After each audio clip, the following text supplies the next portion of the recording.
so they don't have it anymore. Who do we got first? Warren again. Warren retains the belt. Also, I found a whiteboard at home. Just like it's probably about notebook sized. Okay. I'm just going to use that for now and hold it up to do things when needed. Okay, I might have a bigger one than that. I'll write things to the chatty house. Well, the thing is it can't be too big because then I'm like, I'll write things to the chatty house. I'll write things to you. Oh. Like with a guest, when I say last question or gotta go, I can just, that way I don't have to because I feel bad. Like I'm ignoring the guest texting, but I can just write something down and then hold it up. Yeah, I'm with you. Or actually, if I do this, that means bye-bye. Yeah. It's got to go. Yeah. Okay. No, I'm with you. Yeah, and if we're doing the going back and forth. Hi, Chatty House. Sorry, we're What's up, Chatty Gang? We're having this weird discussion. That's not weird. We're producing. Yeah. Well, no, in front of them, we're dropping the wall here. But yeah, if I prefer if you're getting into the guest, 30. You go ahead and wrap as well. Okay. Yeah. Does that make sense? Yeah. I just don't want to be I don't want to cut it up. If you have another question, yeah, but there's going to be other times where we'll be up against a break and it'll be. Yeah, I can go okay. Or one more. Yeah. Hi, friends. Hey, guys. We have 15 seconds to the legal. Let's do a great show. Let's get ready to rumble. All right, board time.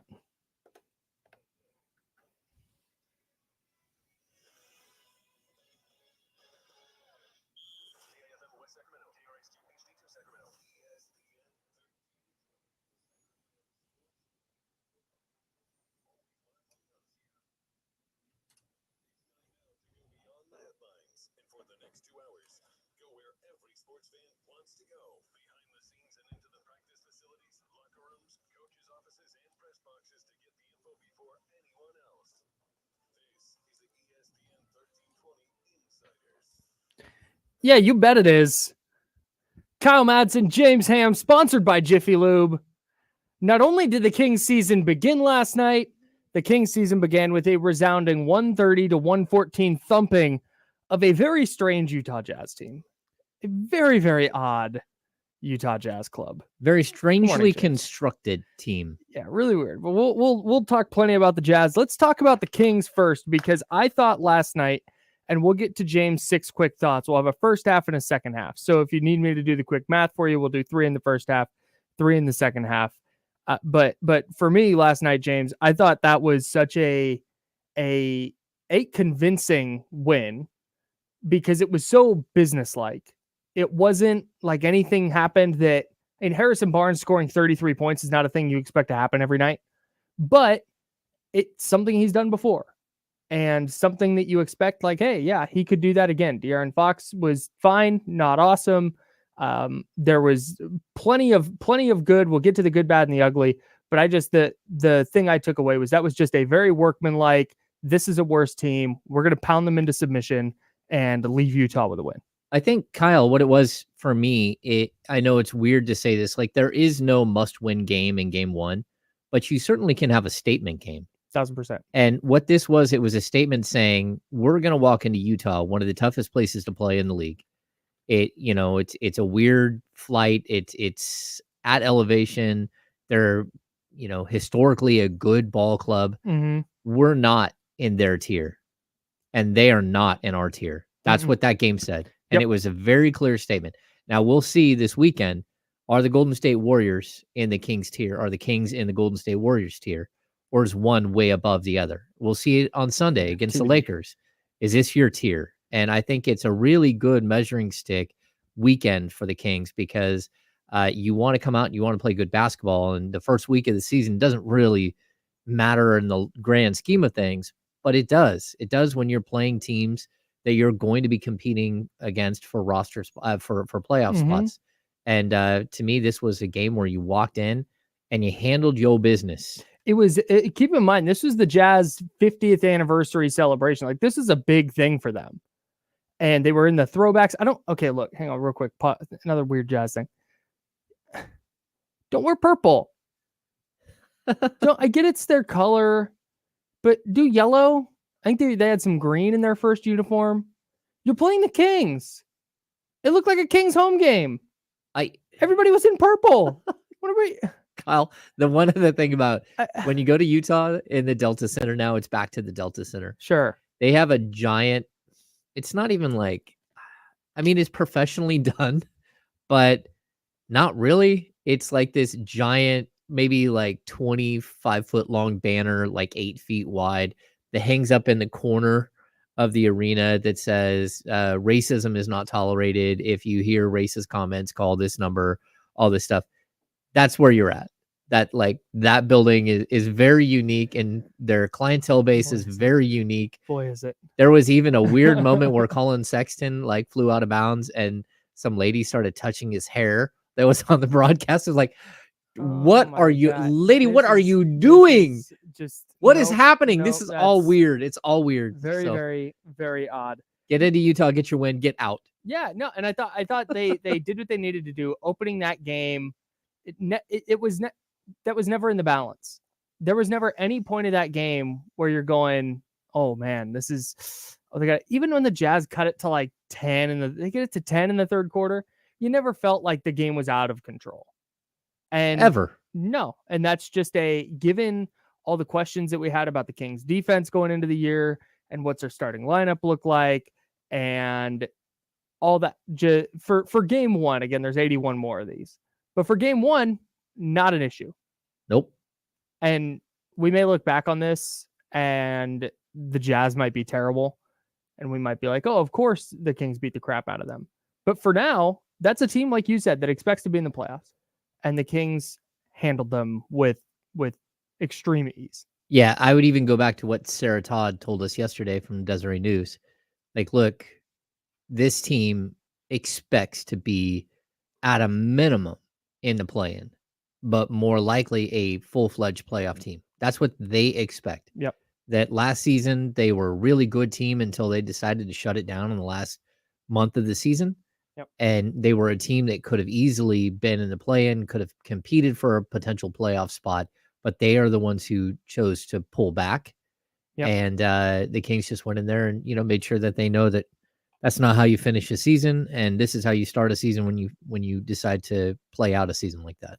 Yeah, 1000%. So here's what we're going to do. We're going to get to James's 6 quick thoughts, and we'll do 3 in this segment. We'll do 3 in the next segment, and we will expand as needed. So the first one, James, and I'm going to actually try this. I'm going to try a little instrumental underneath this, and I want to see how it sounds. So are we going to do the dramatic reading of 6 quick thoughts? This was not what I thought it was.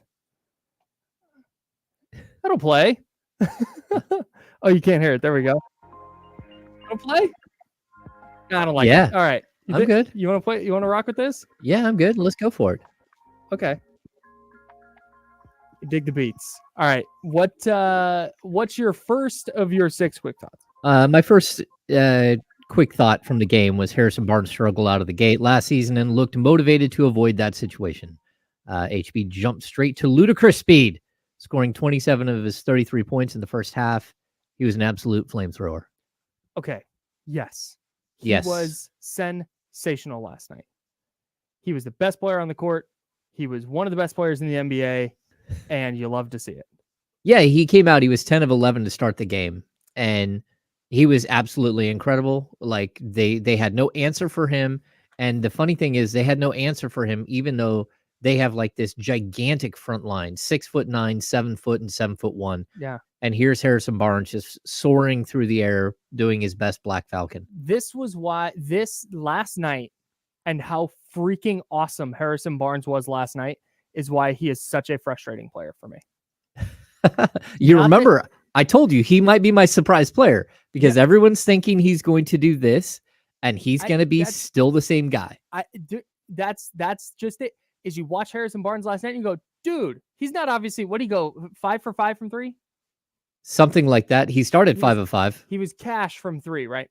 Cash money, finished 5 of 7, 11 to 16 from the field. So he's not going to go 5 of 7 every night from 3. So the that's going to go up and down. But the aggressiveness and getting to the basket and getting Colin Sexton in the post and just and going to the rack and not settling for a little turnaround jumper. It's like, dude, yeah, that all the time. and you can't, and that is why it's so frustrating, because on the nights he doesn't do it, it's like, it's there. It's just, it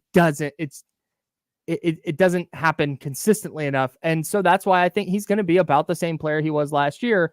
But if you get nights like last night where he's 25, 30 points, even a little more frequently, the Kings get a lot better. Yeah. Well, this is who they are, man. I honestly think that they're a team that can share the wealth, and it doesn't matter who has 30 points in any given night. Yep. They're going to get somebody up around that range, and it can be Fox, it can be Sabonis, but it can also be one of the other 3 or 4 guys that we talk about all the time as that next tier. Yep. All right, number 2. Number 2, Sasha can play. Boy. The EuroLeague star struggled with the speed of the game during preseason, but in the bright lights of opening night, he fit with everyone else. Sasha had 2 of 5 from deep, finished with 8 points and 2 rebounds. Outstanding debut. I say outstanding debut. Like, really, he stepped on the court and you're like, okay, I see it. I get it. It was shocking. Yes. Given what we saw in the preseason, yes. he was one of their first 2 subs, I think. I think Malik was the first off the bench, and I think it was Sasha after that. But when he came, it was like, oh man, all right, he's getting some early burn. Let's see how this goes. And he was fine. He was fine. There was maybe once or twice he was in the wrong spot on offense and he just had to move. But I mean, that's going to happen. He defensively was fine. Stroke looks good. Pause. And I was very impressed by Sasha Vezenkov last night. I was also very impressed. I want to throw a fun stat at you too. Last season, 7 games, Harrison Barnes scored 26 points or more. Kings were 6-1 in those 7 games. Yeah. So just a fun stat. Sasha Vezenkov, I even thought, like, defensively, sure, did he have some moments? Yeah, but overall, like, hey, he was rebounding, he was mixing it up. Like, I was all in on what I was seeing as a guy who is going to be a dirty work guy, and then laser beam from outside. Yeah, it was. I mean, it wasn't like he went and had 20, but like I said, based on what we saw in the preseason, I was not expecting it to go the way it did last night for him. All right, last one in the first half of James' 6 quick thoughts. What is your final one? We have Domas domination. It is really good. And I'll just skip through some of this. 22 points, 12 rebounds, 5 assists. Plus, I think the other thing that was frustrating to Kyle and for me, because I had him in prize picks, Walker Kessler, he made him a non-factor, Kyle. He was just so underwhelming. Like, I was ready to be all in on the Walker Kessler bandwagon this year, and here comes this year 2 leap, and he just that was a dud. He was not good. No, he was not good. But also, Sabonis was good, and he had a sneaky great game. Mm-hmm. I mean, he kind of meandered his way to 22 points, 12 rebounds, and 5 assists. Yeah, he smoked a couple layups early. He could have had 26, 28, 30. Yeah. He missed a couple of bunnies early on, but he had the catch and shoot 3 from the top of the arc, where we talked about it on this very show. The catch where he like scans and he's like, as he's shooting, you can see him looking for where to pass. But he's caught it and put it. It's like, thank you. There it is. That's it.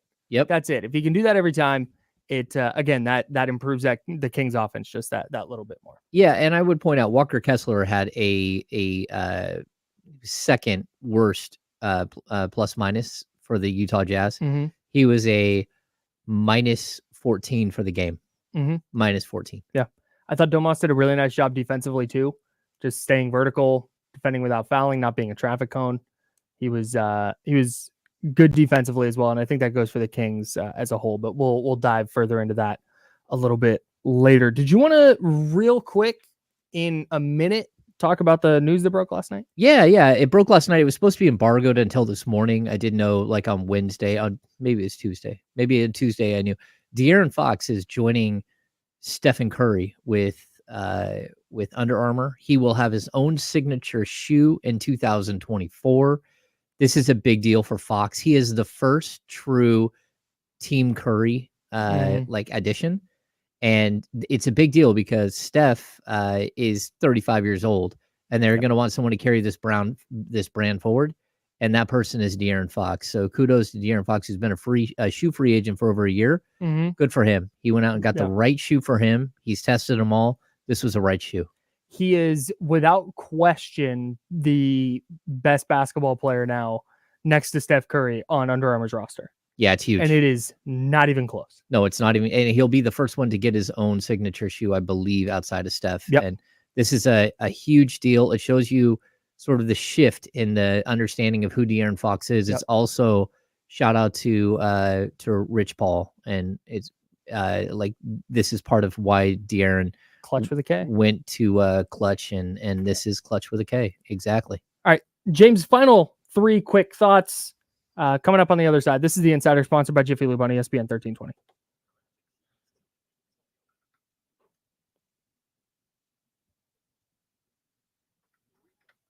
There we go.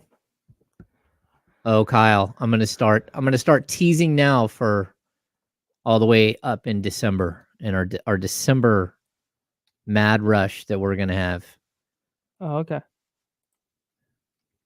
Fans don't. We do have our Jiffy Lube Player of the Day. Oh yeah, our fast Jiffy break Lube gift certificate. And then I'm just gonna start teasing now. Boxes have arrived, Kyle. Boxes have arrived. Oh my. Boxes have arrived. Oh my. The De'Aaron boxes? No, those are boxes for our December giveaway. No, Christmas giveaway, guys. Christmas giveaway. It is not a stack of Jiffy Lube gift certificates, by the way. It is not, although we will be giving out a stack of gift.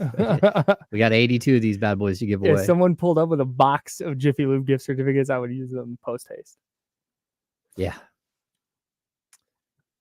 Yeah, Jiffy Lube fast break player of the game. We got to decide who it's going to be. Rear. Saying shout out Colby Jones in the closing lineup. Already closing games. Love that for the Rook. What's in the box? That's right, people. Oh my God. Nah, but that'd be dope. Oh. Yeah, it's just a build your own Jiffy Lube. That's funny.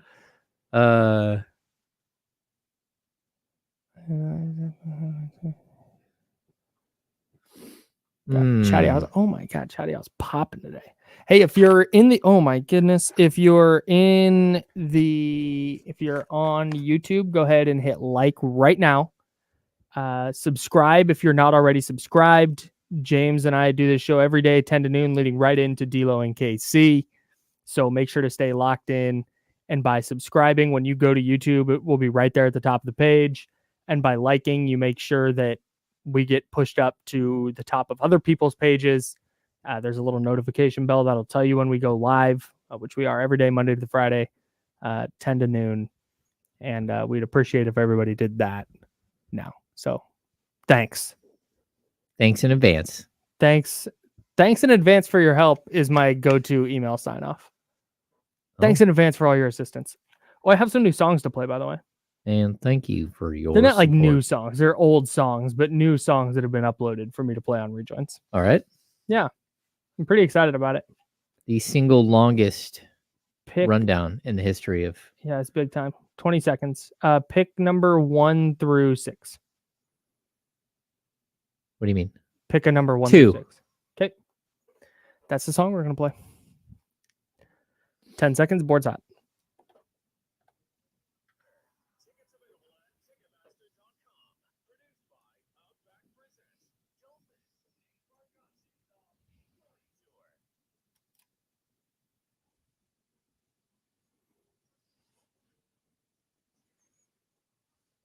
Oh, that's silky. I just want to sing right now. Redbone, Childish Gambino. I love it. So good. I feel bad that the Chatty House doesn't get to rock out with us, but that's fine. Yeah, it's too bad. We got to figure that one out. All of, the thing is on the rejoins, all of my songs have been K-pop for the most part, so they're all very upbeat, and I wanted something a little more chill. So most of the songs I put in today are in the vibe that we just played. What is that song? That's Redbone by Childish Gambino. Okay, it's really good. All right. Anyways, I know Childish Gambino. Like, yes. All right. Donald Glover. Yes. That's him. Yeah. Look at you. Community. Yeah, Community, man. Atlanta. Yeah. Nice. Oh yeah, he's a writer on 30 Rock. Did some stand-up comedy. Yeah, he's good stuff, man. Talented artist. All right, very, very talented. Dude. Also talented, our very own James Ham, who covers the Sacramento Kings for the Kings Beat. And you do your 6 quick thoughts after every single game. And we said, hey, that's a good idea. Let's bring it to the radio. So we did your first 3 in the first half last segment. We will do your second 3 now. I want to remind everybody that our Jiffy Lube Fast Break Player of the Game will be announced a little bit later on. We will give you a code word and a website. You enter the word at that website and you will be entered to win a $100 Jiffy Lube gift certificate. We're doing that after every single home game this season. Every single game, Kings game, not just home game, Kings game. Every single Kings game. And then when they weren't even at home last night. What a weird thing to say. We got this weird thing on Friday where they play on Friday, they play on Sunday. So Monday we will have two gift certificates. 2 of them. 2. Yeah, so keep listening. In the final segment, we will tell you what the word is that you're going to need to go enter and what the website is. The word is, I'm not going to say it. No, don't say it because it's not what you think it is. Like everybody thinks they know what the word is right now, but they don't. It's not caw. No, neither is it tookie tookie. All right. So 6 quick thoughts. James, your first 3. Talked about Harrison Barnes. You talked about Sasha Vezenkov. You talked about Domas Sabonis. What is your 4th? Quick thought from last night's game. New and improved. Keegan Murray didn't have to put up huge numbers with Harrison Barnes going crazy, but he hit his 3-pointers off screens and aggressively attacked the rim on his way to 15 points, 8 rebounds, and 2 blocks. His defense was nice. Yeah. I mean, like, he looks like a next-level player. And again, I'm going to point out, John Collins, Lauri Markkanen, and Walker Kessler. Like, that is a huge front line. Mm-hmm. And last season, even though the Kings went 3-1 against the Jazz, they struggled to defend that front line. Mm-hmm. And that is not at all what we saw. The blocks, I mean, what did the Kings have last night? How many blocks? Last night they had a whopping 4 blocks. No, that's not true. They have way more than that. This is now the first half. Switched to a different game on my laptop, but yeah, Kings. My favorite thing from last night, while we looked that up, my favorite thing from last night from Keegan Murray specifically was, I can't remember if it was his first made basket or his second, but he takes the dribble handoff from Domas, and whoever his defender was got hung up a little bit on the screen, and Keegan just immediately got downhill. And then when his defender caught up, he just shed him, just a little savvy vet push off, never going to get called a foul. So he had that move down, step back, bucket. It's like, that's, Mm-hmm. It wasn't catch and then lumber into a 3. It was take the handoff, there's space, get downhill, create a little space, easy jump shot. And that's money for Keegan Murray. So I loved that. You liked his aggressiveness getting downhill to the rack last night. That was something that everybody wanted to see more of this year. Really, really nice second-year debut for Keegan Murray. Yeah, I totally agree. The Kings overall had 8 blocks, and last season they averaged 3-point blocks per game, 3.4 blocks per game. So 14 stocks, steals, and blocks. Oh, not bad. Okay, that's nice. They had some other good stuff going on. So are we on to number 2? Yeah, well, number 5, but yeah, number 2 in this segment. Yeah, my bad. Welcome to the party. Chris Duarte and JaVale McGee are new additions to the squad, and both had impactful moments. Duarte knocked down 3 triples on his way to 9 points, and McGee had a few crazy flip shots around the basket for 8 points. I thought they were really good. I would say that Chris Duarte, we talked about the potential for him to possibly be a downgrade offensively from Kevin Huerter. If that's the Chris Duarte that you get during the regular season, he is not a downgrade. He's right there. And to me, he looked really good. The one thing I will say, you could see his brain fighting it. Every time he wanted to start dribbling and start doing something that was counter to what the Kings do. It's good though. You could see it though. You could see him like, oh, no, I'm going to pull up and boom. Yeah. And then all of a sudden it's like he started getting a rhythm, and then he didn't force things. He was like, that's what you have to train him as a basketball player to fit into your system. Mm-hmm. And I think that's going pretty well right now. He was good last night and on a night where Kevin Huerter struggled, it really stood out to me. Oh, yeah. Like Chris Duarte just looked like a more impactful, better player last night. Again, let's see how it looks in a month, 2 months, 3 months. But in game one, I don't think there was really a question. Yeah, Kevin Huerter looks like a guy he just needs like 5 shots in a row to go down and his confidence, like to literally lift his shoulders. Like you can almost see it. Like he's pressing. He's pressing and he's kind of like going into a shell and getting smaller. You need him to like hit a couple of big 3-pointers and like wake up out of it. Yeah, he was. And then, I don't want to dive into a whole Kevin Huerter thing right now. We can do that. Fine. We can do that a little bit later on. But no, Duarte was good. And then JaVale McGee, again, it was a 3-minute spurt in the first quarter. It was a 4-minute stretch in the second quarter.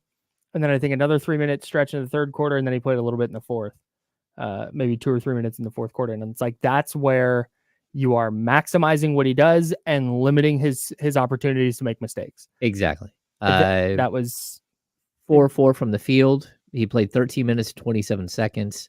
A little disappointed with 1 rebound and 1 assist, but he also did have a block. And he was a plus 13, which is I think the second highest plus minus on the team. So in his 13 minutes, he's a plus 13. That's really good. The dunk he had on the lob from Malik Monk, was just peak JaVale, where that pass goes up, and basically any other player in the league, you're like, no chance. And JaVale just goes up and gets it, and he's at a weird angle, and he's got to go over somebody, but he puts it in the basket. That was a just peak JaVale McGee moment. The sky hook, as a shot clock is winding down. Hey, and he goes like full sky hook over the top. I think it was Olenek, but like he's like, oh shoot, shot clock 4 seconds, and he goes. I'm like, where is he going? Like, what are you doing? And then whoop from beyond the arc. Dribbled in and made that happen. That honestly was the worst thing that could have happened to the Kings last night. Probably. JaVale's going to start shooting that now. It's like when a dude accidentally hits a home run in softball and you just have to wave him from your team after that. Yeah, because he's going to start swinging for the fences every time. Every single time he thinks he's going to hit a home run. He'll never hit another home run, but he will fly out to one of the 4 outfielders 47 times in a row. And the shortstop. There will be a lot of pop-ups to short in there. Yeah. All right, let's get to your final quick thought from last night. Yeah, my final thought is good, not great. De'Aaron Fox was a little bit off his game. He struggled from long range, finishing 1 of 7 from deep, 6 of 18 overall, on his way to 18 points, 5 rebounds, 6 assists. Again, like Domantas Sabonis, this guy can coast, have a bad game, and finish with 18, 5, and 6. This was it was a little bit of a different team he was up against, and I just felt like a little rush on the 3-point shot. I've watched him in practice nonstop, and he's hitting everything. It will translate. He will be fine, and there will come a point where I think we see him settle in. I also liked he played with some fire. Got a little angry. Especially at the officials. Was like, what in the world is happening here? Which I agree with. I think De'Aaron Fox is washed. He's washed. He did run a team high plus 14 on the night. Whew. Yeah, he was good. He was good on the defensive end.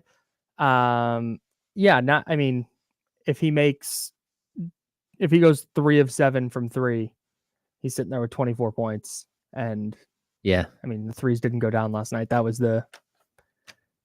again, call me in a month. If he's going 1 for 7 every game, then we can talk, but I'm not super concerned about players missing from 3 in game 1. That's just not.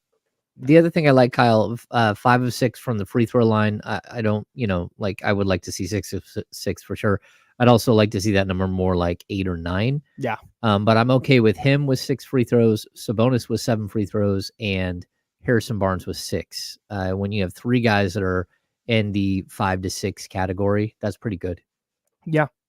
Would definitely like to see De'Aaron attacking the basket more. And maybe that was just a product of them having 3 guys who are all 6'10" and above. And so he's trying to, I don't know. Defensively he was good.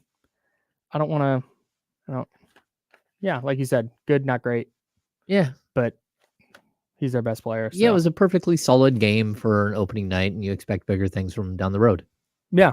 Now, if Harrison Barnes scores 10 and they end up losing and De'Aaron Fox is sitting here with 18, then maybe it's a little bit different. But I genuinely think that Barnes was so hot early that we talked about this last night. De'Aaron Fox's ability to be the fastest player on the court, but not play frenetically, and to defer and to see that, hey, you know what? Harrison Barnes is shooting it well. Gonna let him get rolling, let him keep rolling. That's just, I don't know. It's just it's just proper basketball. Yeah, he's got to a point where he's playing super fast, but in his mind, he's not playing super fast. And everyone around him sees how fast he's going, and he doesn't feel how fast he's going. A good example of a player playing fast, but their mind not playing fast is like Jordan Poole. Yeah. Where he just gets, and then the ball is gone, and it's like, dude, slow it down. Slow it down. Yeah, no. Yep. Very good game from De'Aaron Fox last night. Let's do good, bad, and the ugly. We'll take a little bit deeper dive into some of the stuff that we talked about in 6 quick thoughts. I'll have some stuff that I would like to add from this one, and we will continue breaking down the Kings' 130-114 win over the Utah Jazz. That's coming up next. He's James Ham. I'm Kyle Mads, and we're the Insider, sponsored by Jiffy Lube on ESPN 1320.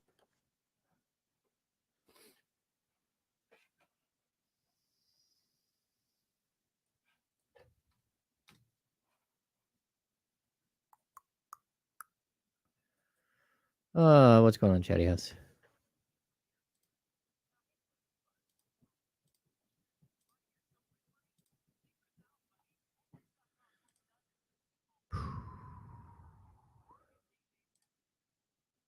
Serial connection. We might need John Bull Photography to come over and like do a photo shoot with me and Kyle. We need to get that in the works. Where are you at, John Bull? John Bull. Paging John Bull. That'd be so dope. That's a lot. You gotta be really good to be a guard and win defensive player of the year. You gotta have like 3 steals a game and be a lockdown position defender. Yeah. That's not to say that De'Aaron can't be really good defensively, but like, sorry about the yawn, people. The yawn. I did not look at the Kings' offensive and defensive ratings from last night, but I think I can right now. Spencer says hi. Hi, Spencer. Hello, Spence. Hello. What's up, Spence dog? I knew the Jazz were cooked after Harrison Barnes like 4th 3 in the first quarter. That's a weird ass team, dude. Which team? Oh, yeah. It's just such a. We can start there if you want to kick off this. Did you want to start with ugly? No, we can. No, you have it in there, right? No, no. I was saying we could start with just talking about the Jazz. Yeah, I got it. I mean, I have it in the rundown a little later. We can do it now, though. It's up to you. It's not. I mean, we're not beholden to this. What was I gonna say? The rundown is not the boss of us. No, it's not. It's more just a collection of ideas. It's more of an outline, Kyle. That's the thing, is like they're all a bench. It's just a team of bench guys and Lauri Markkanen. There's just no. Here's a daily fun stat. Sacramento Kings 5th in offensive rating after the first game. 123.8. Defensive rating. I agree De'Aaron Fox can be all defense. Oh, Kyle. They're 13th after night 1. 108.6 defensive on defense. rating. Love to see it.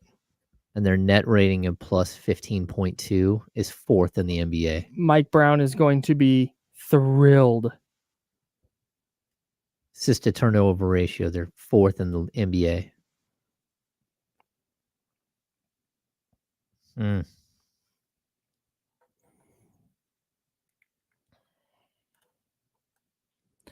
Love fun with small sample sizes. Yes.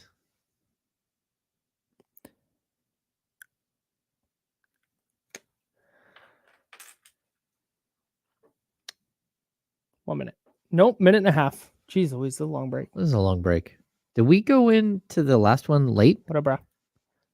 In this one? Yeah. You went 29 instead of 28? Yeah, I went like a minute late. Also, there's, I think, more time in this break than I thought there was. There was a spot like weirdly placed, and I think it was supposed to go at the end of the last break instead of the beginning of this one. Okay. It's fine. We're fine. It's fine. What are we breaking? Everything is fine. It's just, everybody relax.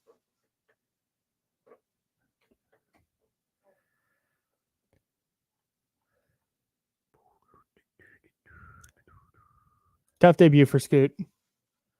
Brutal. Yeah. I think he's good though. I think he's fine for the most part. It's just a Paul George, Kawhi Leonard duo in your first NBA matchup is tough. It was not a good look where he's got a huge smile on his face watching Russell Westbrook dunk on the other end. I don't know if you saw that. Russell's like, and Scoot's right behind him, like, like, he's smiling at, bro. 15 seconds. Pick a number 1 through 6, not number 2. 5. Okay. Here we go.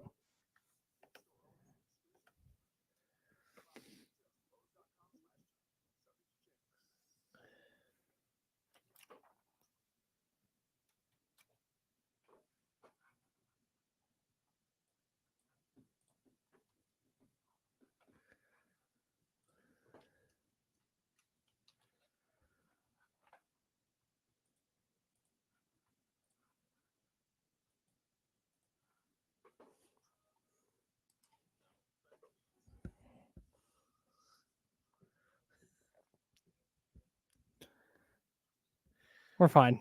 Small panic, but we're good. Kyle's in there, like, smashing his head against the board, like, what is happening? Yeah, no, it's fine. I went to start recording this segment, and it started recording over the beginning of the show, so I had to stop that, flip it back, and then get it to the... I had to put the thing down, flip it, and reverse it. And then... All right. Shout out Missy Elliott. The Utah Jazz lost to the Kings last night. 130-114 was the final score there. I want to get to good, bad, and ugly for Sacramento, but real quick, that Jazz team is strange, man. I don't know what it is. I don't know. Like the Kings, you can see what they're doing. You can see that this is a De'Aaron Fox, Domantas Sabonis centered offense, and it's going to be dribble handoffs, and it's going to be driving kicks. And hey, that's the offense. With the Warriors, it's, hey, Steph Curry's going to do this, and he's going to be off the ball running around, and it's like organized chaos, right? And you see how all the pieces fit for the most part. With the Jazz, Lauri Markkanen's a good player. Thought he forced up some bad threes last night, but I think that was partially due to some good Kings defense. But then John Collins and Kessler Edwards, in theory, should work with Lauri Markkanen, but they really doesn't. And then they don't have like a lead guard. It feels like they have a bunch of tweener guards who should all probably be like 6th or 7th men. But like, I agree. Okay, so when I'm watching, like the Kings, like the old, phrase, the whole is greater than the sum of the parts, yes. right? The sum of the parts is greater than the whole with the Utah Jazz. Yeah. Well, I know the issue that I have is that there are way too many players who have a like clear idea that they are the star. And what none of them are doing is feeding their star. They're not feeding Lauri Markkanen. And so I'm very confused with their roster construction. I can understand if you want a two-headed monster with Jordan Clarkson and Lauri Markkanen as like your two main cogs, and then have John Collins as like a pick and roll specialist and a 3-point shooter, and Kessler, Walker Kessler in the middle, just like really doing cleanup work. And then, but that means you got to put like Ochai Agbaji next to him. Agbaji. Yeah, that's what you need to do. Like you need to, they're just mixture is bad. And I don't know what he's trying to do here, but I also feel like they got a whole bunch of dudes who are score first guys. They think that it is their job to go win the game. And you cannot start 3 guys like that at all. And you certainly can't come off the bench with another 2 or 3 of them.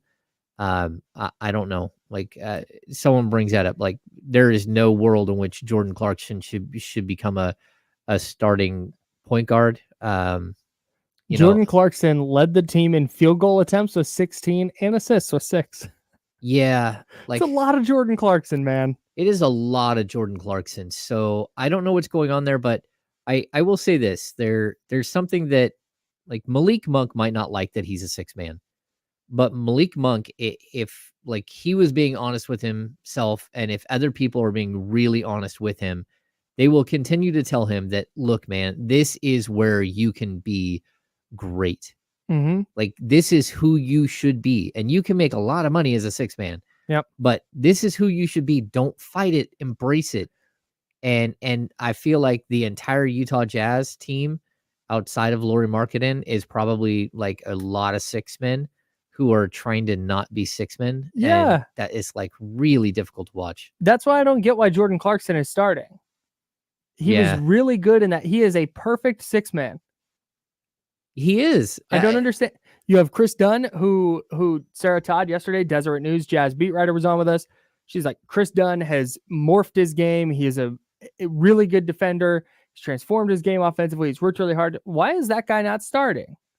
That sounds like the perfect player to have starting with Lauri Markkanen and Walker Kessler and John Collins. Okay, so why is THT bringing the ball up all of the time? All of the time.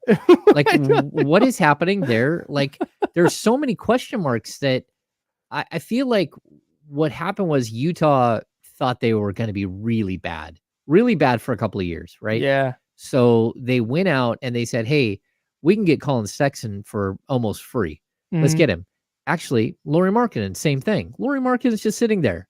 Like, no one would sign him. He was around way too long. The Kings should have signed him. Mm-hmm. Talk about a perfect fit next to Domantas Sabonis. You're like, go. I kept saying it. Go get him. You still have your mid-level exception.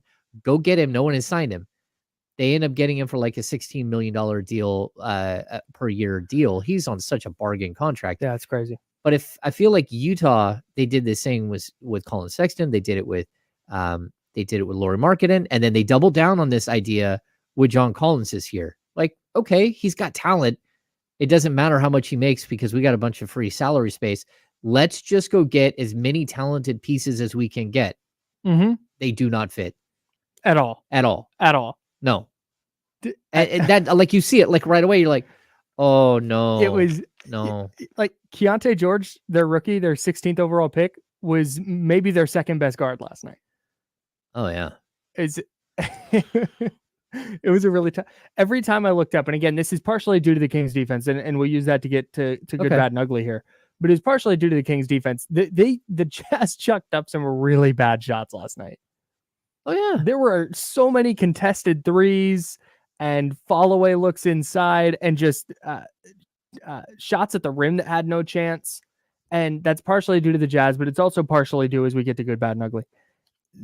My first good thing last night was the Kings defense.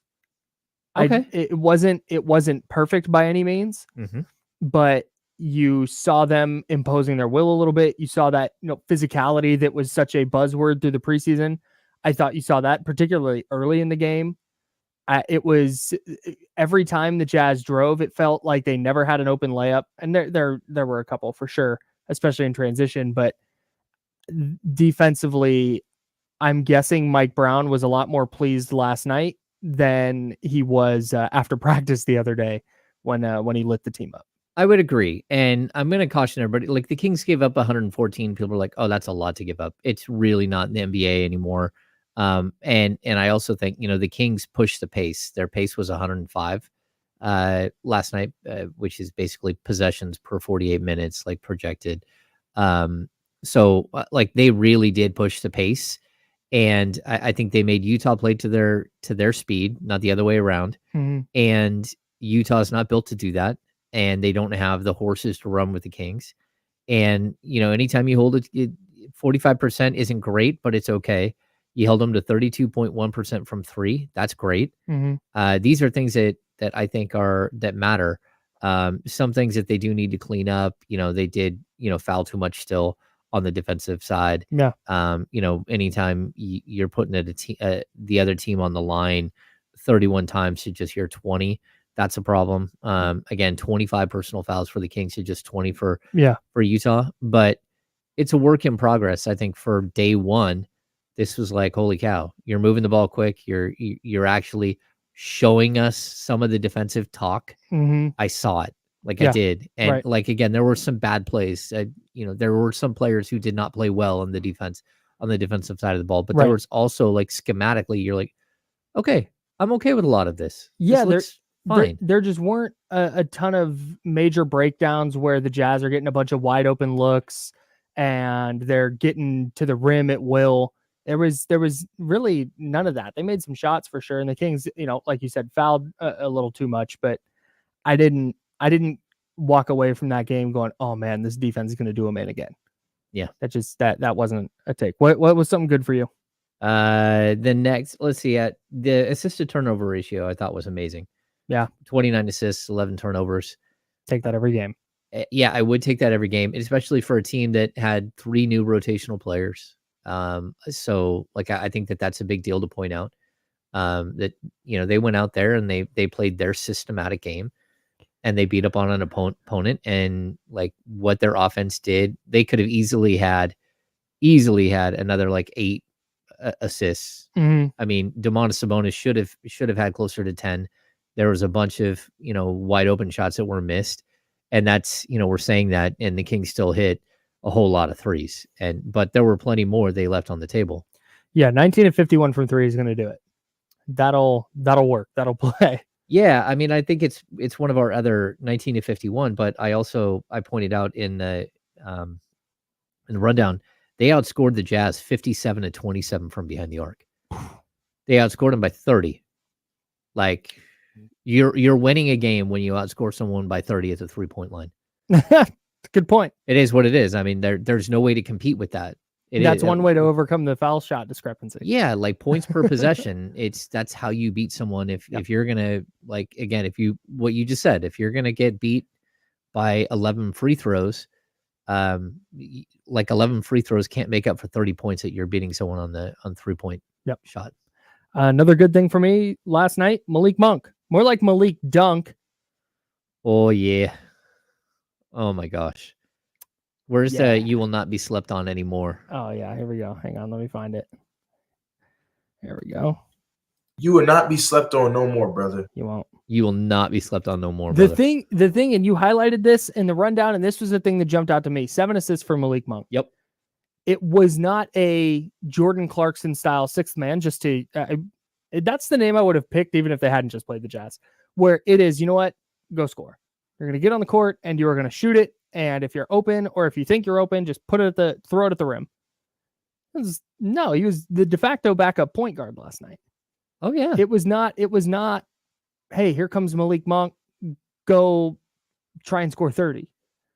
He just ran the offense. He did. I think what I love about Malik Monk on this team, and it's why I hope he sticks around for a long time, he plays so similar at times to De'Aaron Fox. So when De'Aaron Fox steps off the court, you don't have this huge lag. He's fast. He attacks. He doesn't mind setting up his teammates. He's a better lob threat than Fox is.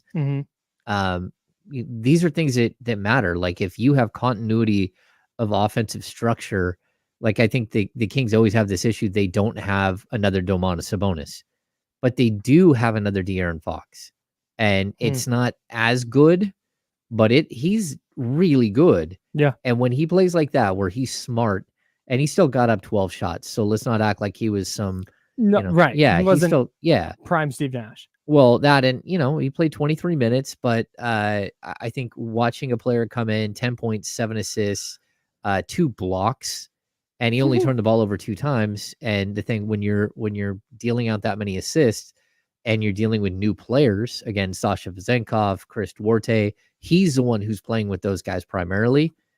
I was really impressed with Malik Monk. James Chavis and Chatty House, you just brought up JaVale McGee. Chris Duarte was another player who we talked about earlier. I think I would put them both in the good category as well. Yeah, I think they were both good. And for that matter, I think Sasha was good. Like, there wasn't a lot of bad here. I mean, there is one or two. I'd even say this, Kyle. Someone could say, hey, Davion Mitchell goes 0 of 3 from the field, 0 of 2 from 3. Time to trade him? Maybe. Yeah. He also had 4 assists and 3 rebounds. And the other thing that he did, he ran a plus forward while he was in the game. Again, 14 minutes of action for him last night. He's going to have a tough time playing more than that. And it's not just because he's backing up De'Aaron Fox. It's because De'Aaron Fox isn't going to slide over and play the shooting guard as much this season. You want to see more of Monk and Fox together. But you also have Chris Duarte. You got Kevin Huerter. You got too many mouths to feed in that backcourt. And so I thought Davion Mitchell was actually pretty strong for the minutes he played. Yeah, for sure. Last good thing for me, my guy, Colby Jones in the closing lineup. Colby Jones. It's a blowout garbage time. I'm like, wow, they're closing with the Rook. Love to see it. No, let's get to some of the bad. Wait, hang on. Before you do that, I want to say one more thing about like golf clap here. Jordan Ford made his NBA debut. Oh yeah. Sacramento kid, Folsom High, super excited for him. He's a two-way player, so for him to make a debut is a big deal because you don't know when that's going to happen. Colby Jones is on the main roster. Colby Jones is going to get minutes here and there. But Jordan Ford, Keon Ellis both played, but Jordan Ford, good for him. And the other thing is Jordan Ford stepped on the court and he said, oh my gosh, I made it. And he didn't stand there and wait. The first thing he did, he got the ball, he raced down the court and he went down the shot. He ran down, went for like a floater from the right side. He missed, but who cares? Show that you're there to belong, not there to go, oh, I'm awestruck, I made it. And then that's it. Good That'd for you, funny Jordan as hell Ford. if he just stood there. Yeah, come on, little fella. Come on, you gotta little go, fella. man. No, yeah, for sure. Love to see. And I'm guessing that that won't be the last blowout that he gets to play in this season. All right, let's get to some of the bad. I didn't think Kevin Huerter was great last night. No. It felt very much to me like a carryover from the preseason. Because there was part of me that expected, because we spent so much time talking about him in the preseason, there was part of me that expected when we got to the regular season, he was going to be fine. Preseason's over. He's in the starting lineup. Lights are on. Let's roll. And it just looked like it did in the preseason. The shot's just not going down. And when his shot's not falling and he gets beat back in transition defense and he loses somebody off the ball or on a back cut or whatever, it's really, really glaring when he's not hitting shots. Well, and I think the other thing, Kyle, is that there was a 3 or 4 minute stretch where Jordan Clarkson just went at him.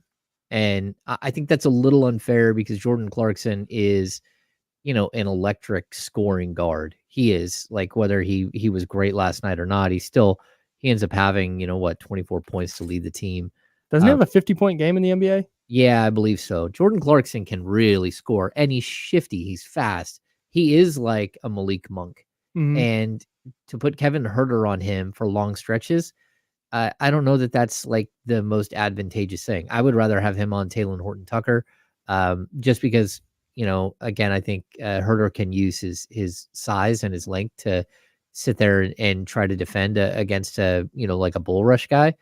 So I wasn't too excited about the matchup for him, but I also at the end of the day, he ends up 3 of 9 from the field, which isn't that bad. You'll live with that on one night. He needs to come back and be better. He's 1 of 5 from 3, but at the same time, you saw moments where he's like, okay, I've got to do something other than keep chucking threes because it's not going. And he was able to get to the rim. He's able to get inside the circle and make a play. He just looks like a player that needs one breakout game to change everything for him. And I know that sounds crazy, but if you can change his offensive game, if you can have, if he goes 3 of 5 from 3, I think he'd be a better defensive player too. And it's just because all of this is wearing on him and you can see it. So I'm with you. You could kind of feel that was the angst of what was happening. Yeah. So hopefully he gets that figured out. And I kind of wonder how long they're going to ride that with him in the starting lineup. I totally agree. All right. Another bad thing is, I mean, we talked about this last segment, but Davion Mitchell, quiet night. He didn't score. He went over 3 from the field. And again, that was something. This is why you can't really make sweeping judgments from preseason or just expect preseason to carry over right away, because in the preseason, he looked so confident with his shot. He looked super in command of what he was doing. He was knocking threes down, and then gets in last night and did not have that happen. So like you said, not necessarily a bad game overall for Davion Mitchell, but offensively you would like to see those shots go in. Yeah, and 8 players hit 3-pointers last night for the Kings, and 10 players shot threes. The only other person to miss was Kessler Edwards, which was in the last minute of the game. Davion just, you'd like to see him have some success to build his confidence as well. Yeah, definitely. Last bad thing, De'Aaron Fox from 3, another bad shooting night, 1 for 7.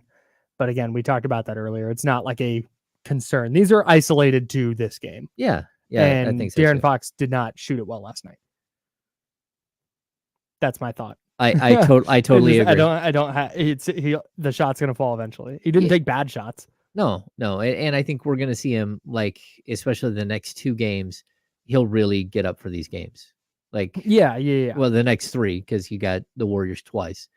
Sure. Like, this is where he wants to play, in that competition area. Mm-hmm. And so I don't think that it's like he didn't take it serious or anything, but I certainly think that, like, he will have a little extra oomph against these next couple of teams. There's also, he's not a 40% 3-point shooter. No. So there's going to be nights where he goes 5 of 7, and there's going to be nights he goes 1 of 7. Yeah, I would prefer that if he's not hitting, that he goes 0 for 3, not 1 of 7. Yeah. I wonder how much of that had to do with the score and the game situation, where he was just trying to get himself going. Yeah, that's possible.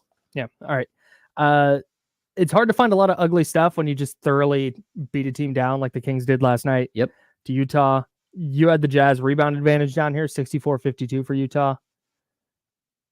Outside of that, yeah, it feels nitpicky to call something else super ugly from last night. Yeah, and so the Kings had 15 offensive rebounds. They gave up 16, and I'm sure that Mike Brown's not going to be happy about the numbers, 16.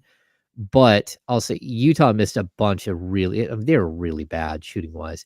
Like, it was their 3-point alarming. shots, almost all of them flew out to, like, the top of the circle. Yeah. Like, again, if you would have just put a guy standing at the free throw line, he probably would have had 7 rebounds just by standing there and, like, waiting for balls to hit him.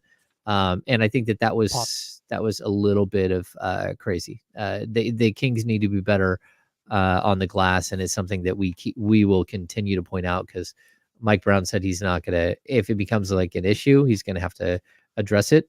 And I believe it's an issue, and he might not believe it's an issue yet. Want to remind everybody, coming up in the next hour, we are giving away a $100 Jiffy Lube gift certificate. So stay locked in. We will tell you how to do that. It'll be the Jiffy Lube Fast Break Player of the Game. We will give you a keyword that you will take to a website that we will let you know, that we will tell you. You will enter that keyword, and you will enter to win a $100 Jiffy Lube gift certificate. Yeah, once we get past day 1 here, just know we're going to do it every game, and so it'll become much easier. It won't be it'll be from here on out. You'll probably know where to go, and you'll bookmark the page, and then you just put in the password, and you'll be in the running. We'll announce the website. We will say what it is for people listening, either on the free Odyssey app or people listening in their cars or whatever. We will say what the website is. If you're in the chat, we will drop the link in there for you. There it so is. you can just click it, and we'll tell you what the keyword is, and you will go enter that, and you will be entered to win your $100 gift certificate. We're giving away 82 of these. I love it. So many Jiffy Lube gift certificates. I love it, Kyle. All right. Let's shift gears to start the next hour. We had some tough 49ers news yesterday. Brock Purdy in concussion protocol. What does that mean for Purdy? What does that mean for the 49ers? We will dive into all of that next on The Insider, sponsored by Jiffy Lube. I'm Kyle. That's James. We're on ESPN 1320.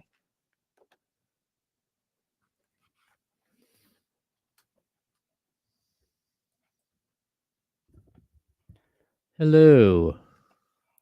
Chatty House popping today.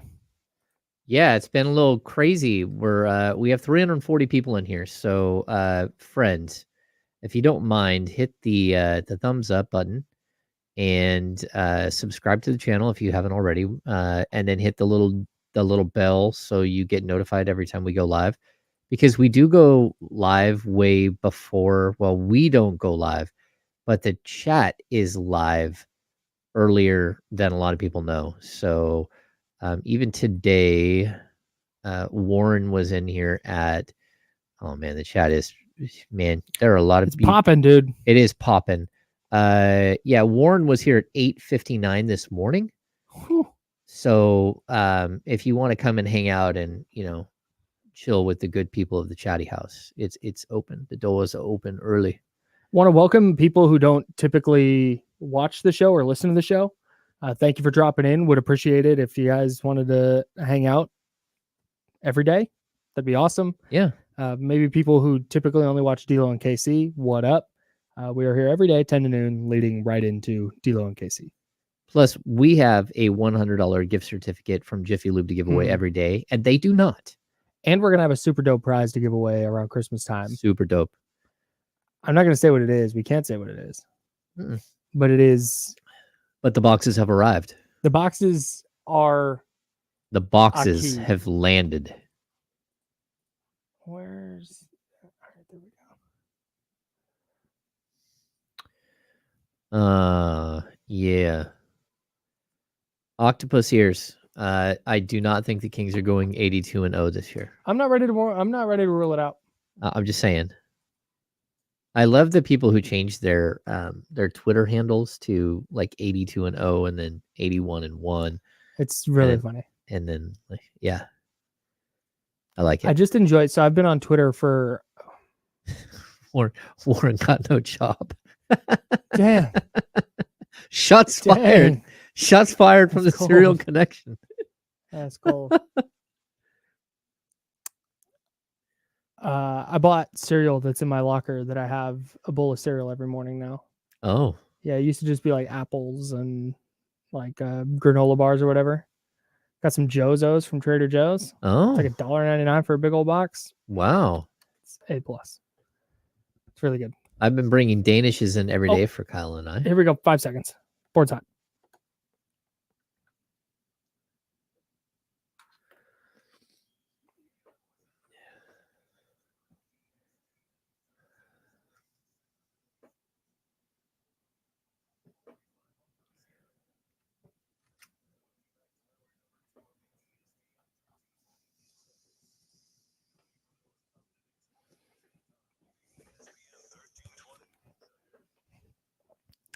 Oh, yeah, baby. 1 hour down, 1 hour to go. Talking plenty about the Sacramento Kings 130-114 victory over the Utah Jazz in Salt Lake City last night, spoiling the Jazz 50th anniversary celebration. We've got some 49ers news that we need to get to. Real quick, though, if anybody from, and James, I know you know people, I'm sure people listening know people, maybe there are people with the Kings listening. Please, for the love of all that is holy, do not do pregame intros featuring the entire roster on Friday. Oh, yeah. Please. That was weird. Please. Especially since most rosters are now like either 17 or 18 players. It was interminable. It took forever. And they're just, so I didn't know they were doing that because I've never seen that before. And maybe the Jazz do this all the time. Maybe every team does this and I just have missed it. I don't think that's the case, though. So I'm sitting here watching this game and the Jazz are going through their pregame intros. And the first player they announced was Ochai Agbaji. Okay. And I'm like, oh, he's starting. Like, that's weird. And then they announced another guy who comes out like in street clothes. And I'm like, oh, that's a weird warm-up outfit, but okay. And then it dawned on me that they were not announcing their starters. They were going in alphabetical order. They were, oh my God, it was the whole roster. It took forever. Oh. And they bring the lights down and they have that really up-tempo music and everybody's like fired up for the intros. And then it's just it kept going and going. It's like a high school graduation. Like, You're like, oh my God, this is miserable. Get to the guys. Where's my kid? Where's my kid? Hurry up. And then if you're a Jazz fan, you're all amped. It's the home opener. It's the season opener, 50th anniversary celebration. You're in the throwback purple jerseys you think is so dope. They announce all the backups, and then they announce Talen Horton-Tucker. And then they announce Jordan Clarkson. It's like I guess, man. Just really tough. So That's please, tough. Kings, don't do that. Don't Yeah, announce I the don't entire want to roster. see Scott Moak. It's now. It's time, It's time. for your 18, 17 rostered players for the 2024 23-24 Sacramento Kings. Yeah. your 12 bench players, your two-way players. Like, nah, just get to the guys that Get to the good stuff. yeah, that's all. Yeah. That's all we need. All right. Anyways, the San Francisco 49ers. Kyle Shanahan yesterday in his press conference, very shortly after our show ended, announces that Brock Purdy is in concussion protocol. There was no word during the game that he didn't get taken out during the game to get evaluated. After the game, in Shanahan's post-game press conference, there was no word about concussion. But then on the flight home, I guess, Purdy started exhibiting symptoms. And so on Tuesday, during the player's day off, he came in, he got evaluated. He has a concussion. Shanahan didn't talk to the media Tuesday. That's why Shanahan announced it yesterday. This is not great for San Francisco. It's not great, Bob. And Adam Schefter tweeted this. Okay, I got to go in on Adam Schefter for a second. Adam Schefter yesterday tweets out that no player this season, or no player since week 11 of last season, has come back. Here it is. Brock Purdy is now unlikely to play Sunday versus the Bengals based on this trend. No NFL player placed into concussion protocol this season has played the same week. The last player to be in concussion protocol who played the same week was 2022 when Kenny Pickett had a concussion in week 6 and was cleared to play in week 7. Here's my guess on what happened, because he's wrong. That is not correct information. John Feliciano did it for the 49ers this year. He got concussed in week 4, played a season high 32 snaps against the Cowboys in week 5 when Aaron Banks got hurt. Then you go to the replies, and there are people, fans of all these teams, mentioning like all these players who have done it since Kenny Pickett did it in weeks 6 and 7 of last year. This leads me to believe that Adam Schefter, and that tweet is still up, he has issued a correction. He has said, this isn't right. It's actually 25% of players come back when they are diagnosed with a concussion 1 week. 25% of players come back the next week. What I believe happened was he got that info from the league, the first info. And the league is trying to get out here. Look how awesome we're doing with concussions. So Schefter goes with it. This is, again, I don't know this for sure, but this is how it looks to me. So he throws that out there because there's no way he went and researched that and like looked it up on his own, right? That was something that he got from somebody within the NFL, and it was wrong. And the fact that it's still up there, he still has, even though he's been like, oh, actually, hang on, per the NFL, it's 25%. The fact is still, I get that his job is information, like merchant, trading info. Of course. I'll tell you this, you tell me that. I'll do you this favor. Like that's his gig, right? And I don't like, that's how he's cooking. Good for you. Do your thing. But when it's something like this, it's a blatantly obvious lie about player safety and a very easily debunked lie about player safety. Yes. That is still up there. That's irresponsible. And that makes me upset. Okay. I fully get it, especially with the league's history with concussion protocol. It's not like the Sacramento Kings game last night where like midway through the second quarter, De'Aaron Fox mystically signed a new shoe deal, which was like, I didn't see De'Aaron Fox like, he did it when he checked out of the game real quick. I didn't see him over on the bench like inking a deal. Like Steph was right behind him with the contract. There you go, Steph, which showed up in person in Utah, got him to sign the contract. They closed the deal right there. So yeah, that's one of those things where the league has such a bad history with regards to concussions and hiding concussions and not being realistic about concussions. And, again, we only have to go back to last year with Tua, where I thought Tua may never play again. Mm-hmm. Like we're watching a player's hands start to crumble, like on the field, he's starting That was to wild. like convulse. Mm-hmm. And sure enough, he's back out there like right after. You're like, what is happening? Again, it's really tough to take leagues and teams and agents for face value. That's why your job is to take a bit of information, look at it objectively, and if you need to go chase the story further, then go chase the story. Right. Don't just take the understanding of or whatever someone gives you. Last quick thing on the 49ers. Trent Williams and Deebo Samuel did not practice yesterday.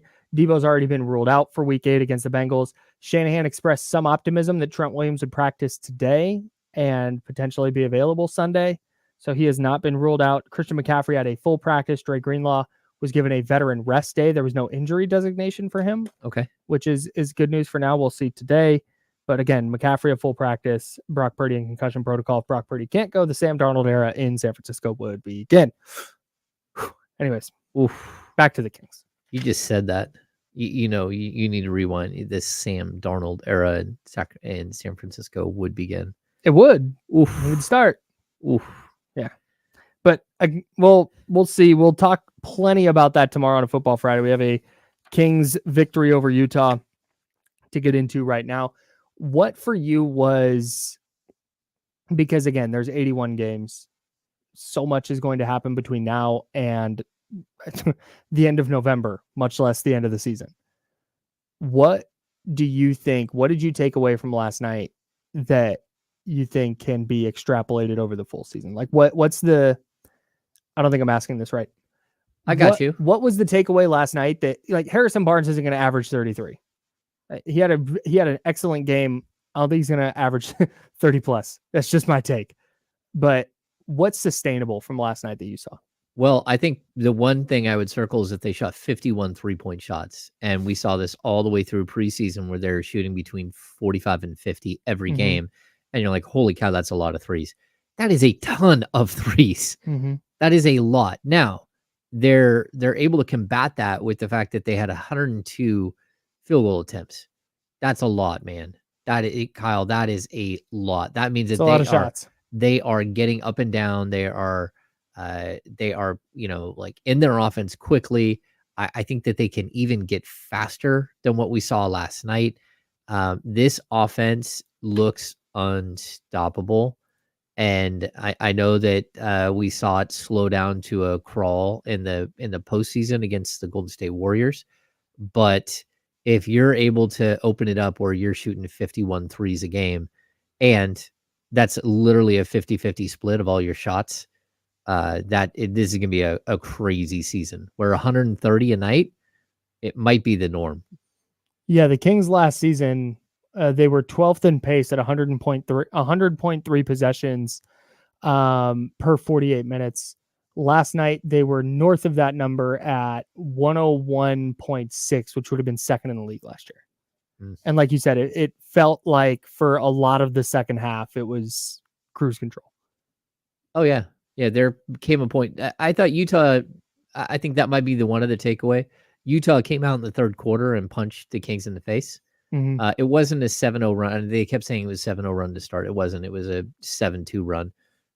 But then the Kings, like, boom, boom, boom, boom. Is that a run? 7-2? No. That's not a run. No. No, because I think the Kings opened the game on 7-0 run. Like a 7-0 run is a run. That's a run. 7-2? No. You just made some baskets and got some stops and they made a basket. Yeah, exactly. I think it went like basket for them, basket for you, and then 3 baskets for them. Something like that, or 2 baskets. So yeah, for me, I think that they came out, they took a shot in the face, and they responded the right way and dominated the team the rest of the way. Yeah. Game over. That's for the most part a perfect summary of what happened.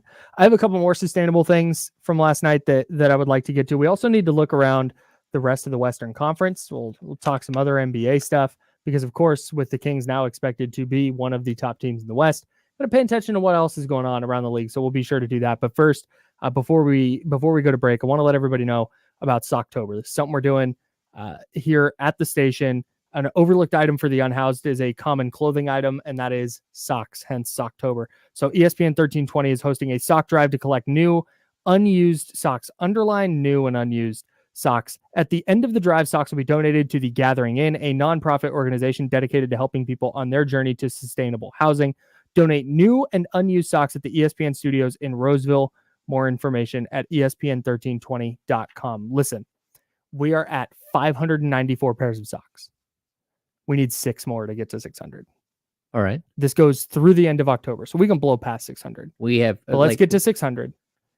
Get to Target, TJ Maxx, Marshalls, Ross, wherever Costco, wherever you get socks, wherever you purchase your socks. I don't care where they're from, as long as they're new and unused. Bring them here to the station, dunk them in the box, and help us get to 600, and really try and blow this thing out here with a week left in the or less than a week left in the month.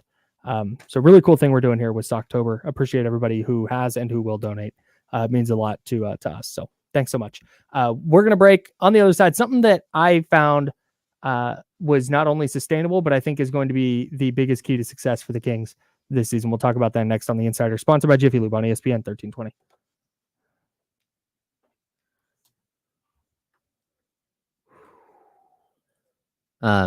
You did reach out to Scott, right? Kyle doesn't hear me. What's going on, Chatty House? Hello.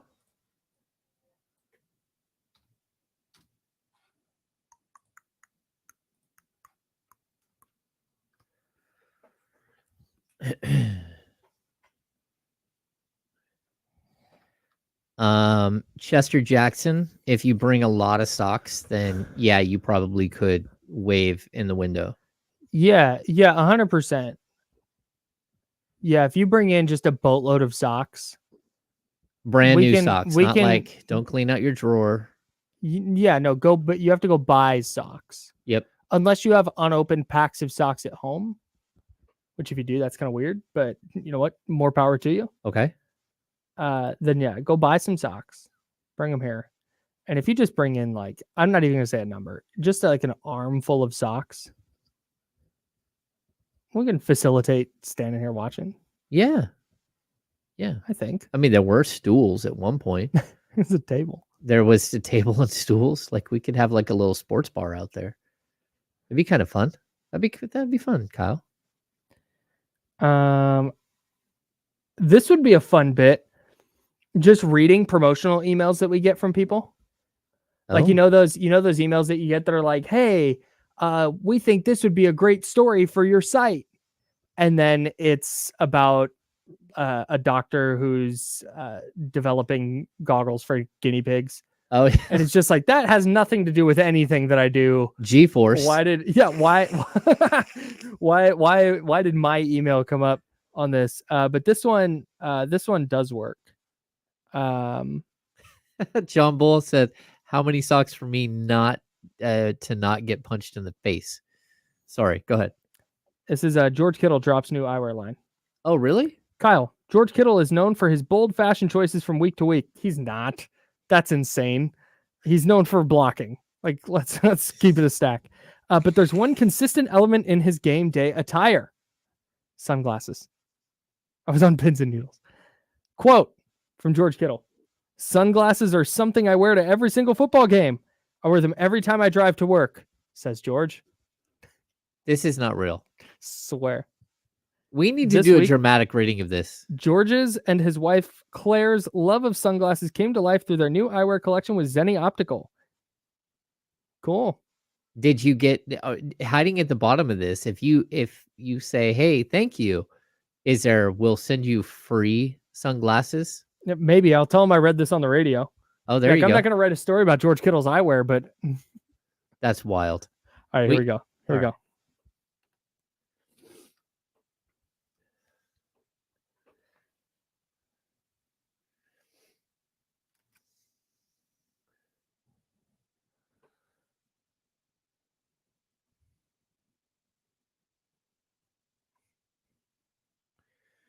Oh, yeah. Hey.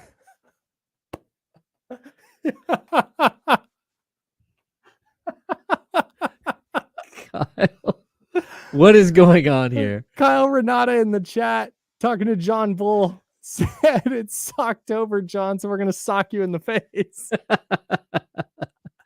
John Bull, P1, a listener of this show and of D'Lo and Casey, a dedicated listener and a friend of mine. I have a running bit that I want to punch him in the face. I think it started with I think it started with I was on D'Lo and KC and somebody D'Lo's like, I need to get friends like Draymond or something like that. And I was like, I can be Draymond. I'll go punch John Bull in the face or something. I forget. Something but random. It started and now I can't stop because the idea of just dealing John a knuckle sandwich is so funny to me. Okay. He's a great guy. I would never, ever do that. But we do need John to come and do like a photo shoot with Kyle. Oh, yeah. No, there may or may not be Christmas cards coming. Yeah. FYI. FYI. The Insiders were sponsored by Jiffy Lube.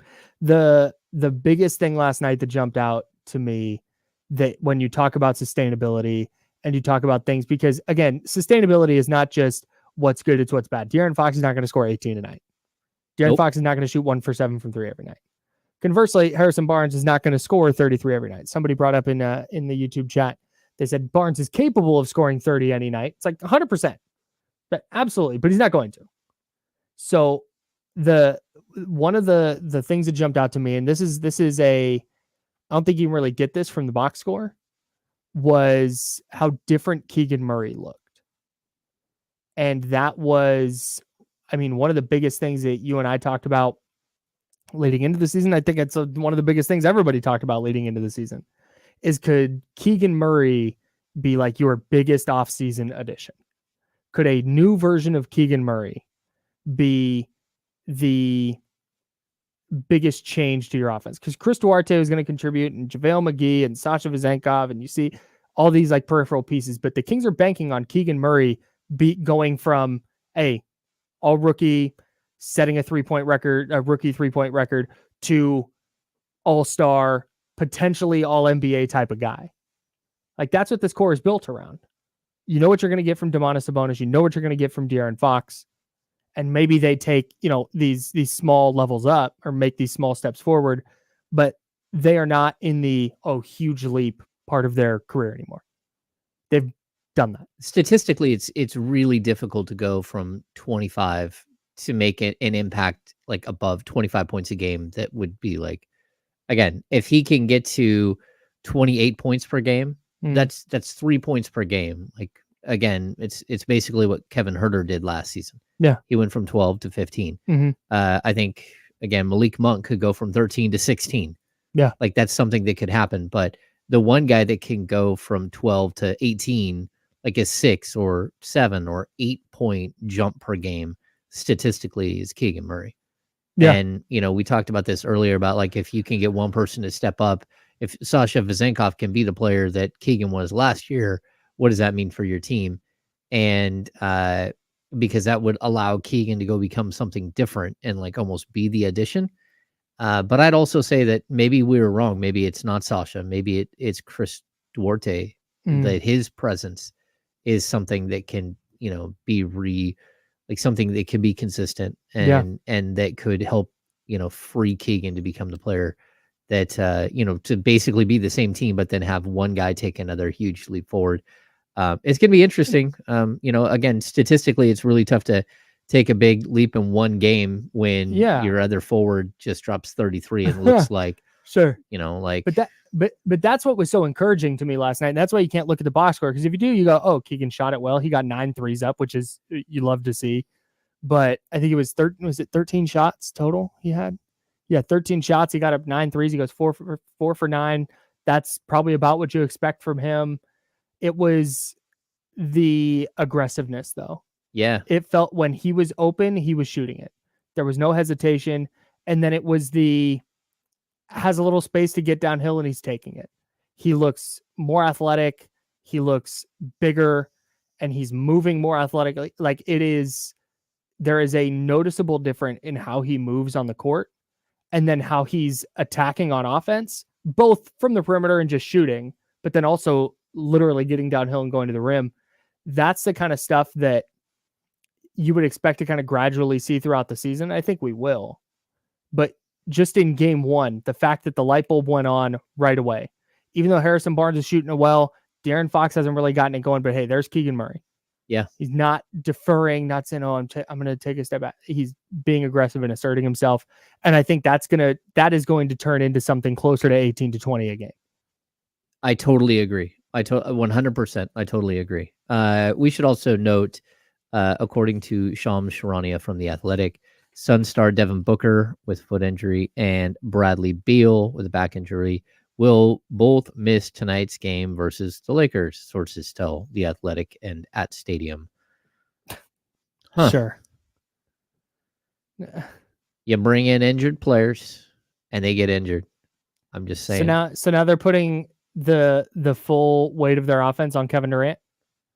34-year-old, 35-year-old Kevin Durant. That's gonna work. The weight of everything on Kevin Durant is not a great thing to have happen to your team early in the season. Sorry, I was texting Jesse. I need to get something from Jesse. Yeah, that's one of the things that we talked about so much this offseason was the Kings aren't going to stay healthy again, but then hey, Brad Beal and Kevin Durant and whatever the heck the Warriors are doing, and that's all going to be fine. That's all going to work. Yeah, so so it should be noted that Brad Beal last season missed 32 games. The season before missed 42 games. Jeez. The season before that he missed 12. The season before that he missed 15. I believe those are 72 game seasons. Mm-hmm. He's missed a lot of games over the course of the last 4 years, and at age 30, you don't typically miss fewer games than you did the year before. You miss more, and so. Again, it goes back to the old, parable. Don't build your house on sand. Build your house on stone. That's the best way to ensure that your house doesn't get washed away. A lot of these teams have built their franchises on some pretty soft ground. Yeah, no doubt. Let's take a look around the West. The Timberwolves lose to the Raptors 97-94. Karl Anthony Towns, 2 of 10 from 3. He did have 4 blocks, though. He and Rudy Gobert combined for 8 blocks. Anthony Edwards was really good in that one. 26 points, 14 boards. But you were not a believer in the Timberwolves. I was not a believer in the Timberwolves. I am a believer in Anthony Edwards, but I don't think they have enough to help him out, even on a night where he's going for 26 and 14. Yeah, I mean 9 boards. He was a board shy of a triple-double. Yeah. Oh, never mind. 14 boards, 1 assist. Never mind. 1 assist. I had that wrong. The problem the team has is, again, we talk about this with the Utah Jazz. They had 20 assists total as a team. And part of that's because they shot 34% from the field, which is atrocious. It's just 34% from the field and 8 of 31 from 3, 25.8. That's not going to get it done. But I'm also not going to take away from the team they were playing because there's something about the Raptors. You understand that they start so they have Schroeder right at point guard, then they have Pirtle at center, and then they just list everybody else as like a small forward or a power forward. Yeah. So they start Scotty Barnes, OG Anunoby, and Pascal Siakam. That's a big team, man. That is a big perimeter team. They are super switchable. They are all very skilled defenders. It's a big team. They're tough. They are. They remind me of the Spurs in that way. Okay. In that, maybe not the Spurs. Maybe that's not. This is going to be a reach and a bad comparison. But you see, they have good players, but it's Tim Duncan in the back end of his prime, and it's Manu Ginobili in the back end of his prime, and it's Tony Parker in the back. But they're just going to be really hard to beat. Yeah. No, I agree. They play a good brand of basketball. The one question I have is how is their coach? They are dealing with a new coach, and I've always had a lot of faith in Nick Nurse. I think Nick Nurse is an excellent coach, and they went away from him this offseason. Yeah. So let's see if they can be that same gritty team going forward. Yeah. We need to hit a break, so we'll get to the rest of the Western Conference stuff after the break. So just coming up in a couple of minutes. My MVP pick looked great in a victory. Oh. And I can't wait to talk about it. I'm going to victory lap after week 1 or game one. Game one victory lap. Game one victory lap coming in with the Insider, sponsored by Jiffy Lube on ESPN 1320. You gotta get an Elk Grove Honda. Interesting. So Bucks did not play.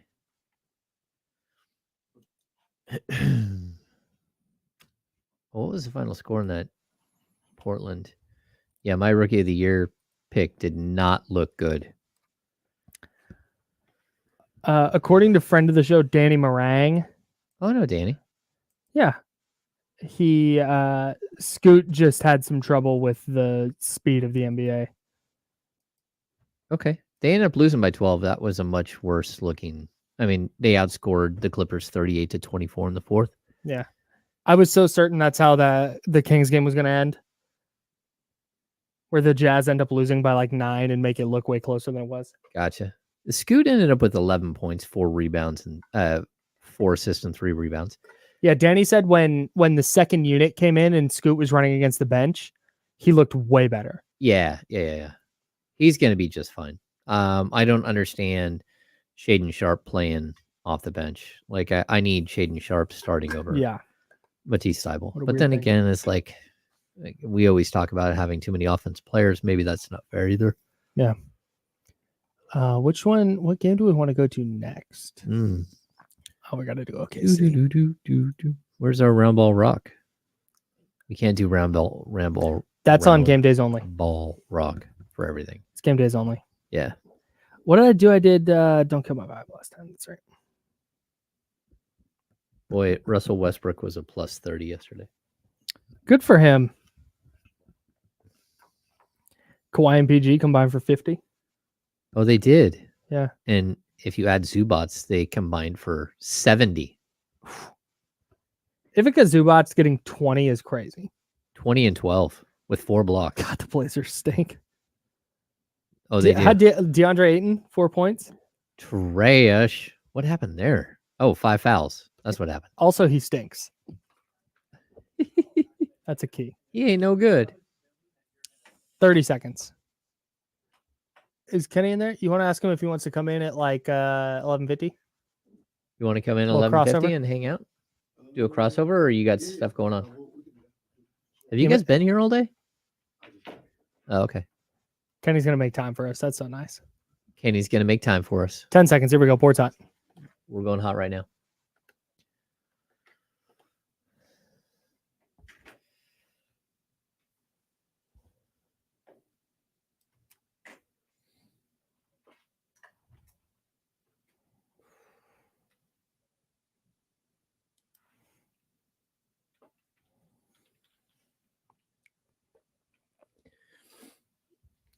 Shout out to my preseason MVP pick, Shai Gilgeous-Alexander. Oh, he was good. Yeah, he was. 31 and 10, 31 points, 10 assists. Whew. The Thunder blow out the Bulls 124-104. Break up the Bulls. The Bulls are another weird team that I don't understand. Just poorly assembled. The Bulls, the Jazz are like the Walmart brand Bulls, I feel like. Oh, that's a good okay. Just in terms of teams that just don't really make sense. But if they wind up making the playoffs, you wouldn't be like floored, but you'd be a little surprised. Yeah. Okay. I feel like both of them are, it's funny because you said the Walmart version of, and the Amway version of, like the Orlando Magic from like 5 years ago, where the entire team, you're waiting the whole time for them to break it up. Like all of it felt wrong the whole time. With Sasha Vucevic and Evan Fournier, Aaron Gordon, like the whole time you're like, this is not working. Yeah. Somebody please break them up. And that's what I feel like the Bulls are. Like, somebody do the right thing. Like, just like end it. Like, just go in and break it up. It's fine. Coming up in just a couple of minutes, we will be telling you our Jiffy Lube Fast Break player of the game. We will give you a code word to enter. We will give you a website to go to. And you will be able to go enter to win there. That's coming up in just a couple of minutes. Did you see the Bulls had a players only meeting? Oh, no. They had a players only meeting after the first game. You know what? Like, if you're going to do it after the first game, like, really, if you're going to do it after the first game, you know what you have to do? Everyone walks out wearing members only jackets. Like that's the only way that it makes sense. Like at least I went into a players only meeting and came out with a members only jacket. Like that is ridiculous after one game to have a players only meeting. They were mad and needed to clear the air. Yeah. Okay. Zach LaVine, like one of the worst defensive players in the history of the game. Yeah. And you put him in a starting backcourt with Colby White. Oh, that makes sense. Like that's going to work, bro. And they came out this offseason and were like, hey, we're going to build a team around Zach LaVine. Good luck. Well, if you're going to do it, then do it right. Right. Like then start Alex Caruso. That's fine. If you're going to build a team around him, right, then put someone in the backcourt that can actually defend. Yes. That can actually cover his back. It's insane. Like ridiculous. It's like insane what the Bulls are the doing. whole entire team is ridiculous. I don't know what, like, I feel bad that, like DeMar DeRozan is wasting the last couple of years of his career playing for a franchise that can't get out of their own way. And DeMar DeRozan last night, just because I just said his name and brought him up, that dude ran a negative 29 in 33 minutes. No one else on his team even hit a negative 20. God. He ran a negative 29. But here's my point. Like, if you're going to start Zach LaVine, you have two options. You can start Torrey Craig alongside him, or you can start Alex Caruso alongside him. That is smart basketball. Yeah. Colby White is Jordan Clarkson. Bad basketball. Well, Colby White is like a poor man Colin Sexton or a poor man like Jordan Clarkson. Why do you have to put him in the starting lineup? I don't get it. It doesn't make any sense at all. And I guess the one other point they don't have enough 3-point shooting. And maybe that's why they're doing that. Why they're putting Colby White out there. But that team, I guess Torrey Craig goes 3 of 4. That it's just really poorly designed. Even Dosumu, they have hiding on the bench. He's a good defensive player. Put it alongside Zach LaVine and give yourself some sort of opportunity to find success. You know what I thought about last night during the Kings Jazz game? I meant to say this earlier and forgot. Talen Horton-Tucker is the exact kind of player the Kings would have signed in like 2017. He's definitely been super excited about it. He's definitely the player that, like, my first couple of years, they would have signed the 2010 season, 2011, 2012, where you're like, oh yeah, we got. It's like, okay, big Aaron Aflalo vibes. Big Aaron Aflalo or Marcus Thornton or Marcus Thornton's even better. Yeah, that's a really good one. Like, there are definitely players that during that era that they signed just to sign somebody. Yeah, and again, I think watching THT last night was like, oh man, this guy would be such a good mid-aughts Sacramento King. But it goes back to the same basic concept that we were talking about earlier, where Danny Ainge thought he was going to go into tank mode for like 3 years. All of a sudden they were better than he thought. So he's like, okay, we're okay getting a guy who's on sort of a bad contract from the Lakers in THT. We're okay going and getting a bad contract, but with talent in John Collins. We're okay spending money on a guy who giving more money to Colin Sexton than anyone else would. These are things that they did because they thought they weren't going to be that team. And then they started to get better, and it was like, oh, we've got to add okay, now we just have a really bad collection of players. Yeah. And we didn't get Victor Wembanyama. Like, that's what it feels like. I think they would have been so much better off trying to make the play-in last year. Just establishing that culture of winning. Oh, I totally agree. All right. Yeah. You want to give away a $100 gift certificate? Let's do it, Kyle. Yeah, I think now's the time to do it. All right.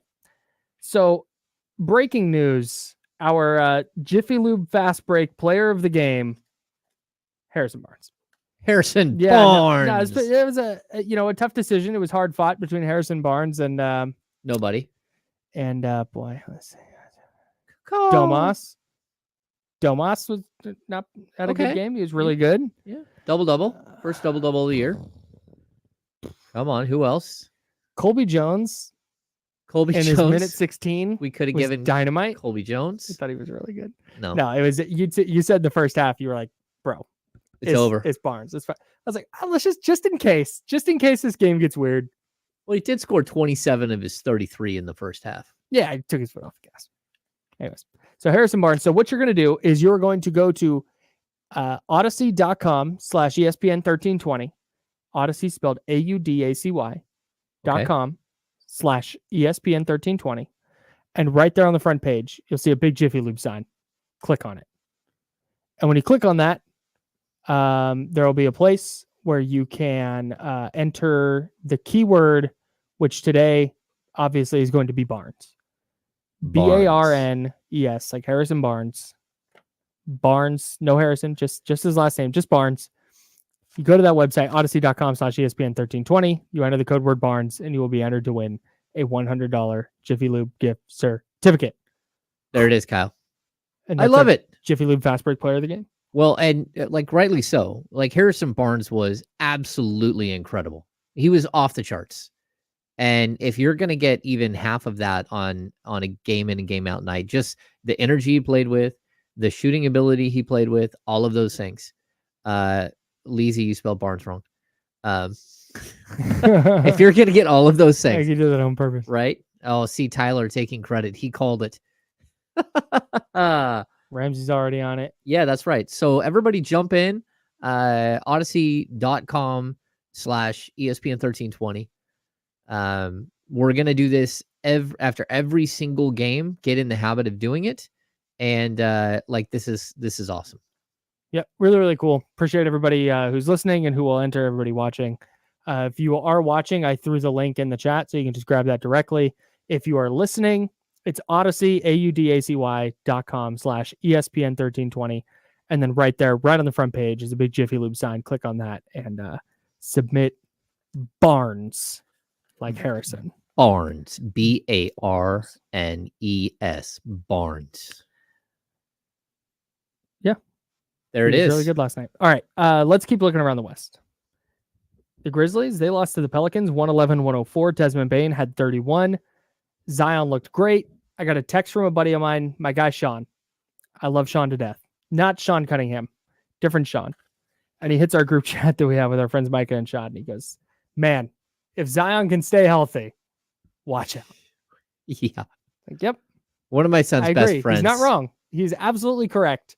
But we've been on this tip since 2018. Yeah. One of my son's best friends, he comes over and he plays FIFA with my son all the time. Shout out Tanner. He's a huge Pelicans fan. And I have to hear this all the time. Well, if he stays healthy, yeah, you're right. Well, yeah. It's also possible if I was a foot taller, I would have played in the NBA. No, It's not. No, it's not. He's not going to stay healthy. But that's okay. Good for you. Our guy Desmond Bane had 31 points though. Desmond Bane is very good. Heck of a player. Big Desmond Bane guys on this show. Yeah. Mavs 126, Spurs 119 to ruin Victor Wembanyama's debut.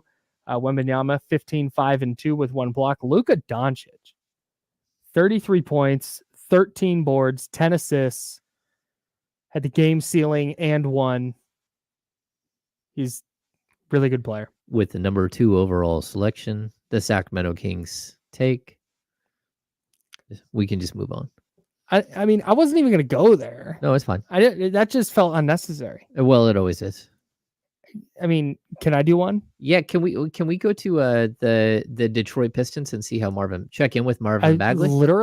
Literally just went there and I have his name highlighted on the box score. Let's do this. Marvin Bagley last night came off the bench for the Detroit Pistons, who fell to the Miami Heat 103-102 in a great game down there in South Beach. Marvin Bagley played 16 minutes. He went 3 for 3 from the floor, 2 for 2 from the free throw stripe. He had 8 points, 8 rebounds, 3 assists, and a block with 1 turnover. Okay, what is going on here, Kyle? Marvin Bagley had 3 assists? That's a nice little game for MB3. Marvin Bagley's career high is 4 assists. To have 3 assists in game 1. In 16 minutes. Bravo, Marvin Bagley. Do you want to know what James Wiseman did last night? I know what he did, but you can go ahead and tell the good people out there. James Wiseman, hey, you listener, congratulations. You played as much as James Wiseman did for the Detroit Pistons last night. I also played as much as James Wiseman did last night. Hey, real quick, instead of dragging former number 2 picks who aren't as good as their draft position, Cade Cunningham. Holy smokes.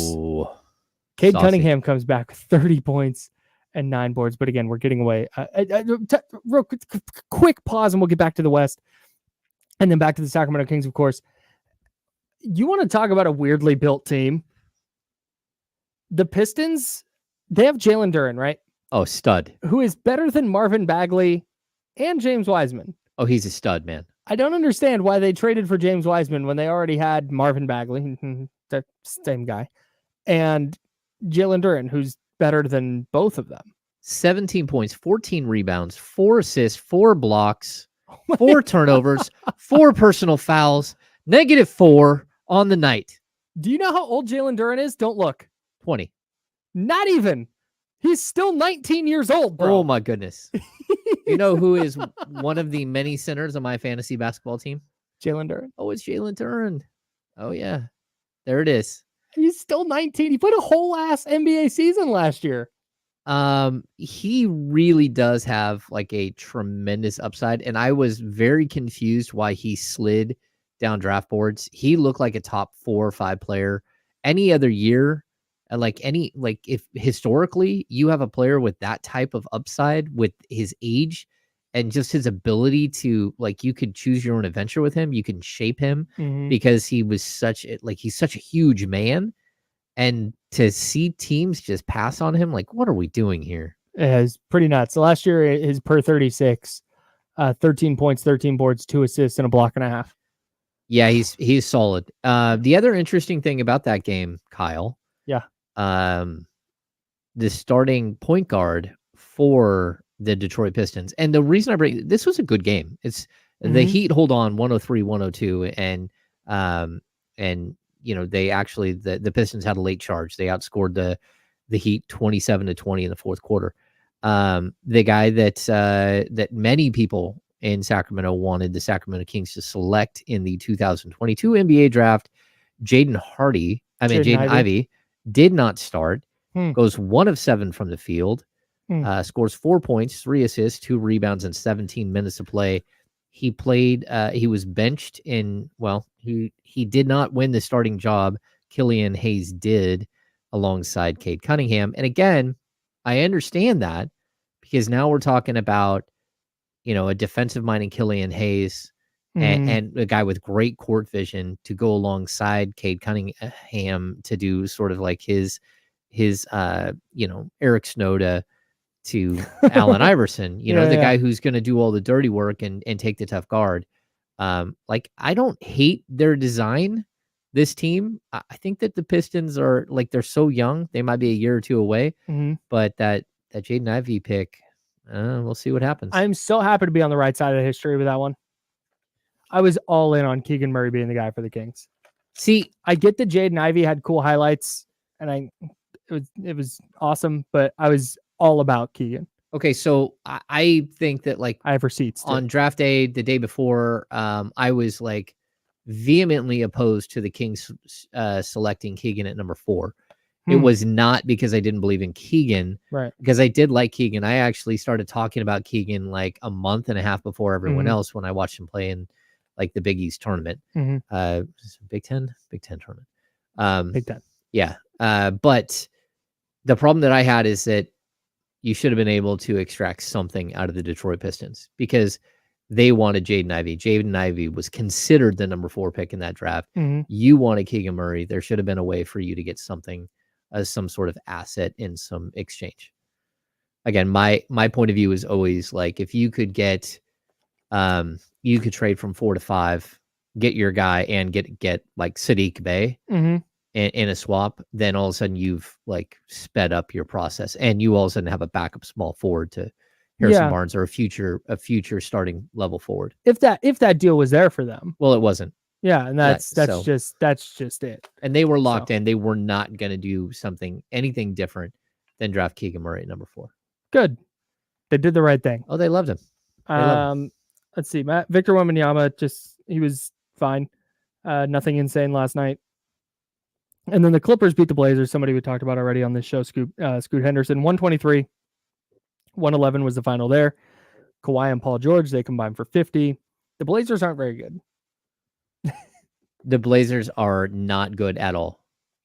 Ivica Zubats had 20. Zubats. That's not great. I don't know what happened to DeAndre Ayton in that game, but he was not good. Again, it's just DeAndre Ayton. DeAndre Ayton couldn't cook on a really good Suns team, and now you're putting him on a rebuilding Blazers team where he's going to be not very good and also unmotivated.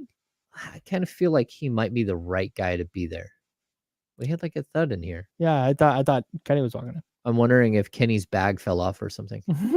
Sorry, Kenny. Yeah. When am I allowed to be concerned about Kevin Huerter as we circle back to the Kings here on the Insider sponsored by Jiffy Lube?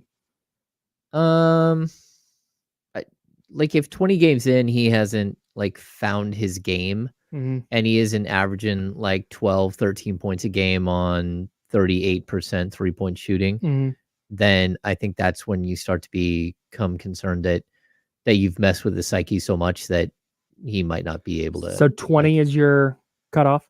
Yeah. I mean, I'm not saying 20 as a starter. Like if he's not finding his game by game, like 3 and everyone else is, and there's a way that you think that you can improve your team, especially on the defensive end, and you got to make a move. That's fine. Like you brought that perfectly into my next question, because it was, is there any chance in your mind that he's not starting against Golden State tomorrow? Oh, I'm not going to say that. Like I don't know. Like it's so possible. There is a chance. No, I think there is a chance. The Chris Duarte fell out of the possibility of starting very specifically. It's because he got hurt, and now if he's 100% healthy, that means things are different. But I'd also caution people that, again, I talked about this before, but whoever doesn't win the starting shooting guard, whoever isn't your starter, he's your backup small forward. Yeah. And then if Harrison Barnes has a game like that, then like you ain't gonna play. So I mean, I even think in the Kings game, they could have given more minutes to a couple of guys, but they didn't need to. Like Keegan Murray could have played more than 30 minutes without any question. Yeah. But you didn't need him to. I was really surprised at, speaking of minutes, is how early Sasha came in. I was and I know that Trey Lyles is hurt, and that, has a domino effect, and that pushes Sasha up the bench chart. A depth chart. Thank you. I understand all that, but I still, just the way he looked in the preseason, I was like, man, I don't know if he's going to be super playable right away. I don't, maybe pick a spot, but nope. It's just, hey, he's your second guy off the bench. Remember that Mike Brown is never going to, he's never going to do a line change like what he did in preseason. So you're not going to see 5 guys come out and 5 guys go back in. Right. Like the idea is always to keep Fox or Sabonis on the court at all times. And I think we saw good representation. That's why you saw Sasha come in early, so they could start moving stuff around, because they're trying to make Keegan Murray as that third cog. So one of the 3 will be on the court at all times, whether it's De'Aaron, Keegan, or Domas. Yeah. So that's why you're seeing him come out of the game early. And then as soon as you made the first move, that's when Harrison Barnes got hot. It wasn't in the first minute. Or it wasn't in like the first 5 minutes. The first 5 minutes were rolling without Harrison Barnes going crazy. And then once you started to make your adjustments, Harrison Barnes got hot. Yeah. And it's like, oh, there's Harrison. Let's ride. Man. Like I said, unbelievable game, but that game was why Harrison Barnes frustrates me. I don't think he is a bad player. I would never say he is a bad player. He's a super valuable NBA player, and he has been his entire career. He has put together a phenomenal career that 95% of players ever would love to have.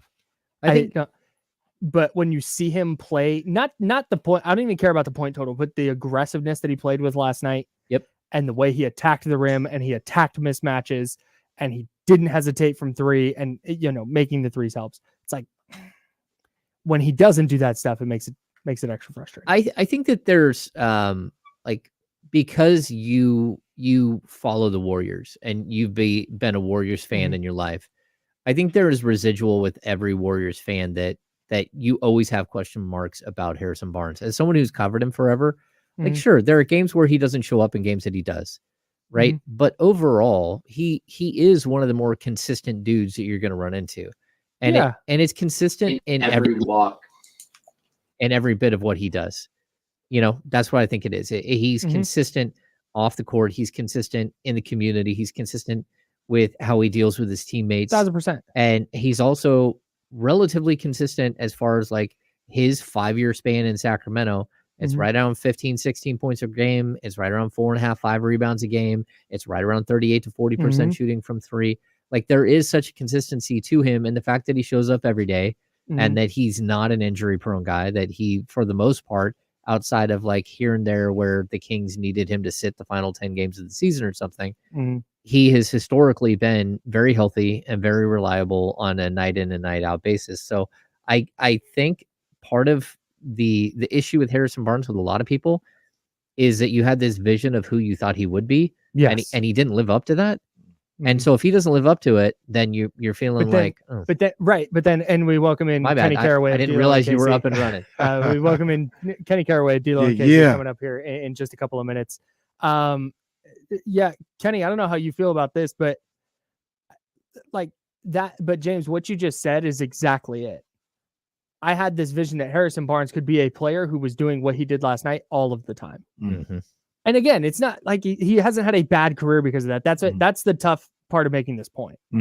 Is I'm not trying to drag Harrison Barnes. He was the best player on the court last night, one of the best players in the league last night. Yeah. But it's like, man, I would love to see more of just the aggressiveness on a night to night basis. And that's really what it comes down to, man. I think the thing for me with Harrison is he's too good to have moments where we don't know he's out there. Yeah. He's too good. Yeah. He's not a scrub. He's not some kind of a below average player. Yeah. He's a really good ball player.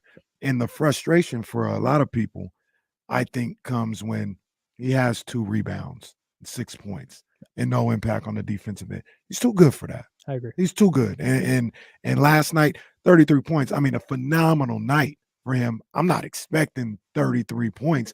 I'm expecting, look, hey, give me 12 and 6, especially with the role that you have now with Keegan probably taking a little bit more, Fox taking more shots. I'm not even looking for you to have 15, 16, 17 points a night.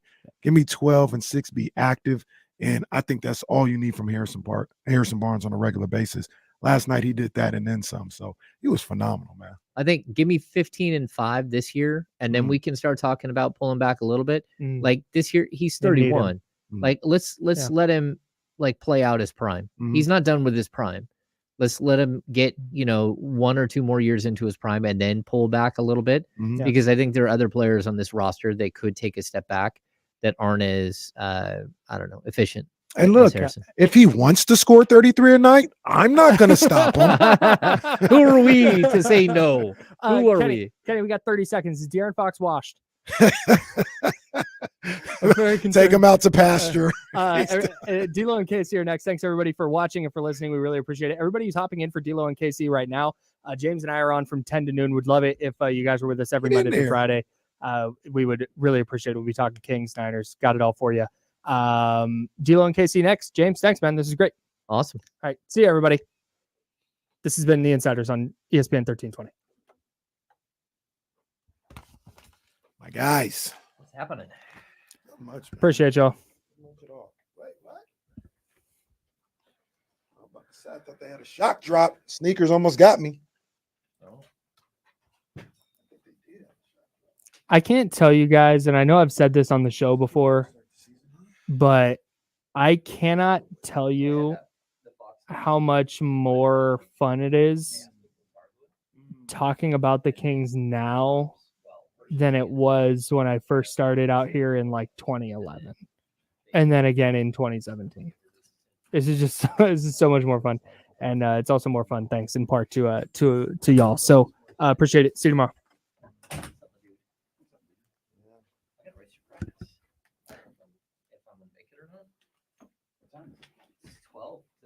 Doesn't make any sense because they played last night in Utah, but I got both. We're good? Yeah, we set. We swung around, everything's back, raise the seats. We're good? Yeah. Cool. Yeah, I was telling him I had the whole, it was supposed to be embargoed until this morning, the De'Aaron Fox thing. With the video, it feels like that's what was supposed to happen. I won't wear them, but I will get the mug wrap for my son. Good job, man. All right, see you guys. See you, man. Oh, we see y'all in here today. What's Yeah, good, baby? man. What's good? Some of these hoes out here talking crazy. Come on, man. We on that shit today. Y'all better stop playing. You ain't going. Hey, all the music gonna be played today. You don't know if it's 102.5 or 1320, baby. We out here. We got a bunch of music to play.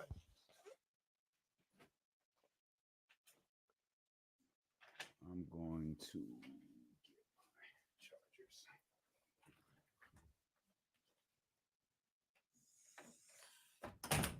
Hey, man, y'all already know, man. I told you it was a Drake Bar certified game. Drake Bar is coming 12-20. Drake Bar is coming 12-20. First Drake Bars of the season. Turn it up. Tell Flex to drop a bomb on it. First Drake Bars of the season. They need a clock like that outside. This is a radio station. Gives you, like, first of all, well, how about a clock just in general? We don't have a clock outside. outside. Yeah, like right here. Oh. And we need ones with seconds.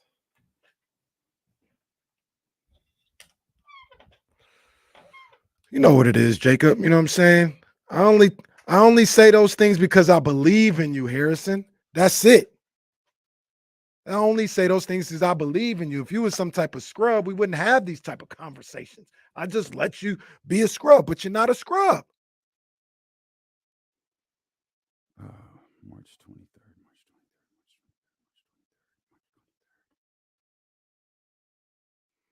What we got? Okay.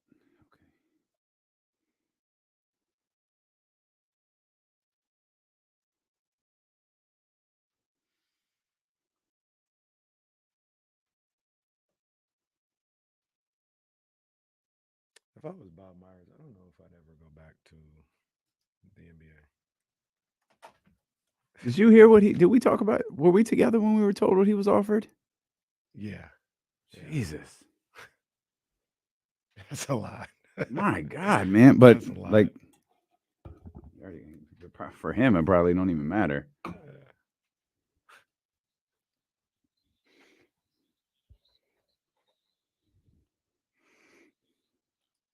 Nah, hey, whoa. Let's just make sure we got this right out the gate. Nah. Let's just make sure we got this right out the gate. We talking Harrison Barnes today. Come on. Y'all wanted a first segment reference? Absolutely. How about a before Young Zell hits reference? Absolutely. That boy HB. Tell Flex to drop a bomb on him. Yeah. We got him screaming D-Lo, KC, D-Lo, KC, D-Lo, KC, D-Lo. We got him screaming D-Lo, KC, D-Lo, KC, D-Lo, D-Lo. We your number one spot. We your number one spot for some sports, huh? Got the city going crazy when we work, huh? We top two, but we ain't two, we in first, huh? And when you need the real, we is who you search, huh? D-Lo, KC, D-Lo, KC, D-Lo, KC, D-Lo. We your number one spot. Come on, man. Light the beam, baby.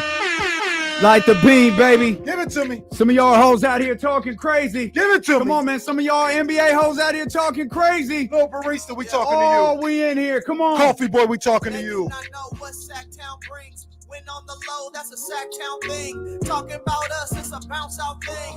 Must they forgot We some Sacramento kings. Talk to Ball him. going crazy, yeah, we back with it. Northern Cali going crazy, one sack winning. That's right. If you doubted us, then ain't no back spinning. Nah. This is real right here, ain't no catfishing. So tell me what you see now. See Coming down the now. lane off the rebound. Rebound. It's 9-16 now. Look to the sky, point the beam now. Tell them like the beam. Like the beam now. You can tell them like the beam now. Come on, man. We're going verse 2. Yeah, we starting the season off the right way. You can tell them Young like the Zell, beam step now. up. Tell them like the beam, like the beam now. You can tell them like the beam now. We're not playing Tell with them you. like the beam now. It's If over. you repping that Kings like the beam now. Come on now. Sack crowd, make sure everyone knows. Let me tell you how this thing really goes. Yeah, we travel deep, whether we home or on the road. We lit. You don't want that got smoke, we the team of the year. We shaking things over here, don't doubt, we believe over here. We don't bleed over here. And let me just speak real clear, I only deal with real kings over here. So tell me what you see now. Coming down the lane off the rebound. Rebound. It's 9-16 now. Hey Look now. to the sky like the beam now. Tell them like the beam. Come on, man. You know what it is. Shout out to that boy, Young Gel. Come on, man. That's right, baby. That's Get right, baby. on our level or get up out of here. It's the energy all year long. Come on, man. Welcome in Yeah. to the October 26th edition of D-Lo and KC. I'm Damian Barlin. The ultimate needle mover in God mode himself. He's Kenny Caraway. Yes, sir. Acknowledge me. And that man is Harrison Barnes. I'm in God mode. You know what it is. You know what it is. Come on, man. They's out here talking stupid about Sacramento all off season. All off season out here talking stupid about Sacramento and their injuries. I'm sorry. Let me give you the latest injury report. Booker out tonight. Brad out tonight. The whole goddamn Western Conference was going to be healthy except for the Sacramento Kings. Oh. Y'all need to stop reading these little hoes articles. That's what we're going to call these dudes from now on. They're little writer hoes. That's what they are. They're little writer hoes. They get behind their little computer and they start hoeing. That's what they're doing. They're little writer hoes. That's what they are. Morgan Coin stat hoes. These NBA dudes are writer hoes. Y'all got to stop reading them, stop listening to them, stop giving them your time. Hey, man. The whole conference was going to be healthy. You already got Brad missing the second game. You got Book out tonight. Okay. Against the Lakers? Come on, man. Okay. Back-to-back national TV games. Okay. Not able to play. Okay. I mean, okay. All right. Like I said, these guys, you know, they have their reasoning for feeling how they want to feel, saying what they want to say, typing what they want to type. Yep. All right, man. Y'all do whatever, man. Ain't nobody worried about y'all, man. Y'all do whatever, man. Come on, man. We ain't here for your nonsense. He ain't worried. But look here. We ain't here for your nonsense. Look here. Come on, man. If you're not on point, we're going to have to call that out, man. We're going to have to call that out. It's as simple as that. Yep. If you're not on point, we're going to have to call that out. We're going to have to talk about that. Because if the Kings weren't on point, if the Kings get an injury here and there, you know you're going to talk about that. You know you're going to talk about that. So when it doesn't happen, I can't have you staying quiet. I'm not going to stay quiet. I'm not going to stay quiet. Give your boy a second. I ain't doing that. Yeah, let's see this. Harrison. Let me see. Sorry, just give me for a minute. Domas, 32 minutes, 22 points, 12 rebounds, 5 assists. Oh, what is this? 6 defensive rebounds, 6 offensive rebounds. God damn, how about that? Man, it was able 14 from the field. You know, I'm beginning to think some of this stuff they said about this man wasn't true. Hey, look, man. Look. Is that the right stat line? Maybe. Double check that. Double check that. 22 Maybe. minutes, 22 points. Yeah, 22, 12, and 5. Maybe. Y'all talked. No, go ahead. Say what you. Y'all talk stupid about that dude all off season. And let me tell you this. I'm gonna help them. I'm gonna help what was his name? Is it O'Connor or O'Connell? Which one of them's a quarterback? One of them's a writer. Yeah. Which one is it? I think O'Connor is the writer. KOC. Yeah. The Bleacher Report, the most overrated. I know y'all probably didn't watch last night. So I'm gonna help y'all out because I know it wasn't against the Warriors. It wasn't against the Lakers. I know y'all gonna watch tomorrow. Yeah. I'll help y'all because I know some of y'all didn't watch. Tomas had 22 and 12. I don't even think he had a great game last night. He was cool. He let HB do his work. Easy work. He let Keegan get some shots up. All work is what? Easy work. I think Domas was just out there kind of feeling the game out. Didn't even have a great game. But 22 and 12. All work is what? Easy work. All work is what? Easy work. Let me tell you, Domantas Sabonis took 2 more shots than Malik Monk. Man was chilling. How many shots Malik take? He took 12. Domas took 14. And we probably had to force Domas to take 14. That man played 9 less minutes. We probably had to force him to take 14. Probably. Look, the only reason we doing this right now doing this today. Yeah, it's the first game of the season. We got 81 left. You know, Yeah, we're going to do this 81 more times, too. Ain't nothing been decided. Lance Woods called it yesterday. 82-0, and that man ain't wrong. Ain't nothing been decided, but this is what I say. If the Kings would have lost last night, Uncle Looney would have been in here at 11:58. Talking about you ain't sneaking up on nobody no more. All them writers in Boston and all over the place would have been like, see, Kings ain't sneaking up on nobody. Clock struck midnight. All y'all would have been saying that early this morning. Y'all would have been up with the Roosters early this morning saying that. Yeah, them jokers wake up early, too. You know what I mean? Uncle Looney would have been in here early saying that nonsense. Anybody seen Uncle Loon? But the Kings won, so they trying to have it be crickets right now. They trying to have it be cricket. And you know what? Say they lose, whenever they lose. If it's Friday, Sunday, whenever they lose. March. They're gonna be in here talking. Lose their first They're gonna be game in in here March. talking. I'll be like, no, you can't say nothing. Because when they won, you were nowhere to be found. You didn't tip your hat and be like, oh, that's a good win. Now it's just game one. If they would have lost, it wouldn't have been just game one. It wouldn't have been just game. It would have been a microcosm. What's going to happen all year long? We're not doing that. We're not doing that. So you either decide to play this thing out like a normal person, or if you want to be knee jerk, we can be knee jerk. We can do it all year long. We got nothing but time. We got 4 hours a day, 5 days a week. We got nothing but time. We can be knee jerk if you want to. Harrison Barnes scored 33 points last night. That man was killing. That man scored 27 in the first half, excuse me. At one point, if I remember the exact numbers, we were in a meeting trying to follow this the best we could. Yeah. At one point, he was 8 of 8. I think 4 of 4 and 4 of 4.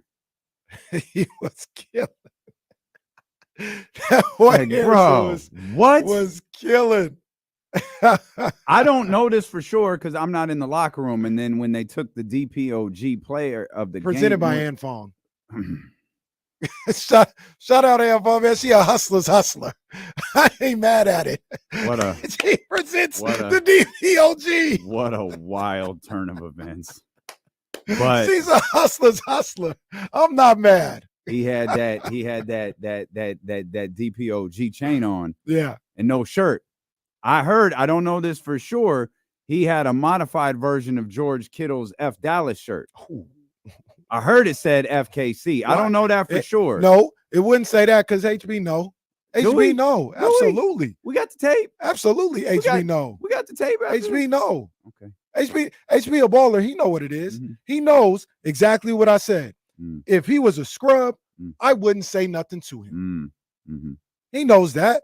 He knows me saying something is recognition that you're better than any type of sorry stat line you may have ever had. You see all them screen grabs going out to us last night from that press conference or from the media scrum that I paused. Oh, that was tough. That was tough. HB, like I told the insiders, man, catch them 12 to noon every day. Nope. It's 10 to noon. What'd I say? 12 to noon? 10 to noon every day. It's all right. Check my guys, the insiders, here on ESPN 1320. But like I told them, Harrison Barnes, I'm not saying he's got to be 33 points, but he's good enough to have an impact on every single game he plays. And when he doesn't have an impact, I'm going to tell you right now, I deem that as unacceptable because you're better than that. Whether it's 33 points or 11 points, 8 rebounds, or, you're just playing really good defense, you have an opportunity to have your fingerprints and you have the talent to have your fingerprints on every single game. And much like Mike Brown with the rest of these guys, I believe in Harrison Barnes. And when he doesn't do that, I'm like, that's unacceptable. You better than that. You better than that. So whatever, last night it called for 33 points, and that was great to see. Friday, it might call for 9 rebounds. Let me see that. You know what I mean? Like he's got that type of talent. So I have no problem expecting high things from Harrison Barnes. Absolutely none. Yeah, as you should, as everybody should. But I don't think a lot of people expected that. I didn't. that was phenomenal. from HB last night. An absolutely incredible start to the season for him. A great start for Domantas Sabonis. A very reserved start for De'Aaron Fox. Keegan hit a late three that pushed his numbers to 15. I think the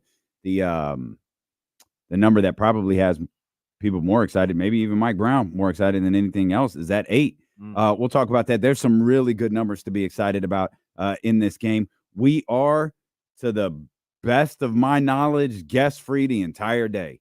We got you. Phone lines are open, 916-909-1320. Chat house, we here for you. Jump in. Only score bigger than the one last night is the scoreboard that's going on right now. It's nasty We right appreciate y'all so much for tuning in. We have got you covered all day long. Steeler with KC. Hey, you know them 1220 vibes, baby. You know what it is, man. 1220. People was calling for it all night. Don't worry, I got you. This was a Drake Bars game. They coming. Steeler with KC, brought to you by Sky River Casino here on Sacramento Sports Leader, ESPN 1320.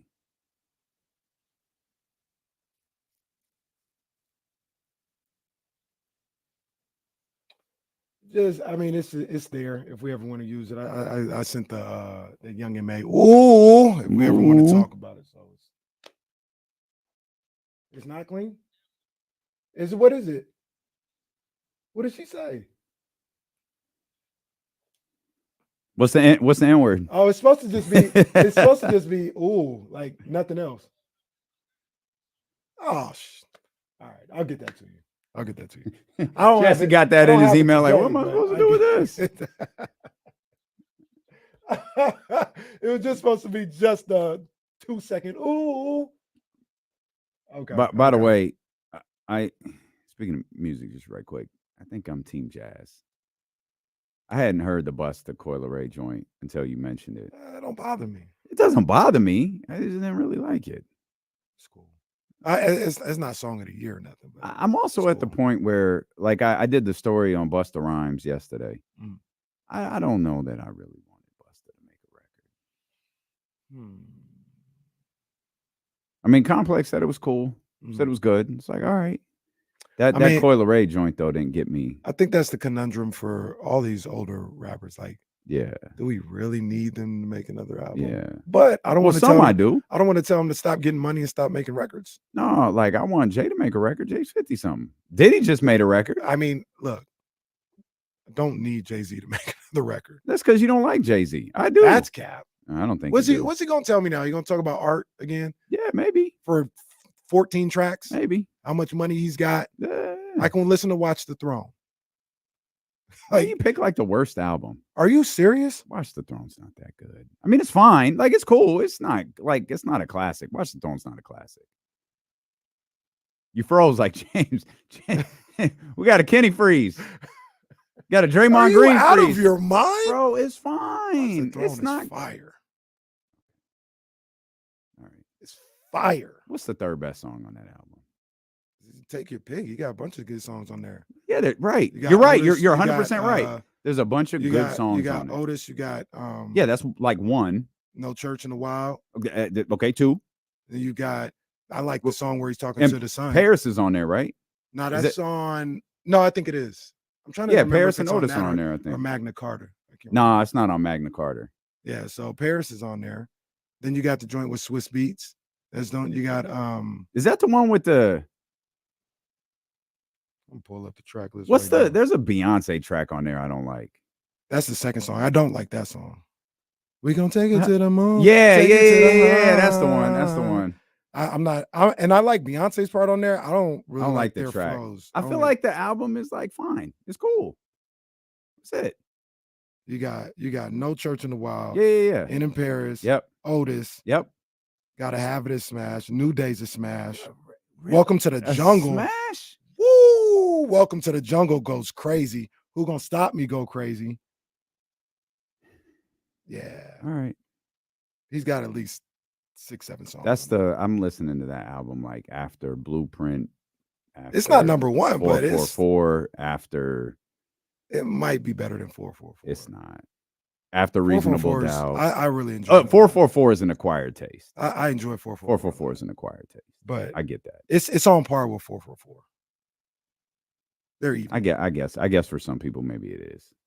Who gonna stop me, huh? Yeah, gotta have it. Does go crazy. Does it?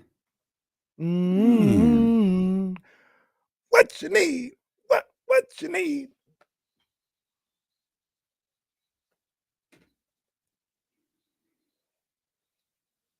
It was once said by a man who couldn't quit. I love our music discussions. Sacramento Kings because we really don't agree on much. It's almost like we're like 15 years apart in age. Like we see albums. I think we listen into albums differently too. But like we were having. Well, it doesn't matter. That discussion's for the commercial break.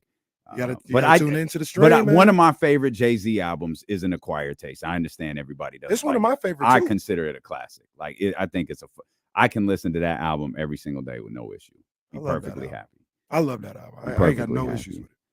And apparently, I'm gonna be listening to this beat all year long. But look, maybe not all year long, because I said they're gonna win so much. I can't do it every win. We got designated Drake. Designated Drake. They win too much. They win too much. Last night was a designated Drake bar game. Yeah. Sunday will be a designated Drake bar game. That's right.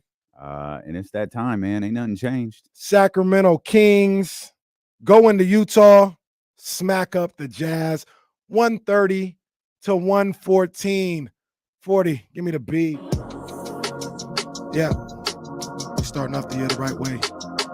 Combination. You already know the vibes. Let's get into it. Yeah.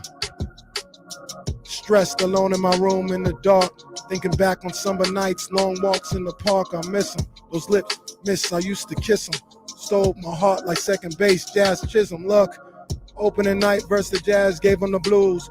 Monk caught a body, left Jordan 4 confused. Me hating HB, been falsely accused. 40, my dog, it's nothing but fake news. Whoa.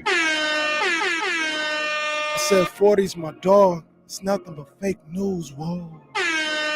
Yeah. Combination. The Kings started the season off right. Chris Dunn got bodied, and THD had a fresh cut. Yeah. All right, Drake bars are back, baby. Yeah, Jordan 4 was confused. Back. Oh, my gosh. We was all confused. Oh, my gosh. That was nasty. Yo, that was crazy. That was crazy. To set the scene, Casey and I were watching, and shout out to our man DJ Complex, who's very understanding of our life at this moment. Like, yeah, ice rink. Yeah, because we have these meetings every Wednesday with Complex, but again, he's very understanding of what our job is, and so the meeting is following the KSFM show. So we have the game on our respective phones, and so we go in. We do our meeting. We're engaged, but he knows. We're watching both. He's engaged with us a little bit, but we have the meeting. I go home. I live a lot closer than you do, so I don't know what the experience was like for you. But I get home, I set everything down, just try to get comfortable, sit down and eat, greet Sprout. Yeah. The second I sit down, the fast break happens. And I see it developing, and I like put my hands on the table because I'm watching it, and I'm waiting. And you know me, I'm just watching. Yeah. I jumped up out the chair, for that one, scared the hell out of everybody, and yeah, that was vicious. Yeah, Monk got me. That even caused me to tweet. Like like everyone goes to the Twitter account. Oh my god! And like a week later, you're like, what was that tweet about? I had to tweet my exact reaction. That was vicious. All caps. Oh my god! Because that's exactly I missed what it. I missed it live. I didn't. I didn't get a chance to watch any of the game live, to be honest with you. Well, except for the part in the meeting. But yeah, I had to make a stop afterwards, and so I missed it. So I'm getting caught up after the game, and I think somebody said something about Monk and bodied or whatever, and I was like, oh man, I missed the dunk. Mm-hmm. And I just scrolled a little bit more, and I saw it, and I said, oh, I was like everybody on the bench. Mm-hmm. I was like, oh, and then JaVale was sitting there squatting down, just couldn't believe what he saw. I don't know what was going on in the Delta Center, but it felt like there was a good number of Kings fans in the building because there was a buzz in the Delta Center after that dunk. It was a buzz. And the bench went crazy. We got Keegan to crack the biggest smile I've ever seen Keegan crack. Man, hey, like the Giants the year they were actually good. Worst loss of the season we had game 1. That might be the best dunk we see all year. Yeah, it very well that might be the number 1 dunk all year long. I believe Wow. we got the dunk here with the official call.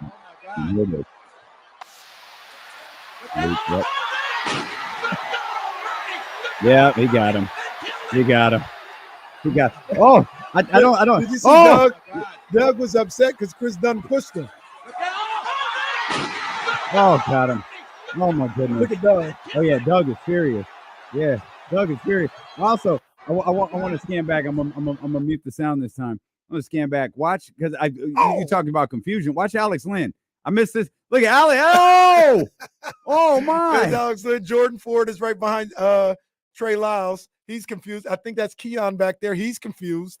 Look at Coach Jimmy over there. Look at Doug is furious. Doug is pissed off about that shove. Hey, look, and sorry for the randomness for the streaming, but we looked at it. Look at JaVale. That's the best shot right there. If there's a photo of this anywhere, that's photo of the year right there. That's photo of the year. So look, remember that Instagram post that I tagged you in? Now it's gonna have me looking at those things. There is somebody on the Jazz bench that's like, oh no. Oh no. Okay, scrolling back. There is a mini reaction to the Jazz bench on that situation. It's tough. With all due respect to our brother there, who will remain nameless, who made that video for us, because I don't want him to get in trouble. Let's go to the actual video, and we'll mute the sound, because you know why we're muting the sound. But here's the look at nice play by De'Aaron. Here it comes. I'm watching the bench now. Oh, well, wait a minute. I think I caught it. It. Like, It's Brody right here, right? Yeah. Brody was about to cover his face like he was the one who got dunked on. Oh, look at this. That's a classic. That's a classic. Come on, man. Oh, look at Doug looking for the tech. Doug said, what the boink was that? Doug about to go at it with the official. Oh, what a moment. I'm sorry. I got to run this back one more time. I can read lips. Watch DC. Oh, yeah. That's what he said. I can read. That's what he said. Lips. That's what he said. DC was furious. Oh, my God. I missed that the first time around, and the second and the third and the 10th. Oh, that is tremendous. Shout out Malik for giving us the highlight of the year. Shout out to SVP. That was his best thing? Yeah. Ooh. Right out the gate. He led with Fox to Malik. Man, right out the gate. That was nasty, bro. That was nasty. And you know what my favorite part is? Malik didn't have to do that. Oh, he could have dunked it. Yeah. He still could have dunked it. No, he made the decision to bring it all the way back and throw it forward. Oh, Malik, come on, Malik. Man. Come on, Malik. Bad man. That boy Zero's a bad man.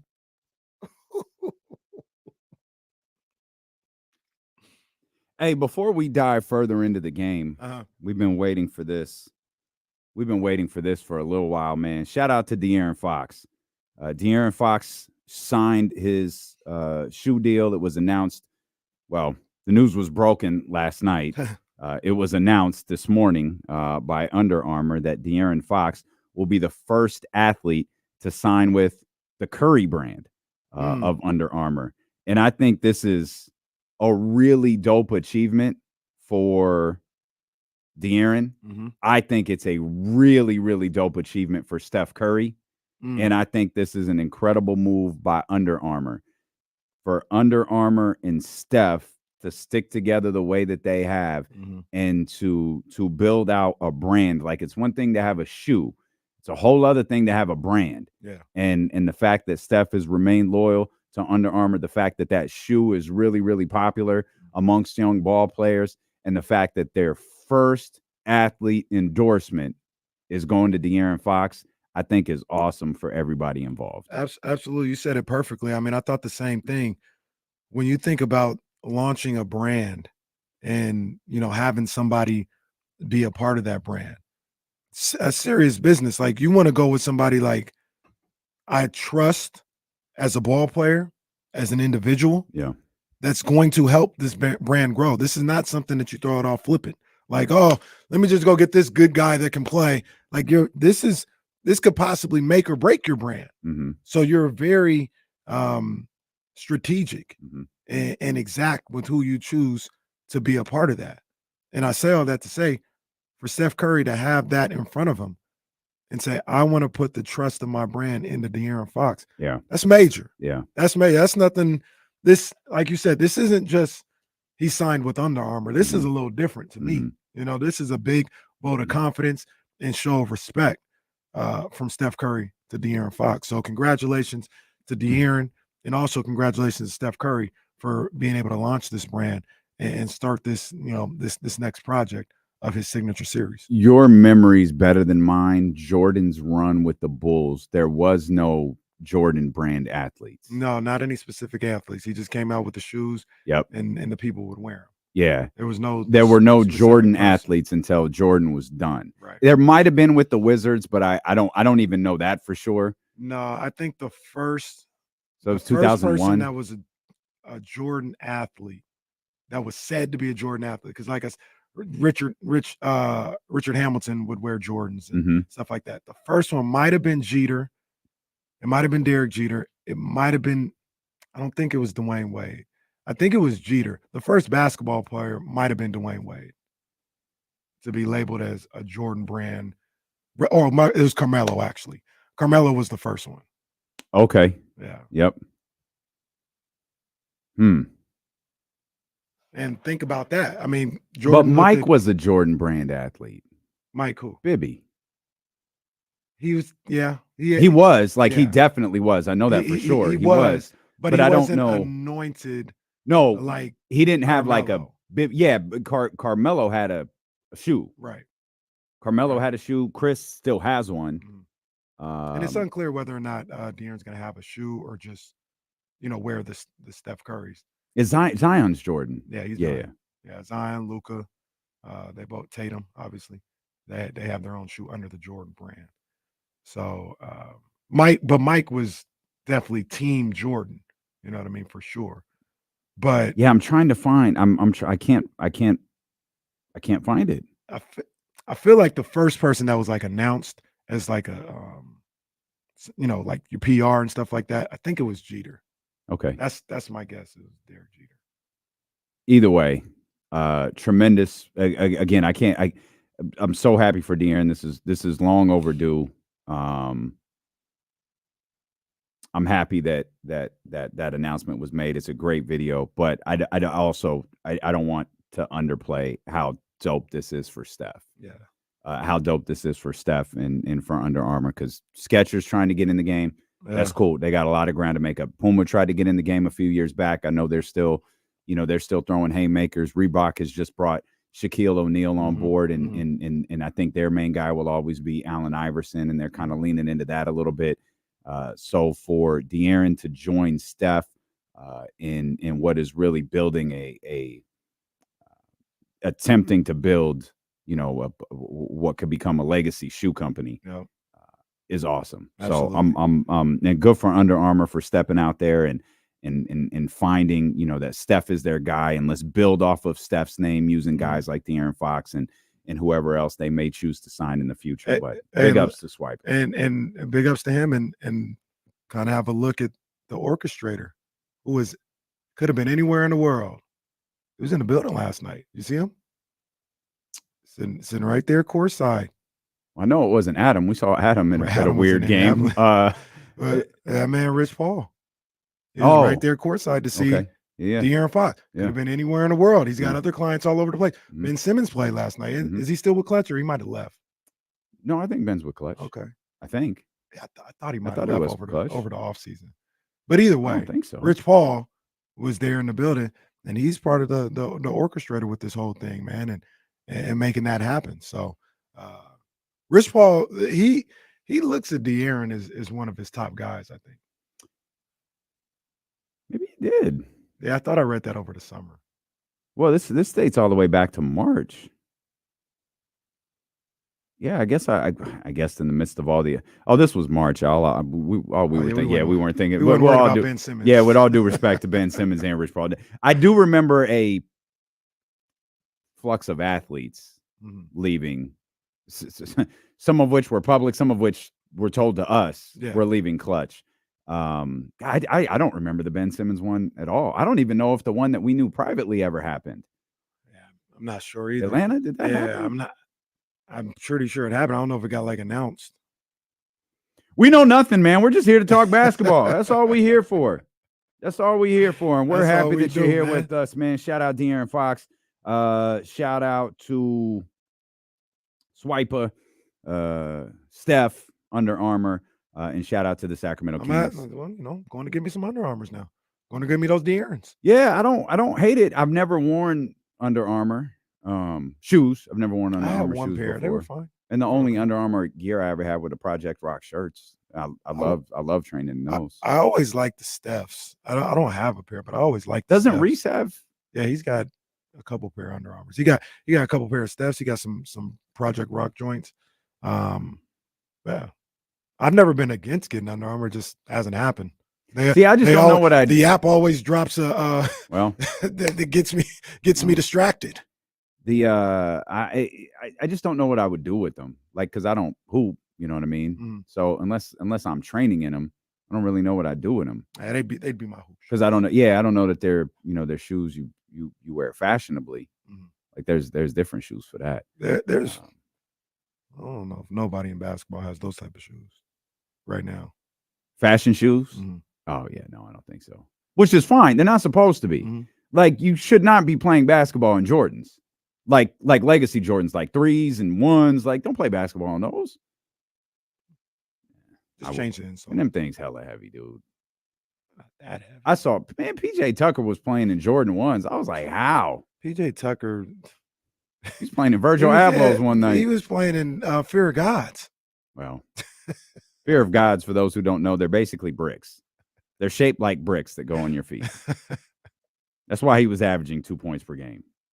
He just wore bricks on his feet.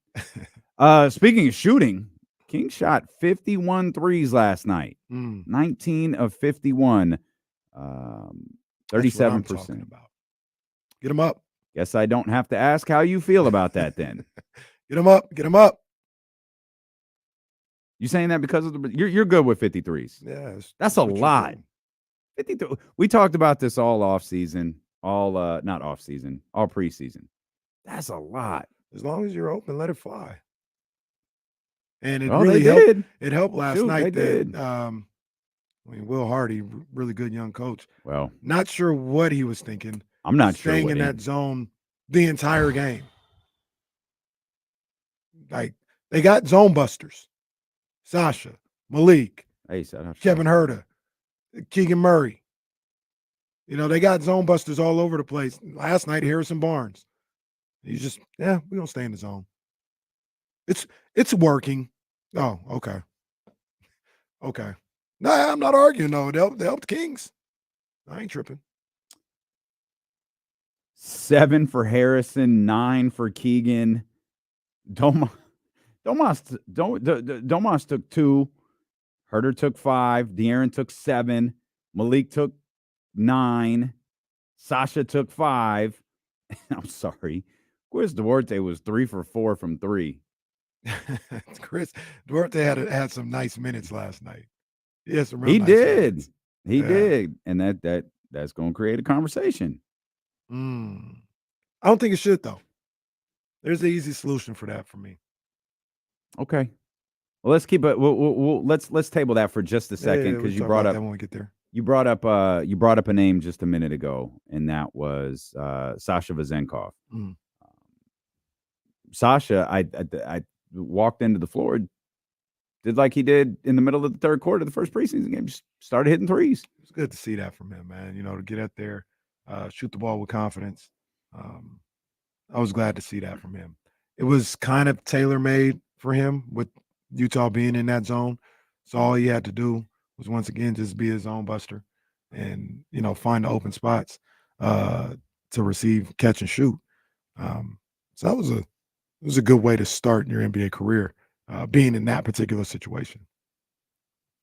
I think the thing everyone is watching, which will lead into the discussion we're going into in a little bit about the 2 spot, is like minutes, right? How did the minutes play out last night? Mm-hmm. Kevin Huerter didn't really have the best game. Now it's really, really important to note Trey Lyles didn't play.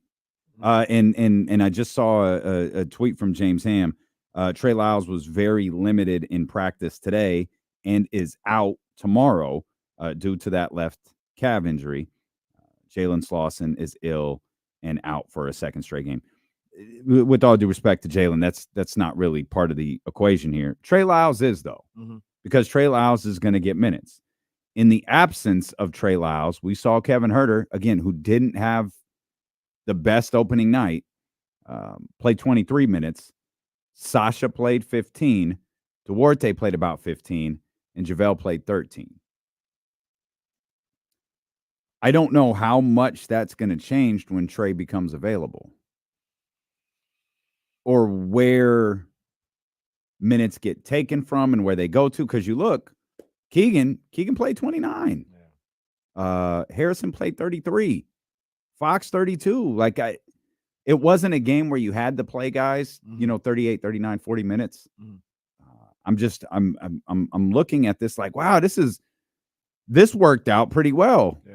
Kind of forgetting, there's a guy who will be in the rotation that wasn't there last night. Yeah, he was probably going to play 20-something minutes a night himself, So, I don't necessarily know how they maneuver those minutes.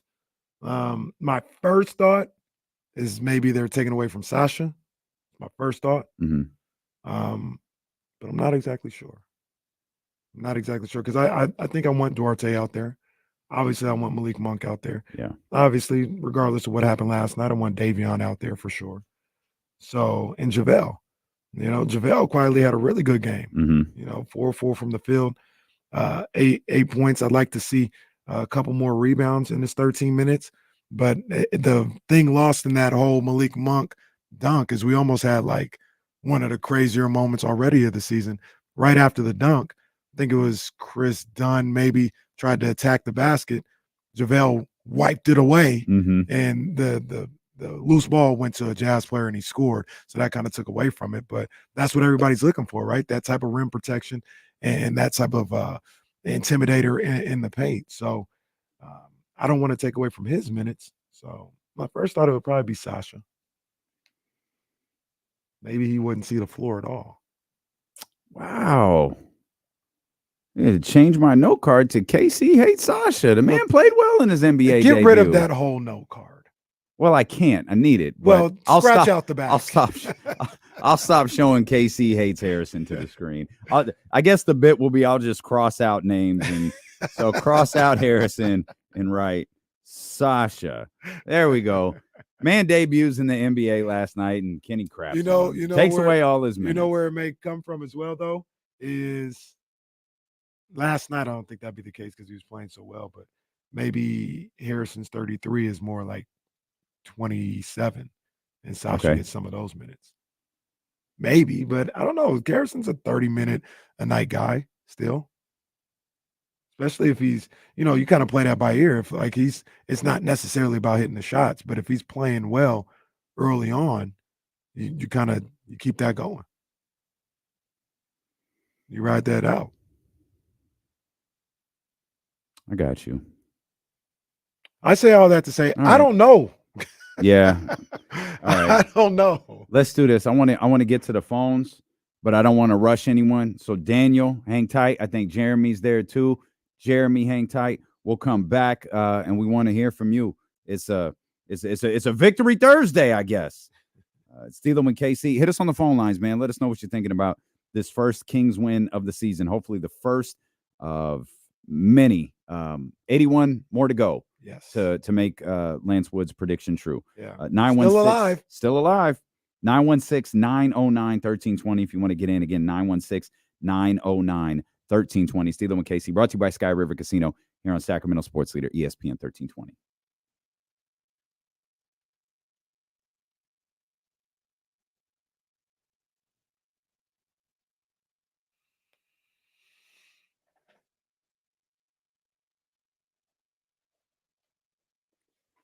So here's the other thing. This is just random, but I was thinking about the sign stealing thing again, right? And it was like, oh, the guy was at the game stealing signs. Isn't that just an advanced scout? Like, it's not unheard of to have somebody go to the other games. Once again, practices, now that's where you draw the line. You're working really hard over there. I just don't understand. Somebody tell me where it's wrong. I don't understand it. I'll let me know where it's wrong, and I'll say, that's right. That is wrong. Hey, shout out to my guys that I met last night from Regina. I'm sorry, where are they from? Sir. Yeah, run that back real quick. Yeah, sir. I was talking to Kyle, and then you said that. And my ears perked up. What did you say? Hey, I'm not capping. Not capping. I met my guys last night from Regina. Casey, you got to stop, bro. Bro, that's where they're from. Don't disrespect them like that.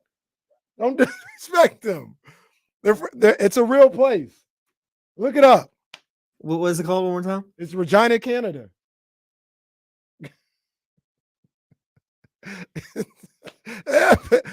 PJ knows. It's a The college, I think their mascot is the dinosaurs. I don't know what it's a city. It's like a capital city. Y'all think I'm just making it up? Kyle's out here vouching for Regina, I guess. Regina, dude. Regina, Canada. I told them I'd shout him out on the show. I told him. Dame's typing up his 2 weeks notice in the corner right now.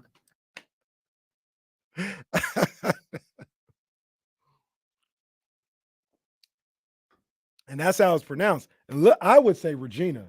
That's what I would say, but it's not pronounced that way. Someone asked me where I'm from. I'd be like, don't worry about it. Tell him I'm from Canada. That's where I'm from. What city? Don't worry. Hey, man. I'll just tell you where they from. Did you have to do a double take when they told you? Like, you tell them, like, wait, where are you from? Did a triple. I didn't even want to say it back because these people like I want to be on their good side. I'll put it like that. So I didn't even want to say it back, but they insisted. It's one of those things where they tell you, like, nah, that can't be right. Where are you really from? They said it, and I was like, that's crazy. You from Canada. All right. That's what's up.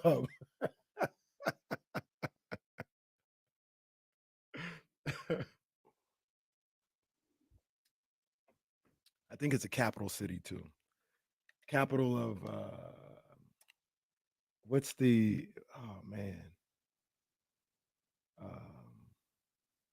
let me just look it up.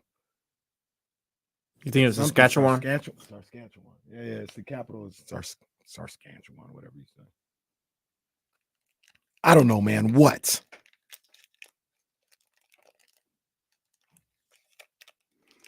You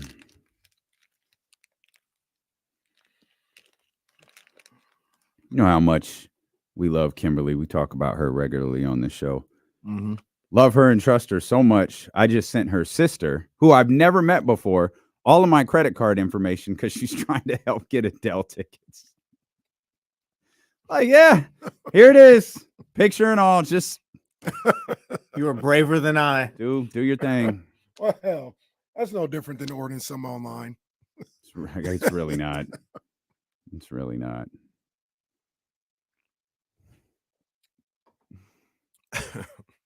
Carlos, is the same Carlos that works for Under Armour? I know one of our Carloses work for Under Armour. That's what's up. Yeah.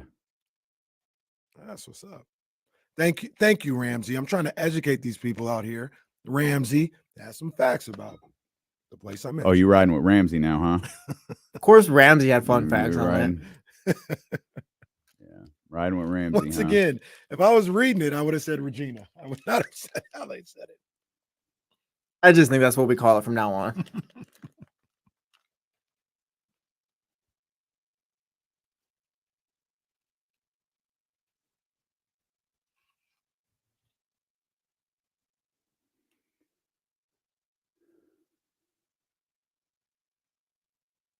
Okay.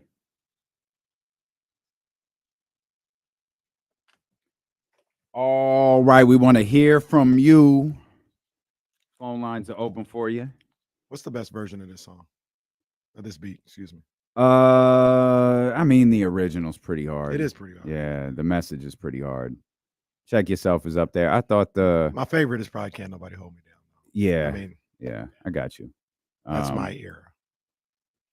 Okay. See, all right. I'm not doing this with you I'm today. not talking to you. I'm just saying in general. You did this Solomon Vinyl too. You know, I'm younger than Damien. I was like, hey, okay, wait a minute. I did notice the way he said that minute. right now. He I'm said like, my hold era. on. Like, I'm yeah. talking in general. We're like 3 years apart. I'm talking in general. Don't That let him was even disrespect you directed like to that. him. You said it was my era. Yeah, don't let him do you like that, dude. You over here Come on. instigating stuff. Will you stop? Let's get to these phone lines. Who's up first? Was it Daniel? 916-909-1320. What's up, Daniel? D-Lo Casey. What's up, man? Hey, man, it was good to watch the game. I always listen to the road feed, and it was good to hear those announcers, man. All they did was complain about the refs. It was, man, I remember the good old days when the Kings were bad, and that's all we would do. Complain about the refs. And that's all they did. It was awesome. The last thing I want to say is the Sam Darnold era starts.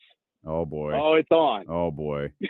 Look, Sam Darnold, Oh, I have boy. no faith in him as like some type of franchise quarterback. Just find a way to win on Sunday. That's all you need to do. So that And then you'll be back to the bench after the bye week. we're gonna talk about that.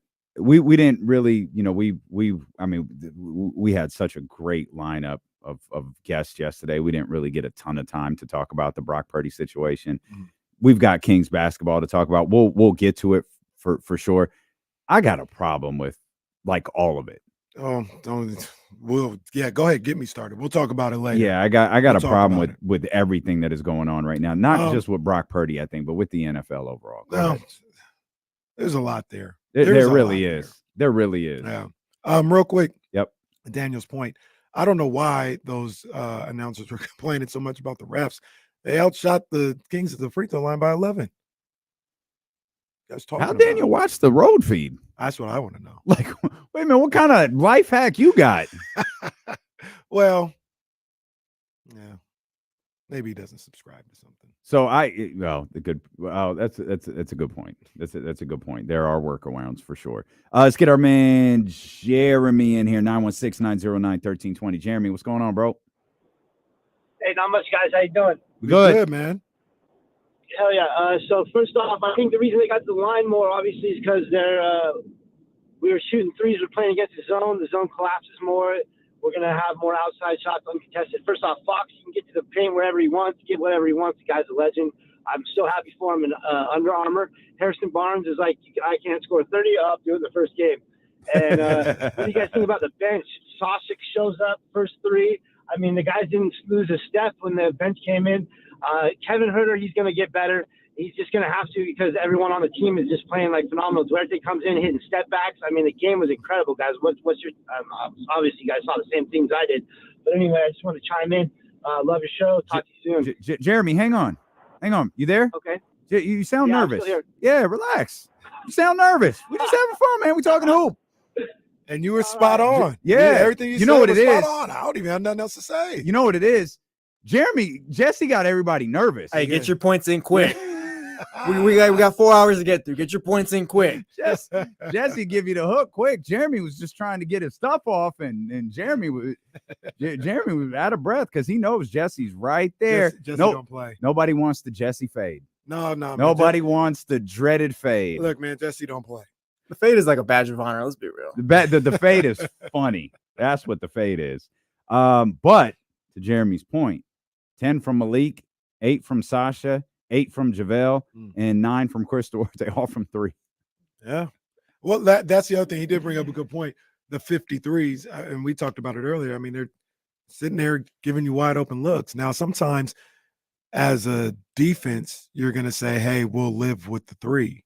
Like they're doing what we want to do. We can't guard De'Aaron Fox or guard Sabonis one-on-one. So we're trying to keep these guys out of the Hubie Brown, the painted area.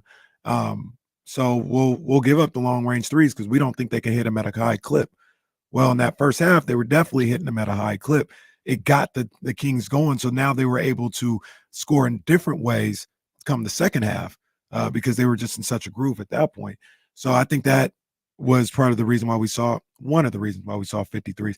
You might see 53s when they're playing a regular team. That's just kind of how they do. But I thought they were getting wide open looks. Will Z was in the chat earlier. He said 34 of the 51 threes were wide open threes. So shoot them. Well, that's your favorite stat. That wide open three stat. Wide open. You got to hit that. Isolate that. 916-909-1320. Our man TC in here. TC, what's going on, baby? What's up with my two brothers? What up, TC? Man, just tapping in. Look, man, that game was so juicy last night. The defense, what I say, if they could score 120, 130 and hold them to what they had, 117, what they had? 114. Last night. Yeah, 114. Look, hey, if they flying around like that and playing up tempo, bro, I'm fine with that. I'm glad what Mike is doing, man, is working. Yeah. His rotation. I know Trey didn't play, but I like what I seen last night. It's a Jazz, but man, it's an NBA team. So I like what I seen. Absolutely. And real quick. Yeah. How did you describe that game again, TC? Nasty. That's not what you said. That's not what you said. Don't switch it up, TC. Don't switch it up, TC. Appreciate you, bro. TC still there? TC, yeah, I'm TC. here. Hey, man, we're going to talk about it later. Boy, you should have heard him this morning. He talking slick about Kyle now. All that. It's water under the bridge. Remember week 1 and all? Oh, it's water under the bridge. We good or whatever. Oh, no, he was just waiting for this opportunity. He was calling our boys in the Bay. He was waiting for this opportunity. He was waiting for a loss. He back. Okay. Yeah, he back. TC back. Okay. So we'll talk about it, TC. Hey, look, check it out. Listen, I never left on that situation. I told you we're going to let it play out how it play out. Look, that dude Kyle is a trip, ain't he? He been waiting to put the next Steve Young in. He's going to fall on his face with this dude, bro. What? TC, we gonna talk about it. We gonna talk about it, TC. I ain't leaving the Kings yet, man. I ain't leaving the Kings. He been waiting to put the. All right, man. Well, Sam Darnold is the best throw of the quarterback since Joe Montana. They said in training camp, right? That's what Matt Mayoko said. Kyle Shanahan never said that.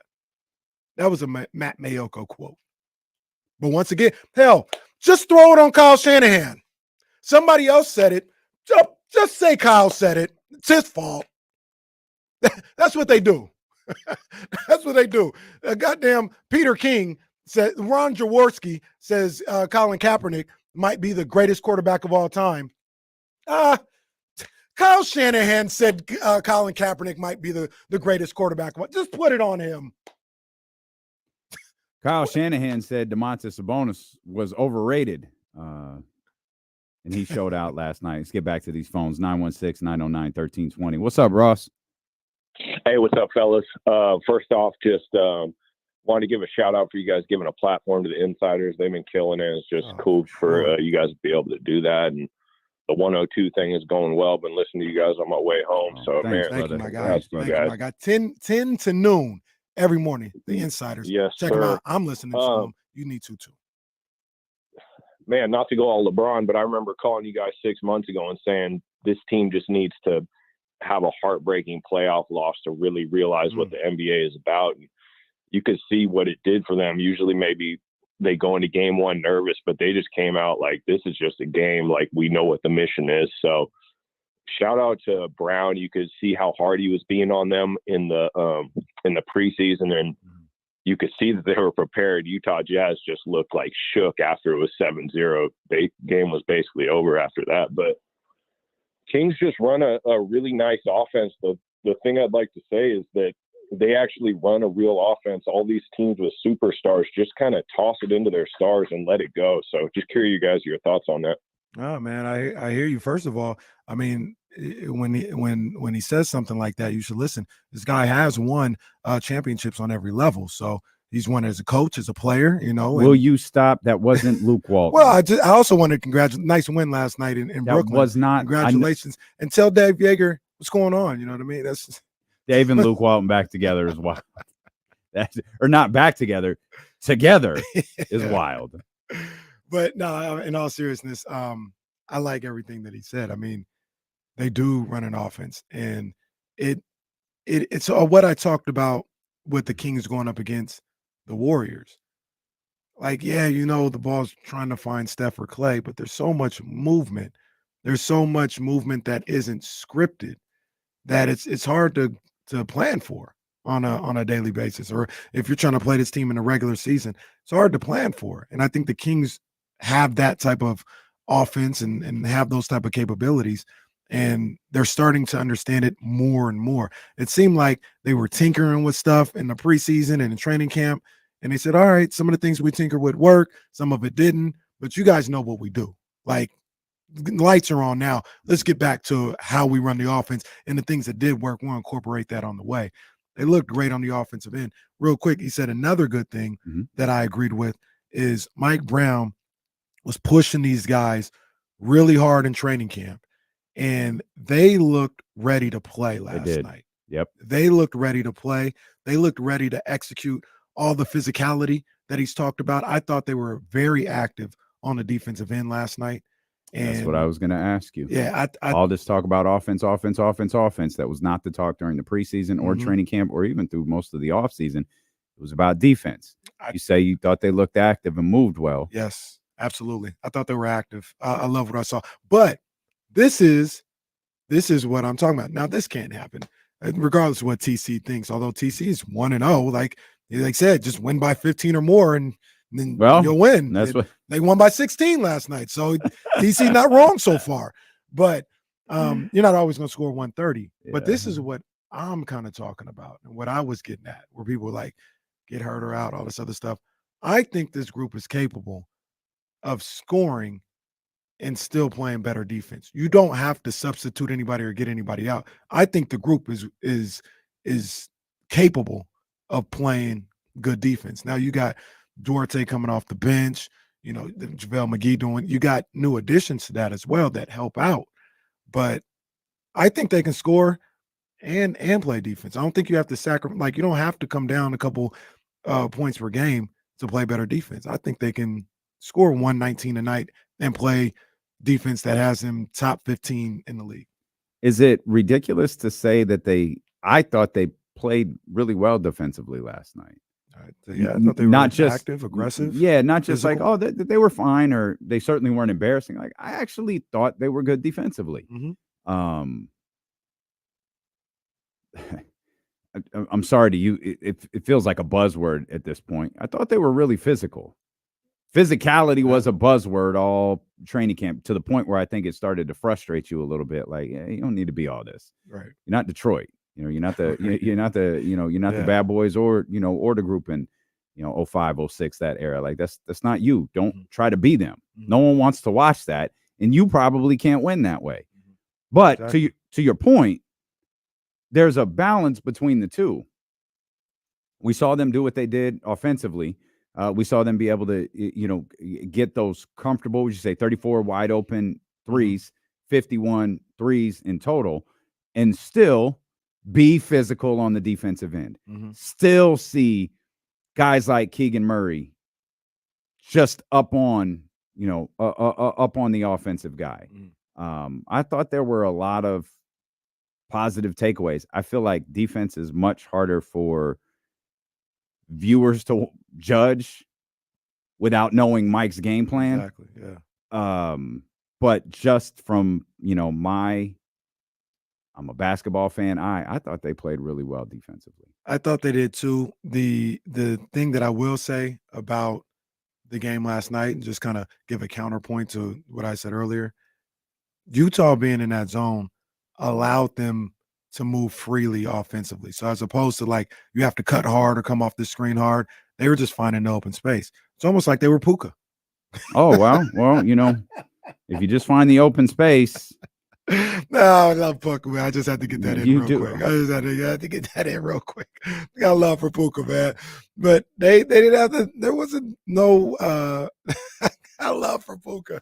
I love for him, but there was no resistance offensively. And I say that to say, you didn't have to expend a whole lot of energy to just, like, you could jog and get to the open spot. and just keep the floor spaced and think that way.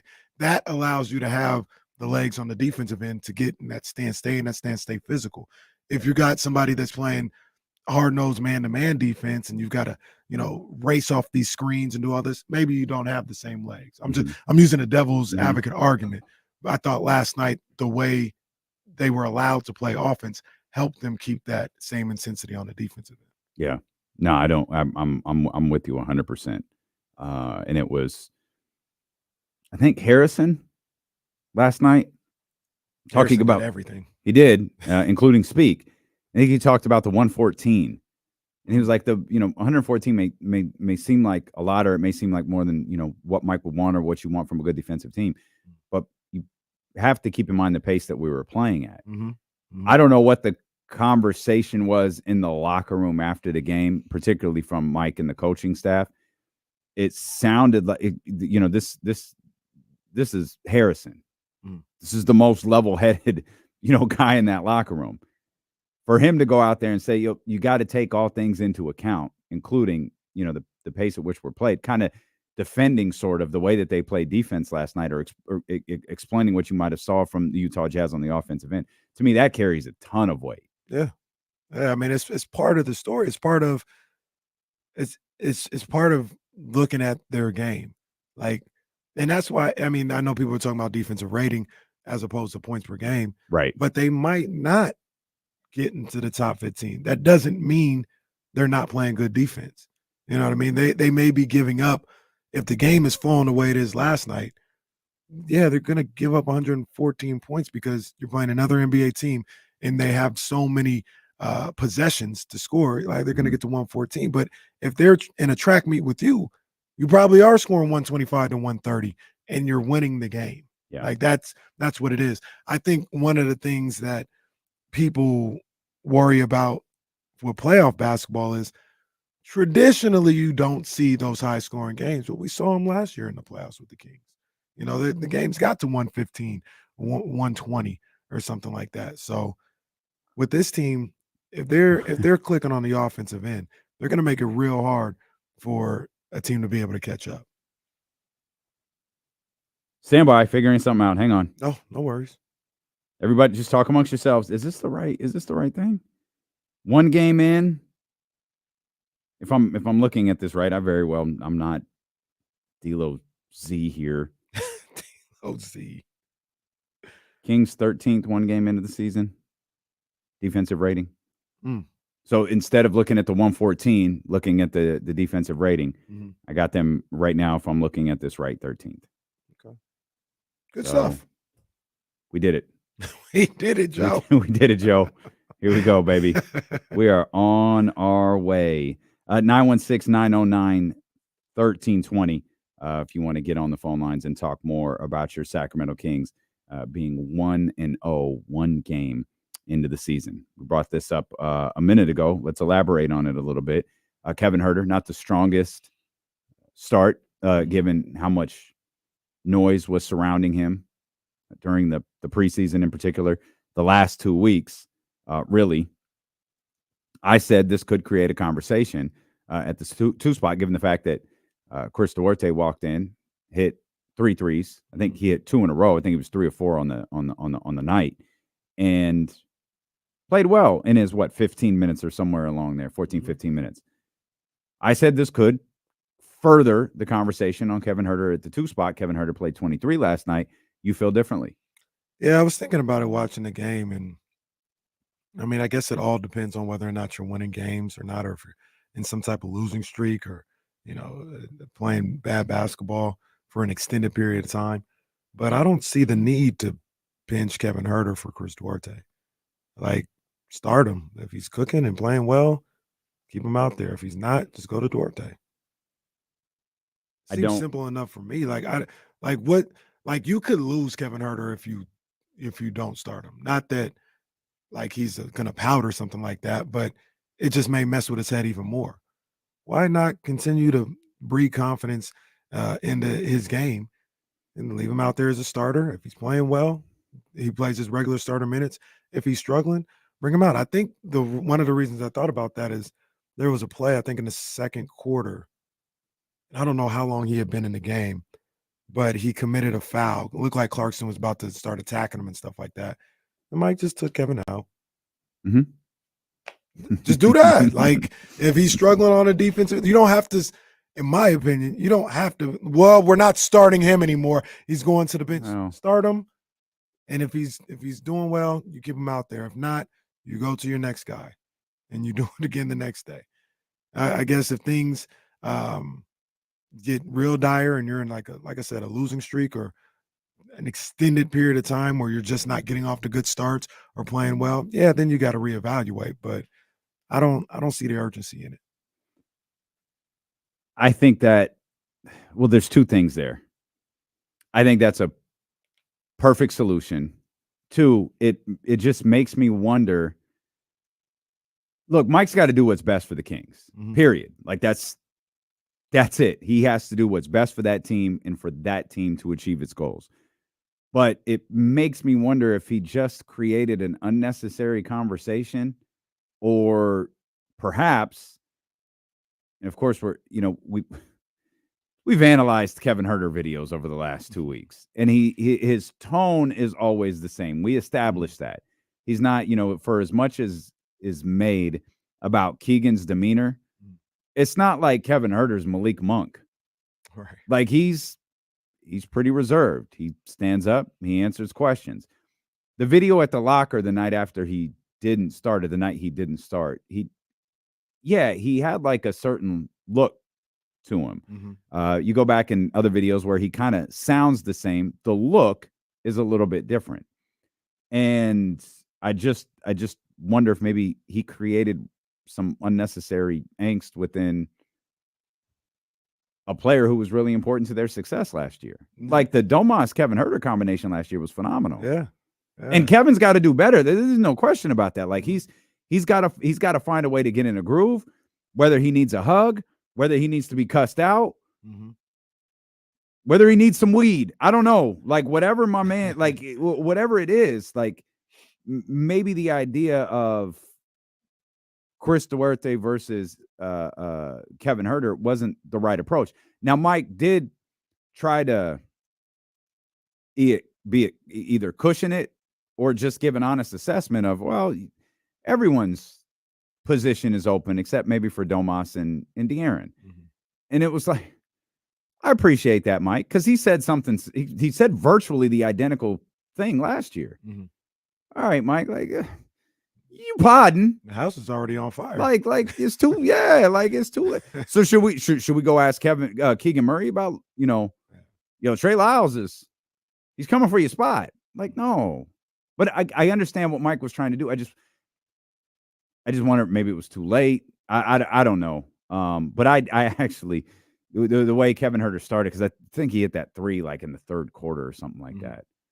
I felt bad. I was like, man, my man he's got the smoke right now. I think he created it not necessarily with his words. It was with not starting him. That's what created in the preseason game. Yeah. That's what did it, because he could have kept him in the starting lineup and said the same things. Because he spoke a couple different times at practices and stuff like that and talked about we all have to be better and all this other stuff. But because there was one guy that lost his job or perceived to have lost his job, he had to say, it's not just Kevin, it's everybody. Well, you could have kept them in there and said everybody, and we probably wouldn't be talking about any of this. But that's how it happened. I wonder if this would have been a fan-generated conversation. Not yet. Not like not right after. now. Yeah. Right. Maybe, people start looking at things 15 games into the season or something like that, but not before the third preseason game like it was. Right. Yeah. Yeah. And now, Chris is healthy. Yeah. So it's like, so what are we going to do now? And I actually I'm with you. You don't have to change anything. Let it go. Unless, and that's why I was really careful about what I said defensively, about the way they played defensively. Unless you saw something that I can't comprehend, then that's different.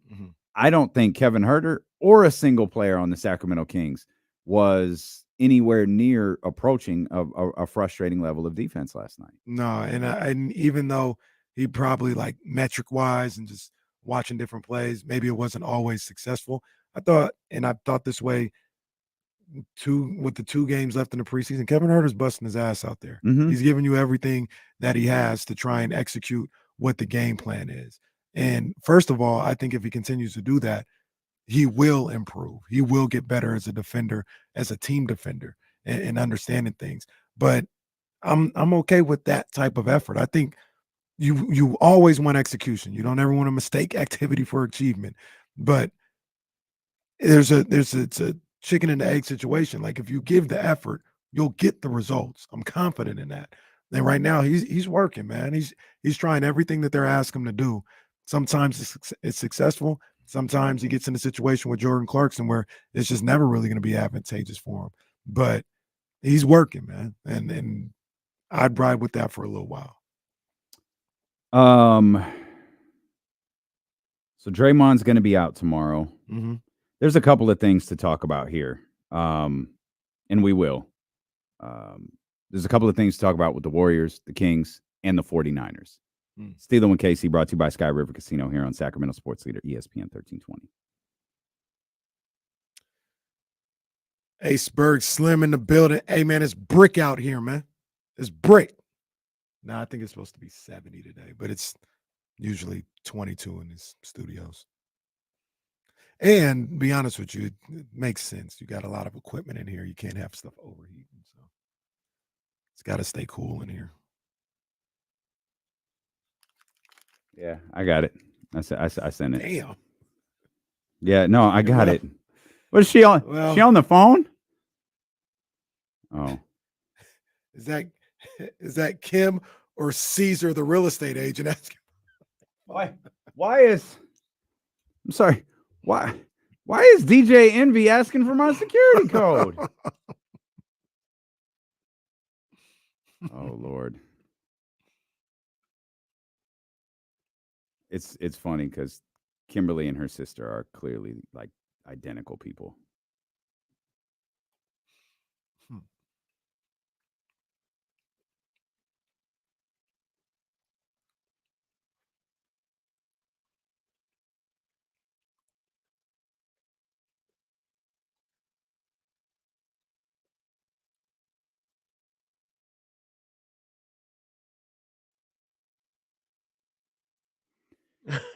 Well, that's not far off. It's a 40% returns. Come on, man. All the DJ MV videos that have been coming out lately have been So hilarious. funny. So the only thing that I can't get over is clearly that dude was disliked. Like for His someone partner? for someone in the industry that he is in, many people to be taking shots at him leads me to believe he rubbed a lot of people the wrong way. Either that or they're absolutely of the belief he was ripping people off. I think that's more so what it was. Yeah, I think they knew he was ripping people off too. Yeah. Like when he would talk about it. And that's probably why he rubbed people the wrong way, possibly. Yeah. Yeah, he was taking advantage of these people.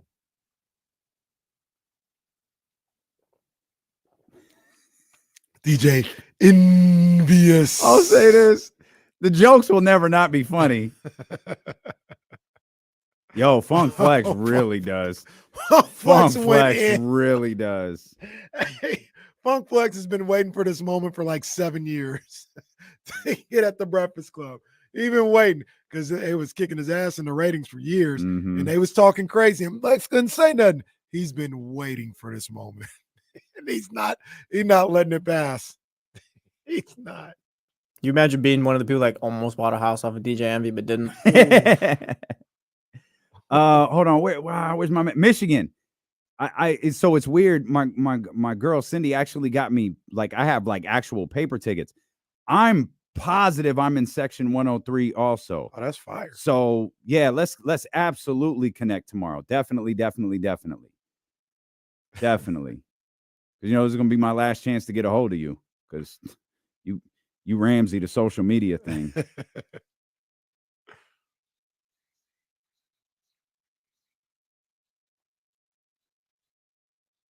All right, we in here. Going to see Adele in Las Vegas, apparently. You are? Yeah. Nice. I got to turn it into. It was a birthday present for someone. Oh, very cool. Now I'm gonna have to find Usher tickets. I'm gonna have to go see Usher here. When is Adele in Vegas? She starts her second run in, I think January. I feel like I looked at this earlier. I do need to double check. Yeah, Usher might not be out there. Kings are at Orlando, so we good. I don't even know. Usher has a second. Didn't he start? He might have, but by then he's probably getting ready for the Super Bowl in his next. Super Bowl's over. January? No, March. Did I say January? You said no, January. no. Adele starts in January, but it runs. No, I'm going to see her in March. Gotcha. It runs through. I'm not sure what. He might still be out there. I mean, for your sake, I hope he is, but he might be starting his tour. When's that? Oh, the album comes out in February. Yeah, he might. He might. I don't know. I don't see. There's. Yeah, you're right. Thanks for ruining my day. I'm just. No, I'm it's just fine. Talking out loud. No, he it's might. Fine. No, it's fine. It's fine. No, I'm. If Mariah Carey's there, you gonna go see her? No. See, I don't like What'd that. I do that I don't like for? how you do that, man. What would I do that I don't for? Like how you do that. Just I'll be disrespecting one of the great singers in the history of I ain't going. our lifetime. Ain't no way I'm gonna see Usher. Yeah, she was a couple decades ago. Oh, I told you she was on the Tiny Desk like 2 years ago, killing We Belong and gave it everything she had. Like she literally has nothing left after that. Right. You think she's going to do that on a tour? That was after New Year's Eve. New Year's Eve, she might have been a little sauced. Might have been. Listen to you. And not to mention, she had to wear her Mariah Carey dress in 7-degree weather. Well, whose fault is that? Yeah, Usher's stuff ends in December. But Super Bowl might revigorate. Yeah, for his tour. Maybe the tour. And we know where he's not going. Don't put that out there. We need to talk to somebody this weekend. Nah, for real. We need to talk to somebody about why these artists are skipping over the Golden One Center. I'm gonna see K&B. Even though, on Friday. I'm pretty sure Complex has explained to us pretty clearly why tours are skipping Right. Golden One Center. But I'm tired of having to make the decision of whether I'm going to drive to Oakland or San Francisco to see Travis Scott or Doja Cat or whoever's pulling up and not coming to Sacramento. I got one of these arenas got a beam. One of them. Oh, the beam was crazy last Bro, night. them videos of the beam were wild. I saw it in Elk last night. Grove. That's saw it in Elk crazy. Grove. And I take that back. That I beam on didn't that see Blue it. Chew. That I didn't see it. My son saw it because I need glasses, I guess. Well, but he was yeah, sitting you there guess. like, "There's the beam right there." And I was like, "Where?" He's like, "It's right there. This giant beam in the sky." I don't see it, Reese. I would have It's like given. it's right there. I'd give anything to have a video of that. Now, mind you, I was driving too. Okay. Well, that's I wasn't really different. like trying to look. It wasn't That's like it was different. walking outside. And that definitely wasn't you filming the beam when you were driving the other No, day. somebody sent that to me. Oh, somebody sent that Yeah. to you. Okay. Yeah, that was fire. That I don't know what they did. That thing's on steroids. That's crazy. So I came back from I was coming home. The game was over, and I was coming from like Natomas into downtown or whatever. Like it's to the moon. Like the thing goes so high in the air. It's It crazy. goes so high in the air. It's one of the craziest things you'll see. I don't know what they did. There was someone posted a video. I don't think it was the local guy. I can't remember who posted it. I was like, that's fake. There ain't no way the beam's going that high. Like Southwest can't fly through that. Like what? Then I saw like 10 more. I'm like, oh, okay. That thing we out goes here. so high in the air. We out here. Yeah. I'm going to see Go Janet. higher. I'm going to see Janet tomorrow, but Oh, you Kings know. win. Kings win. I might come out. Yeah. I might come out. Come on. It's gonna be a fire show, Janet. I'm sad about missing tomorrow's game. It's all for you. I said I would be sad until the second she hit the stage, and then I wouldn't think about Keegan Murray one What if she time. pulls you up on stage for her It's not gonna situation? happen. It's not going to happen. One, the situation is a lot different now that she's 57. The situation still happens. It's a little bit more toned down. That's she even can't, better. She can't climb the way she used to, so it's a little bit different. It's impressive. I think I would suggest Michigan Wolverines, who's going to be there. he has the moment with Shannon on stage. I saw the KC alerted me to, because I didn't see this. The exchange between Jay Williams and Stephen A. That made me chuckle a little bit. So I didn't get to see it all the way through because I had to find it on social media. And they showed, I was going to play the clip, but there's really no point. A lot of it has to do with the Warriors. I thought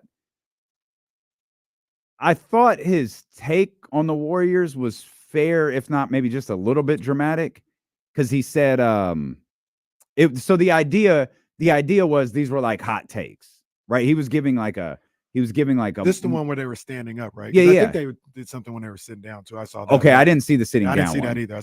I saw the standing up one, and he was giving hot takes, and like one, I think he had 4 that I know of. One was the Warriors, like they're not even title contenders. Jay Will, yeah. It was Jay. It was kind of like Jay's version of like Steven's A-list type thing. But he said that the Warriors aren't title contenders and the Warriors are a play-in team. And he laid out why. And like, I thought it was more rational than what Charles was saying the other night. And then he mentioned Kenny Caraway. I said, which I actually don't think this is that hot of a take. He said Jokic is going to win his 3rd MVP. And I had my first thought on that was, because you said it the other day and it made me think, this doesn't mean anything. This was very literally the first thing I thought of. Jokic in the last, that'll be what, 4 or 5 years, will have 3 in this scenario. LeBron has 4 in 21 years. Writers have been comfortable enough to say Nikola Jokic is the best player in basketball for 3 of the last 4 or 5 years. Y'all have only been comfortable enough to say LeBron is the best player in basketball for 4 years out of the last 21. So I can't make that work. And I think this is how people use this a lot, and I'm never really sure how it works. But in a vacuum, I understand what you're saying, and you're right. But it's almost like the argument. Remember, and I heard people break this down. We didn't originate this, but I think we did it on the show. It's almost like when they're like, I can't believe Russell Wilson has never won an MVP. And then well, that was a long time ago. But then you go to the years, right? Yeah, and no, it's like, well, he was great, but he wasn't better than Patrick Mahomes that year. So I think that kind of happens with LeBron. Well, what's unique about, like we know but that's not, I understand what you're trying to say. Russell Wilson, like I think what people remember is like, man, Russell Wilson had like an incredible 10 weeks. Yeah, what happened the last 7? Like that happens with Russell Wilson all of the time. Russell Wilson has won this fictitious first half of the NFL season MVP like 10 times. He's like the greatest until recently. He's like which I tried to tell y'all. He's like the greatest first half of the NFL season player in history. And then it tails off. Look, Harden had a tremendous year. Russ did something historic. You've got Giannis doing what he does. You got, Joel. Of course, Jokic. Ace brings up one of these years, right? And he said Bron should have won the year D Rose won it. Like, I could see that. Was he in Miami? Yeah. They were mad at him. They were first year in Miami. Yeah, they were mad at him. But that's still like D Rose had a Allen Iverson 2001 type season for the 1 seed. Like, you can obviously make the argument that Bron could have won the MVP that year. But you could have obviously made the argument D Rose should have been the MVP. So my point in it was you could make the argument LeBron James could win the MVP virtually every year he stepped on the floor. Absolutely. And you guys stopped. You stopped making the argument. You're just like, no, it's like we need something fresh. Like I'll never stop referencing it because it was an insight into how these people think. And it's the Windhurst Hoop Collective pod with all them dudes who have votes who said Giannis cannot win another MVP this year if they don't go to because he keeps flaming out in the playoffs. One has nothing to do with the other. But it's always talked about as if it's some sort of like Oliver Stone conspiracy theory that there's narratives headed into a season. No, that's real. There are narratives and stories headed into the season. It's no different than the AP top 25. It's the exact same thing, because a team, if Michigan and Ohio State are the exact two teams that they are right now today, arguably in Michigan, I think Michigan, as much as it turns my son, probably the best team in the country right now. If they had started at 25, they're not 2. If Joel had started last year as not a guy who was already in people's head as a potential MVP candidate, he wouldn't have won it last year. De'Aaron Fox is 25th in the AP poll right now, trying to get to first. And it's going to, like, of course, along the way, you can move. De'Aaron scores 50 last night. It doesn't matter. That's like beating Sisters of the Poor, right? No one cares. De'Aaron scores 50 tomorrow. Oh, he goes from 25 to 12. De'Aaron does it against the Lakers. Oh, he goes from 12 to 8. Like, that's the stuff that happens throughout the season. We talk about moments that you have to have.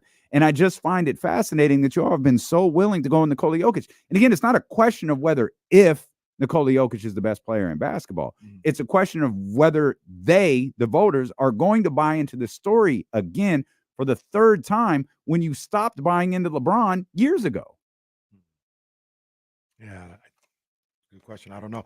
I think I look at Jokic and what he did last year, and just got one game. But if he does it again this year, I mean, not saying that this isn't what you're saying. I'm not going against it, but like, it's not like he's not deserving of it. If they let me keep my energy right. Nikola Jokic damn near averaged a triple-double last year. Not as a point guard. He didn't win. Joel won. They ain't feeling Joel right now because he's got all that. And it's not Joel's fault. He's got all that ugliness around him in Philadelphia. Yeah. And they lost in the playoffs. I thought Joel 10th. I thought Giannis should have won the last one. Maybe not last year. I think he faded a little bit. So Giannis is another dude. I'm like, Giannis could have won the last 5. But that's not how it works. And I'm just like, how it works to me is fascinating. It's fascinating. I think part of it as well is because Jokic is 28. That's the other part of it. Jokic is 28. You go with this hypothetical. Let's go with you and Jay Will. He wins the MVP this year. He's got years to get to 4 and 5 and potentially beyond. So here's the other thing about it though as well. And it's something I think we'll find out as the season goes along. But who's in line to keep him from winning it with a narrative, with a story? Last year was Joel's year. If Joel did what he did the 2 previous seasons, he was going to get it. He did it, and he won it. Who's that this year? Is it Tatum? Is it Luka? I don't think it's so. Luka's the most fascinating one because they want him to win it so bad. And did you catch that? I missed that game last night. I heard he had a big time game last night. I did, yeah. I caught post Kings version of it. And he did. Yeah, he did. He got the job done. I felt bad for him. He cussed on the post game on ESPN, and I think he felt really, really bad about it. Like, because he caught himself, and he said like it was an F. It was strong too, but like he immediately he was like, oh, and you could almost see his heart break. He was like, I'm so sorry, I'm tired. Like so I felt bad for him, but yeah, he took that game over. Like that was a reminder. Like, look at it. Look at that dude. So Luka's got the story. And I feel like with Luka, you get that Dallas team, which I don't think do any of us think that they're good. I don't. Get that team to 4? 4 maybe. I don't think they have a chance in hell. No, I don't think. Yeah, but I don't like think they if do. he But did that, I mean, he's in the conversation. Yeah, there's your MVP for sure. There's your MVP. Unless Denver's 60 wins at 1, but Denver 50 wins at 1. or what were they? 50, It wasn't enough to win last 54? year. Yeah, exactly, Right. exactly. It has to be, Jokic, perhaps like LeBron, perhaps like Giannis, is starting to have to enter the superhuman territory, where either you or the collective you of the Denver Nuggets has to do something, incredible. And then that gets you the next night. And each MVP you win, the next time you win it has to elevate. Yeah. Unless you're Steve Nash. Oh, well, poor Shaq. Or who the first one I think was? it was Kobe. The first one was Shaq. Second one was I Kobe. think it was Kobe. Kobe was the second because one. Kobe was, Well, that Shaq, was, he shouldn't have won. Shaq should have won the one too. yeah, Shaq will tell you that he should have won that one. Should have won that one. Thank you. Steve Nash. Oh, good. He owes me an MVP. He does. You should be looking at a 4-time MVP in the Diesel, the Dada. Oh man, I was just looking something up. I clicked on the wrong. Uh-oh. I clicked on it. I saw Andre Iguodala's name. I'm like, what the hell is this? Obviously, it was Finals MVP. So LeBron won his first in 2008. That's where he last year in 2008-09. Cleveland. Yep. No, he was in Cleveland the next year when he won the MVP. First year, 07, 08. Yeah, no, 08-09, 09-10, he was still in Cleveland. 10-11 is when he was in Miami. That's when Derrick Rose won it. LeBron wins the next two. LeBron won his 4 from 2008 to 2013 and has never seen it again. KD won with OKC. Steph won 2. No arguments there. Russ, Harden, and then Giannis 2, Jokic 2, Joel. And I know this doesn't matter. I think Jokic might go LeBron. I think and win 4 in 5 years. And once again, kind of like, I'm not saying it to argue with you, but I think LeBron, while he was like 28, 8-8, I think everybody that won was like 31 plus points per game. I believe, if I had to guess. They're like the scoring leaders until Jokic. I don't think Jokic was the scoring leader, but I think, because I remember Steph probably averaged 30 plus in those 2 years. Harden averaged 30 plus. Giannis, Steph's second season was stupid. Giannis might only have one of the years where he averaged 30 something. KD averaged 32 the year that he won. We know what Russ did. We pretty much know what Harden did. Begged for it. Which one were you? What was Giannis's 2? Giannis. Okay, sorry. Giannis. So Giannis was 2018, 2019. He averaged, stand by, I said 17 and 18, 27 and 29. 27, 29. I don't think he was the scoring leader those years. Just by the way that these looked, I don't think he was the scoring leader those years. It was probably Harden again. It probably was. And then, we don't have, we know what Jokic has done. He's been phenomenal. You know what year I really don't remember, and it's not a slight, it's because of how incredible the second one was Steph's first one. Wow, Steph was crazy that year. He was crazy that year. First one. Probably 31, 32 points per game. No, that was the second one. He was 23.8 points per game that year. His first year? 23? Am I looking at that wrong? I might be. Oh, yeah, I might be. Mind your business. Why do I keep 2014-15? Yeah. 14-15, yeah. Yeah, bro. He averaged 23.8 points per game. That's not very impressive. He averaged 30 the next year. But Golden State was the talk of the world. That was a narrative. You know what's crazy? MVP. The 30. What the hell happened to LeBron that year? How did he not win? He got them to the NBA Finals, 1 seed in Cleveland. Maybe it was a 2 seed, actually. So that was the year. Atlanta, huh? That 60 win Atlanta? Yeah. That was the year That was the year What's Valuable started. That's what that was. What's valuable mean? Steph, it's kind of crazy. Nah, that is crazy. No, that's kind of. How many times do you think Steph Curry has averaged 30+ points in his career? I'll say 6 times. Twice. What? He's averaged I would have 30 never points thought per that. game twice. Damn. 30.1 the year he unanimously won the MVP. And then in 2021, 63 games, he averaged 32 points per game. Damn, I would have never thought that. That's crazy. I'm just in my head, he just averages 30. So when every year. De'Aaron averages 34 this year, my De'Aaron prediction was a little bit off. De'Aaron is the most chill player out there, too. He's like, what y'all need from me tonight? Yeah, he just be chilling.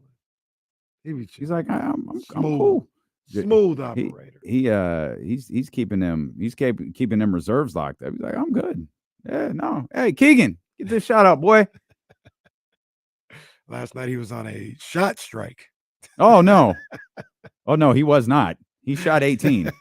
He was not. He's about where I want him to be. I need him in like 18 to 23. There were That's what I'm some looking for weird every night. There were some weird scoring numbers the first game. Like, because I don't remember the exact number, but it's something like KD had 17 or 18. He had 18, yeah. 18 on like 22 shots. Yeah. And then, De'Aaron had 18 on 18 shots. He was 5 of 6 from the line, though. Kings, there's something we didn't talk about. Kings were 85% from the line. That's what I'm talking about. I need that to be the bare minimum of what they do. 46% from the field, 37% from That's three. asking a lot. 85 as a team might be asking a lot. But, yeah, I need you around there more times than that. As we were watching this game in Complex's office we're watching it on our phones, I had, the game pulled up, but I was able to pull up like the ESPN app so I can have the box score. They was like, yo, Fancy. The Kings you could do the same thing just because you don't know how. You old heads don't know how. I don't know, man. I don't know. That's next level, bro. I don't know. Kings were shooting 50% from three at the time. It's like this game is going in the Kings' favor. They are shooting 50% from the three. Funny enough, 130 points. That wasn't the most in the league last night. No. Boys in Indiana put up 140. Yeah, 140. It was getting them up. And what I think Ty had 20 and 10. Yeah, I think 22 and 10. Maybe 10 assists, like not that. 10 rebounds. 10 Yeah, something like that. Double. Yeah. All work is easy work for Tyrese last night. Yeah, I watched a little bit of that. I watched the Cavs in Brooklyn. What a hell of a game that turned out to be. Yeah, he was right about Donovan. Donovan, one of them. What did he finish with? 27, I think. Yeah, he was 11 of 21 last night. Yeah, that was a good night about. I was glad to see the league back. We had the Knicks Celtics game on in here. Yeah, that was felt fun. like Boston should have been up by like 30, but the Knicks took the lead late in the third quarter. I was like, man, hey, it's crazy. How you feel about your boy dropping 30 last night? They were doing some things yesterday. You got the replica banner already hanging up. I got the replica banner. Yep. I got the Porzingis jersey coming in. Yep. We're doing the. Did you order Kenny's Tatum jersey at the same time? Please get that for me. Yeah, I got Kenny the Green Tatum jersey, but not Celtics seriously. team store. Porzingis was open literally as much as he wanted to be yesterday in that offense. Yeah, he's might want to stop getting pushed around the way he was in the first half. He battled back from. No, he did. Yeah, he definitely did. He was getting knocked all over the place in the first half. It's like, oh man, this might be a problem. Him and Drew Holiday made plays yesterday. It was nice. Yeah, they did. Yeah, they did. That was fun to Celtics watch. look good, man. That was fun to watch. Celtics I thought the look Knicks looked good. The Knicks kept. Julius Randle had a terrible night, so I expect him to bounce back. But they kept fighting back in that game, and I don't know if that's a testament to the Knicks or the Celtics got caught sleeping a couple of times. I think it's a Nets thing. Knicks thing. I think they're I think they're a good team. So that's what's going to happen. I think so too. I think so too. Katrina brings it up. Clippers look nice. Clippers was out there. Hey, you we'll dive into the NBA. You want to NBA hour. You want to? Well, we're gonna get back to the Kings too. Oh, we need to talk about the 49ers. Also, we missed it yesterday, but come on, man. We got all of this to do. You want to make this might be the year for you to make a Paul George prediction. It's my Boy, PG. That's my boy PG. He's looking good already. He said, and right like about a month ago in one of the latest issues of Slam, he said he was back on his bully-ish. Oh. Said he's back on his bully. I'm with it.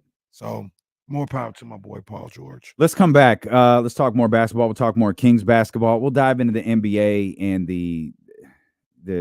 we'll dive into the NFL and the Brock Purdy situation too as the game rolls along. We're guest free all day.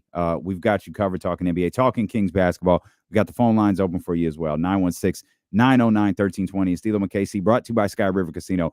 Kamara, I see you. Don't go nowhere. Here on Sacramento Sports Leader, ESPN 1320. Completely forgot Kamara was there.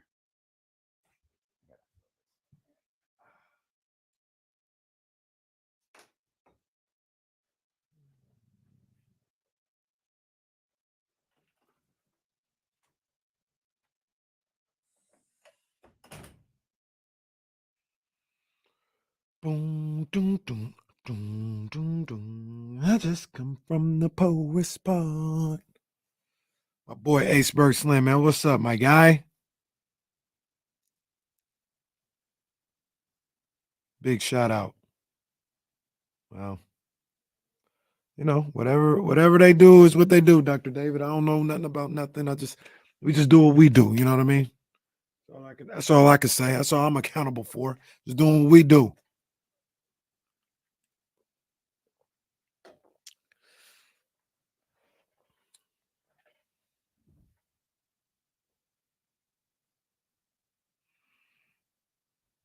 Got some who we got tonight? What's the first game tonight? Bucks 76ers. Bucks Sixers, that's right. James Harden not on the trip. And then we got Lakers Suns with no Brad Bill and no Devin Booker. Do the 76ers got to show you something tonight as far as playing without Harden? Like if they say they get blown out, like are you just out on them this season? Well, yeah, they ain't got to show me nothing because I'm already out. That's true. Out, like as far as like a true contender, they're probably a playoff team, fifth or sixth, but that's where it stops. You like them or Miami better? Philly. I like Philly better than Miami. But Miami's tough, so they'll probably prove me wrong like they did all playoffs last year. But I just don't see it. I don't understand it. I don't see it. How they're gonna be able to be a top 6 team with the team that they have right now.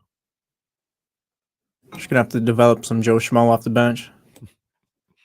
Tristan said they found him.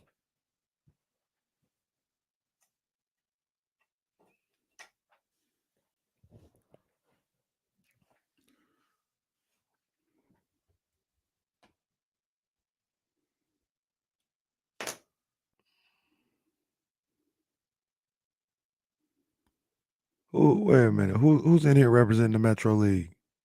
Where they at though? All right, Ken. Metro League in the house, man. Who you repping?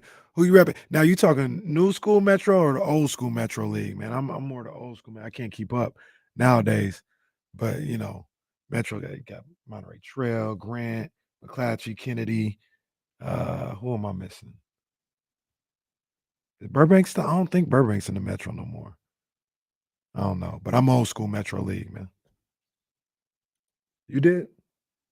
For like 6 months. Shout out to the South, man. Shout out to the South. South's got something to say. Delta League, Valley High. Shout out to Valley High. Shout out to my people over there. Cordova's in the Metro right now? Well, okay. All right. We already talked about this. It's been talked about. It's been talked about. Don't worry. It's been talked about. I got you. It's been talked about. See, that's about to get in trouble. We already talked about it. Unfortunately, I just spent all my money on concert tickets, so you're gonna have to wait. I'll get those ordered. Jasmine, sorry, it's my fault. My fault. Oh, Valley High representing again. I think Jay Hardaway was in here too earlier. He a Valley High Viking. Valley in the house. Where all my McClatchy people at, man? CKM, stand up, baby. Lion territory. Rawr. Yeah, why though? Why?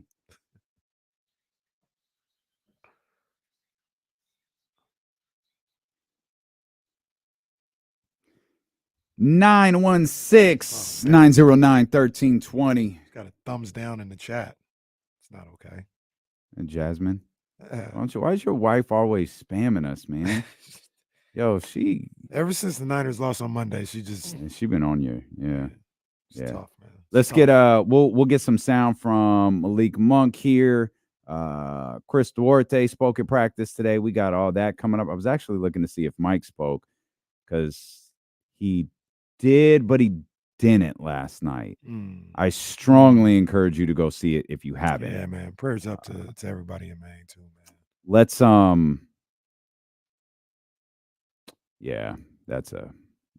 let's go to Kamara. 916-909-1320. Kamara, attorney at law. What's up, man? Oh, no, man. First of all, I'm actually going to see Janet on Saturday.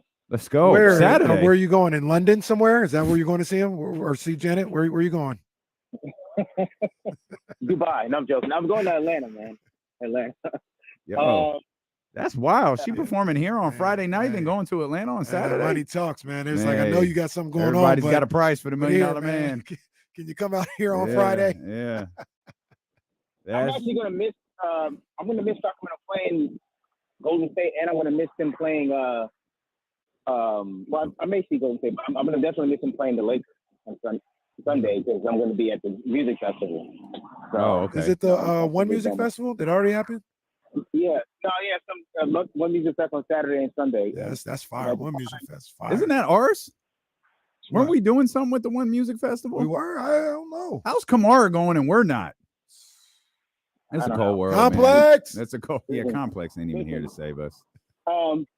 Hey, check it. I wanted to just wrap about the Kings for a second, man. I love the defense. Everything was great, but you got to see it at home, man. Because we saw last year how they played great defense on the road, and when they got home, man, they just kind of let the floodgates open. So, we got to get that home record up, and I really was encouraged to see everybody physicality. I saw Kevin Huerter getting rebounds, Keegan Murray getting rebounds. Yeah. So you see Mike really getting them tapped in and buying in on that. So just want to see that effort, especially for the home opener. And listen, you got one win down. I said 52. That was my number 52. So we got 51 left. Okay. So okay. The chat is speculating. Did you turn to any of your friends, colleagues, or family members and say that Harrison about to go for 30? No. Okay. I was just Kamara gonna beat y'all up one day. Love you, Kamara. Appreciate you, bro. Let's get to our man Ramsey here. 916-909-1320. Get in on these phone lines. What's going on, Ramsey? Not too much, gentlemen. Just sticking with a Sacramento theme, but switching sports for a quick second. Of course you would. Shout out to one hell of a career for the manager of the own, Dusty Baker. That's right. Can you read the room, Ramsey? Have you ever walked into a room and read it? Like, I got a good feel for this room right here. Ramsey, like, no, I want to talk about Dusty Baker. And that's fine. We should talk about Dusty Baker, Dusty man. He Baker, that dude. man. That's one of my favorite. I want to see him in more Kings games too this year. Yeah, he gonna be there. Comes out. Yeah, he stays at the Kings game. That's one of my favorite baseball people of all time. Is his best run with Houston just because he won? Like what's Giants, man? The Giants won from 93 to 02, went to a World Series, won a pennant, obviously, won about 2 or 3 divisions. What would you say, Ramsey? I'd say it's that 93 to 02 one. Either that or Houston, because I mean he got the chip. One of 3 African American managers to get a ring, and the only African American manager with 2,000+ wins. That's crazy. Who are the other 2? Do you know? I know you know. I know. Cito Gaston with Toronto and Dave Roberts. Dave Roberts. Mm-hmm. Yeah. Dave Roberts count? Dave Roberts count. The one in 2020? Oh, right. I thought you meant like. Did you get? Hey, no, I ain't gonna do that. He can't. No, that's not what I meant. I meant the ring that he won in 2020. I thought he was talking about 2,000 wins. No, that ring don't count. Don't take Dave Roberts off the list. Well, you can leave Dave Roberts on that list. No, he's off. That doesn't count. It's not the World Series. I thought they was talking 2,000 wins. He's off the list, pal. This is interesting because I was wondering about this. ESPN asked, this is from Adrian Wojnarowski. ESPN asked the NBA about James Harden and the new player participation policy. League is investigating. NBA spokesman Mike Bass said, quote, "We're looking into the facts around James Harden's availability tonight to determine whether an approved reason exists for his lack of participation." Again, that according to Adrian Wojnarowski. For those who missed out on that story, including the very detailed one from our man's Chris Haynes, James Harden returned to practice yesterday in Philadelphia, went through practice. The way Chris Haynes described it is he was pulled aside and said, hey, and I guess framing is important because I don't know how to frame this in telling the story.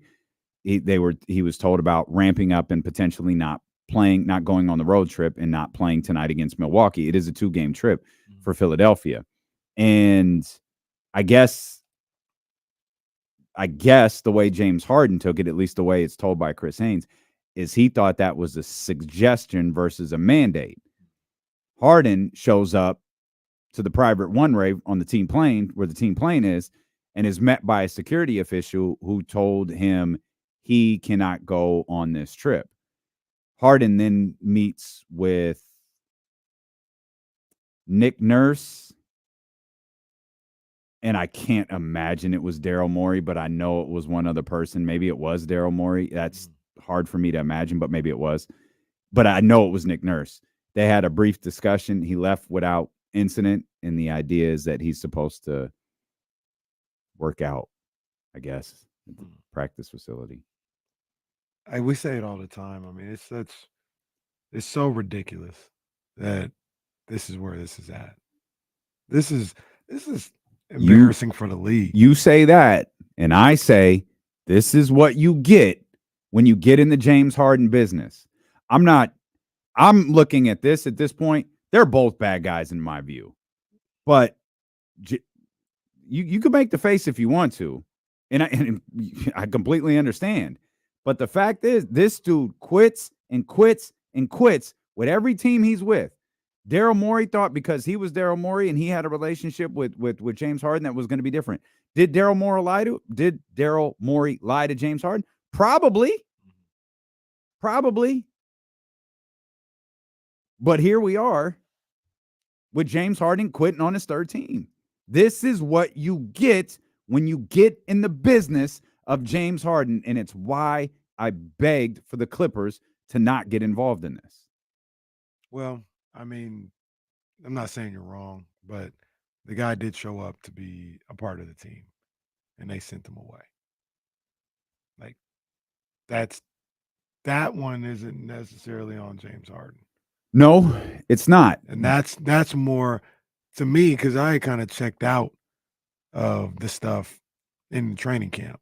When game time was ready to happen, he showed up. And in James's, and it should have been done at that point. In James's defense, I guess, the account from his teammates, he showed up to practice and he's been professional. Now, he's been gone for 10 days. That is probably an important part to the story as well. James has been gone for the last 10 days. Now, that whether it's an excused absence or not, Philadelphia, to their point, I guess they say it is. And there is the story about his mother being ill and the timing just being coincidental. So time out. So they say it's an excused absence. From Chris Haynes' reporting, yes, I believe that it has been termed an excused absence. Which I want to know a whole lot more about that, because if it was an excused absence, why did they have him as being AWOL? Why were they putting that out there? He just ain't showing up. That's their. If this is how I'm reading, that could be wrong. I don't know. If it's an excused absence, Why are you telling these people James Harden didn't show up today? It's Brock Lesnar versus Goldberg at WrestleMania 20. They both suck at this point. That's what it is. Well, I'm not excusing Daryl Morey. I think he's horrible. Yeah, but in what you're saying about James isn't wrong. But in this particular case, if the teammates are saying he's been professional and he got an excused absence, meaning he talked to them and told them, like, I'm not showing up, this is what's going on. They deemed it, that's fine. That's excused absence. Why are they telling people that he just didn't show up? You know why. I just told Harden you. didn't do nothing wrong in this situation. If that's the case. Maybe in this if that's the case. particular part of the story, he probably didn't. You don't think, sorry, let me rephrase that. Do you think James Harden is responsible for anything going on in Philadelphia right now? Can't lie, you thought about that a lot longer than I thought. He's responsible for maybe the vibes. The vibes? But if he's responsible for the vibes. Once again, he showed up to his job. He had a family emergency. I'm just going off of what's being reported. It's an excused absence. So that means they had a conversation. I'm not. When it was done, he showed back up. I'm not arguing that point with you at all. But you're taking an isolated part. You're taking a 14-day portion of what's been a 4-month story. He said he wanted to be traded. He had no obligation to them for the last 3 months to be anywhere or do anything. When the obligation was for him to show up, he showed up. When he didn't show up on the first day of training camp. He was not there the first day of training camp.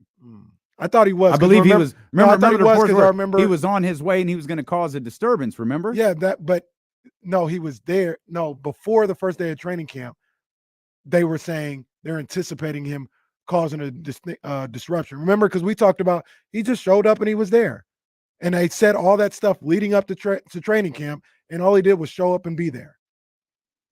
That was, from my understanding, that's what we talked about. Then he left. And we thought, we were led to believe he just went AWOL. We weren't led to believe. They told us. Someone did. But that's what I'm saying. We were led to believe he went AWOL. Now the understanding is it was an excused absence, which means they knew he was gone. They knew why he was gone, but they told us he just didn't show up. I don't disagree with that. Let's go back here, because the original question I asked you is James Harden responsible for anything that's going on in Philadelphia? You said maybe he's responsible for the vibes.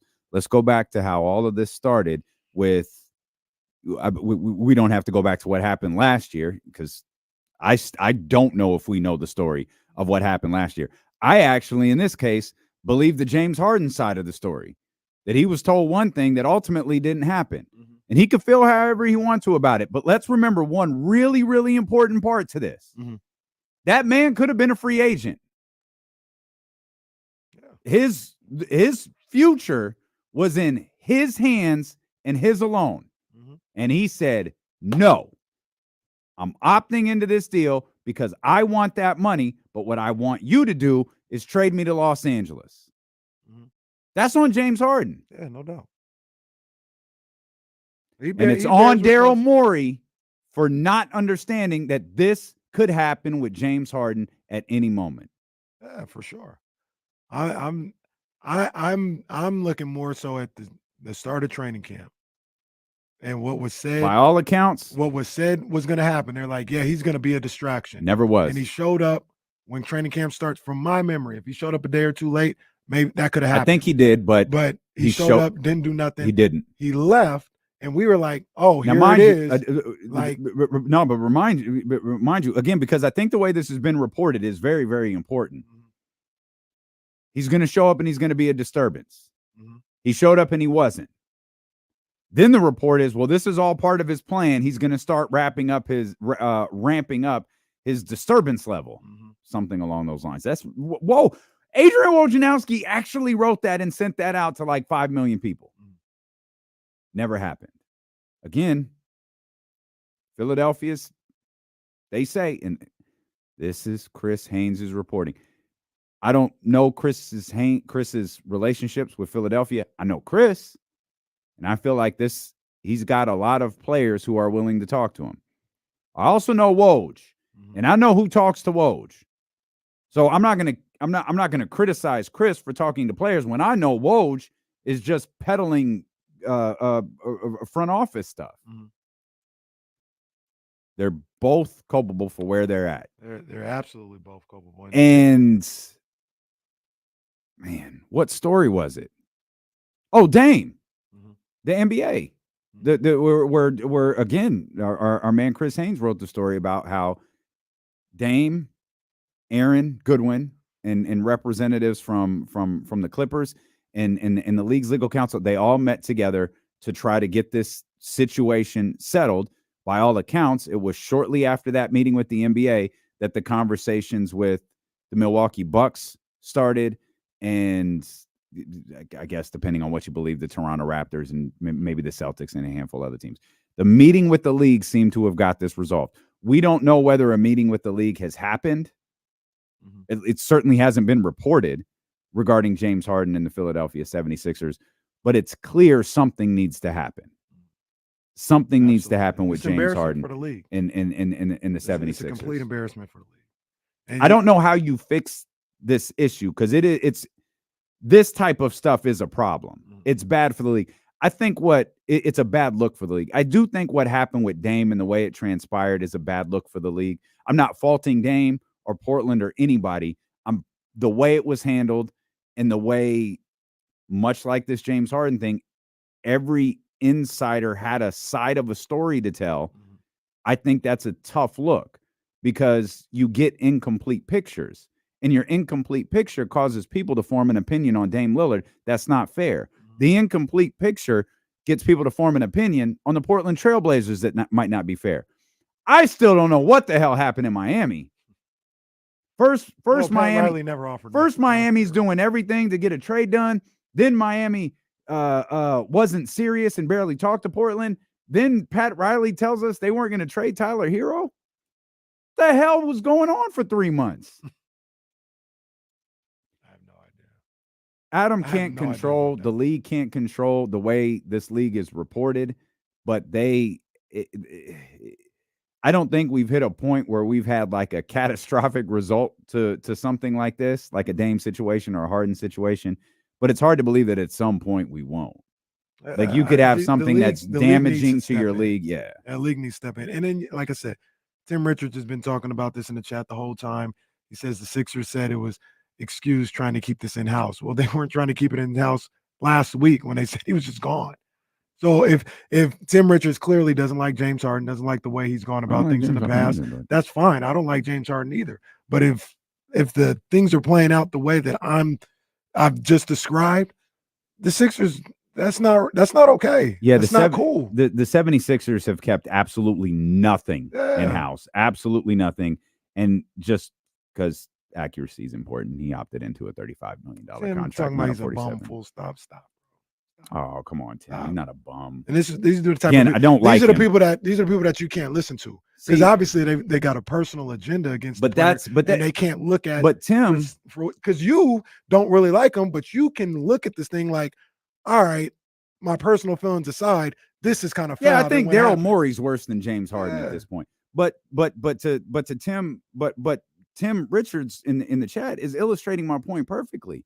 I don't think Tim Richards is following this entire story. He's not. He's reading or listening to Adrian Wojnarowski. And now we've gotten to a point, and this is the most frustrating part because this shouldn't be the case with reporting. You have to read Woj, Shams, and Chris, and if you read all three of them and listen to them, you might be able to figure out what the hell is going on.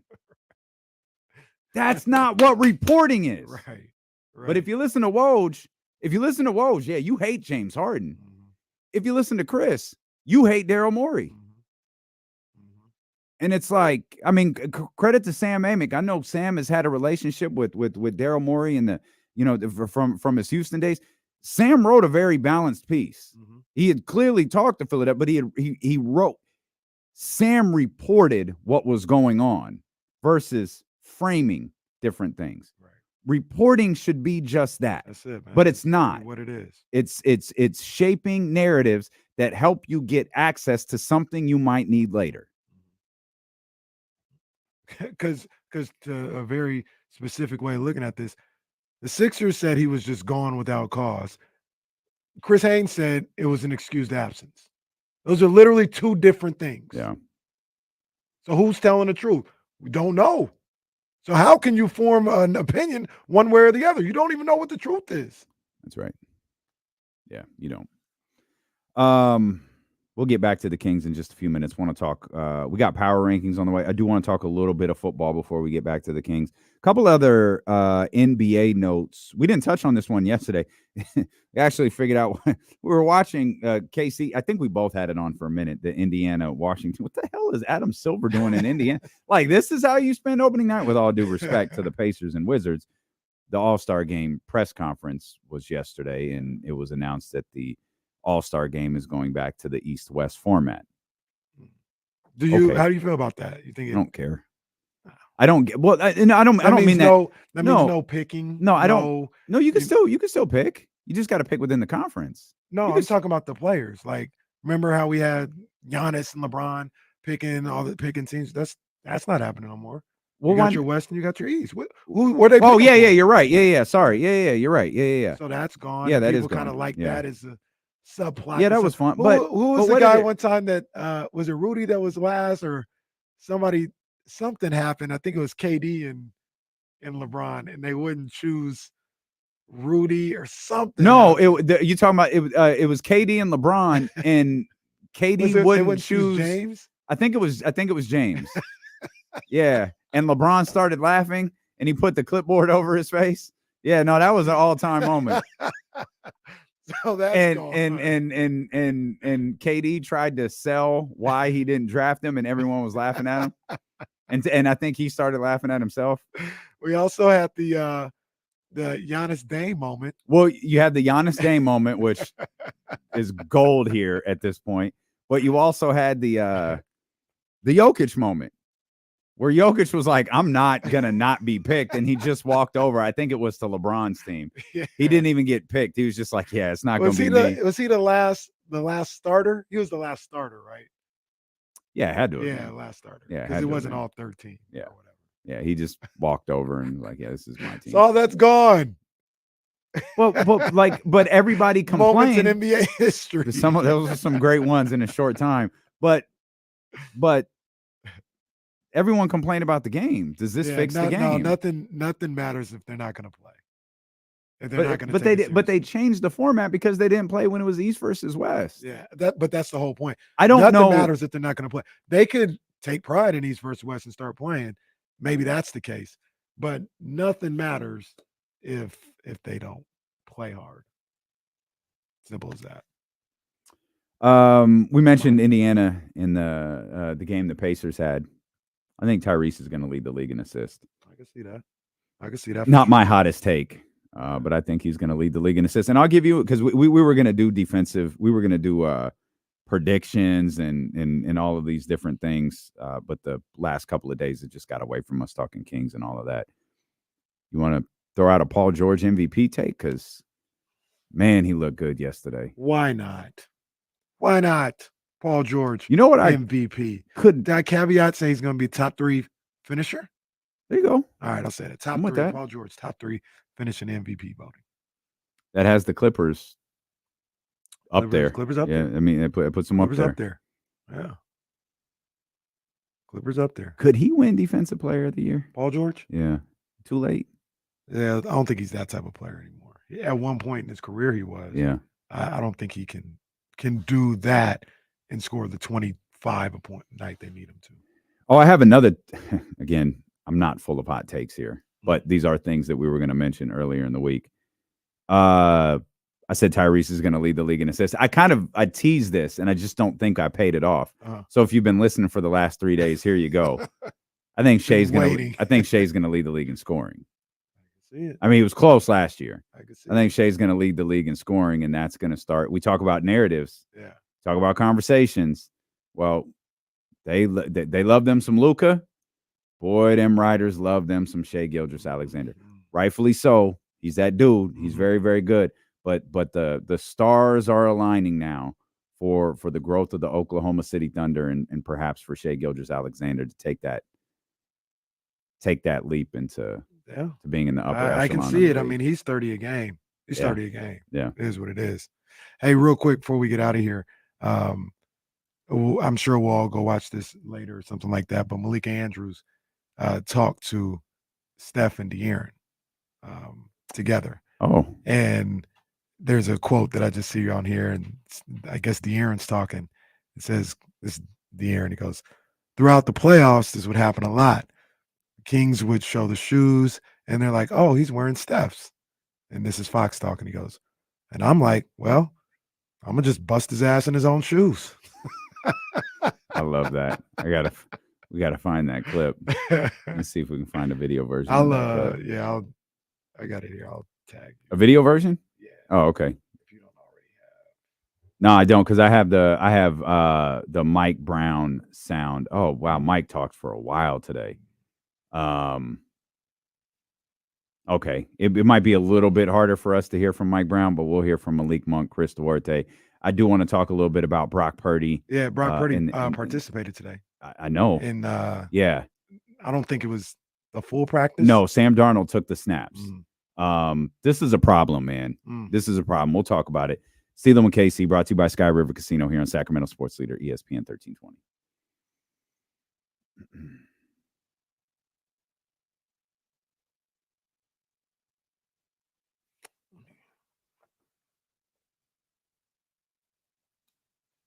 This is pretty dope.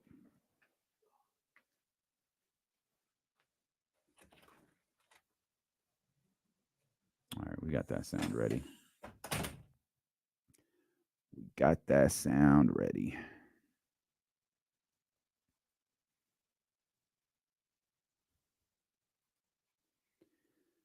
Where y'all at, man? Where y'all at?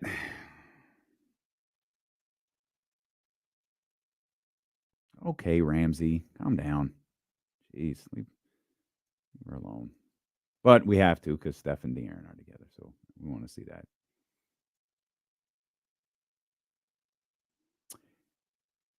Yeah, I watched a little bit of that. I don't like that Dallas team, man.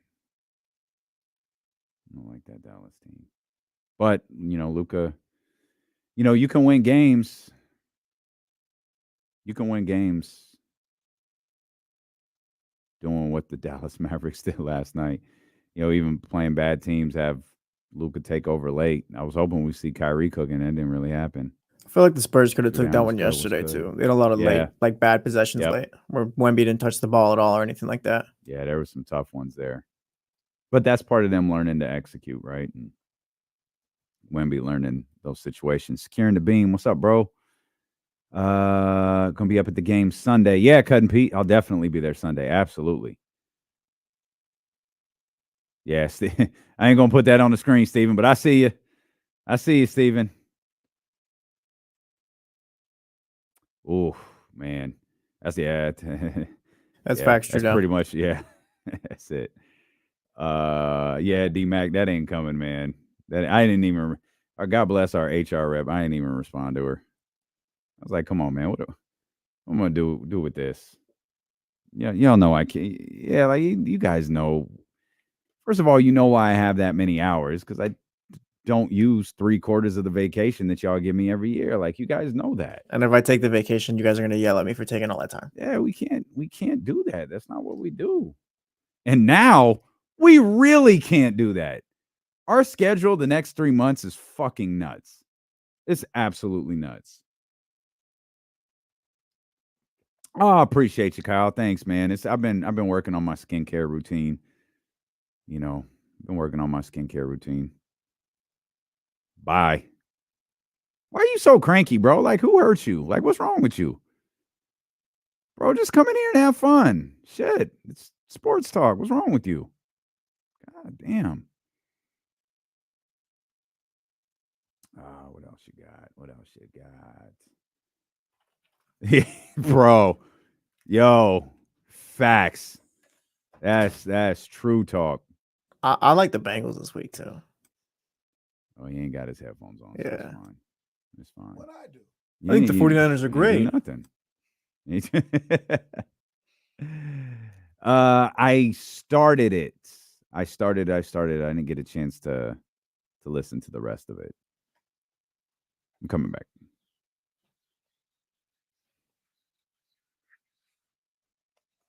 All right, we in here. Let's go ahead and run this video since we were just talking about it. De'Aaron Fox signs with the Curry brand over at Under Armour. Really great stuff for De'Aaron, for Steph, and for Under Armour as well. Malika Andrews and ESPN, I'm sure, ahead of tomorrow night's Kings-Warriors game at the Golden One Center. Talked to both Steph and De'Aaron, and here is a portion of. It's rare that two star players from opposing teams are sitting next to one another, but this is for a special occasion. What's going on? I'm the very first Curry brand athlete, and I'm extremely excited about the opportunity that he's given me. And I want to take this, obviously, individual. I want to continue to grow, but also I want to help his brand as well. So there's a mutual respect and a mutual agreement that we have, and we want to be able to grow this together. This is definitely a special occasion. I've been rocking, Curry brand Under Armour since 2013, and Curry brand's been in existence since 2020. But to be able to partner with somebody like D Fox while we're still competing, while we're still battling, and so for me, to be sitting next to him to understand what this opportunity really means and allow him to take it and run with it is a dream come true for me, because there's no better guy than him. Throughout the playoffs, this happened a lot. Like, we would show our team would show the shoes, and they're like, "Oh, he's wearing Steph's," blah blah blah.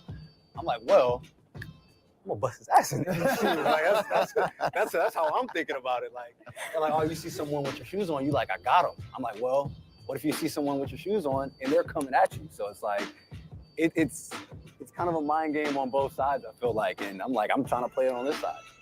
I love that. I know I laminated this earlier. I just cannot stress enough how dope I think this is. Not just for De'Aaron, but how dope I think it is what Steph Curry has done with Under Armour. They had nothing. Like, Under Armour had nothing when it comes to like the basketball world and a footprint in basketball. They were known for workout gear and football, they were doing some stuff in football. They really not basketball. They really popularized the dry fit stuff. Mm-hmm. But for Steph, and he, as he said in that clip, to step out there, 2013, rocking with Under Armour and what's now known as the Curry brand, and for Under Armour to throw their weight behind him, and for now that company, that brand, to take the next step is great. And it's just that much better that first step is with De'Aaron Fox for so many reasons, as Malika alluded to. Superstar player, right? All this stuff. 90 miles from each other, play each other 4 times. It's a rivalry that's it's a rivalry that the league is really, really digging right now.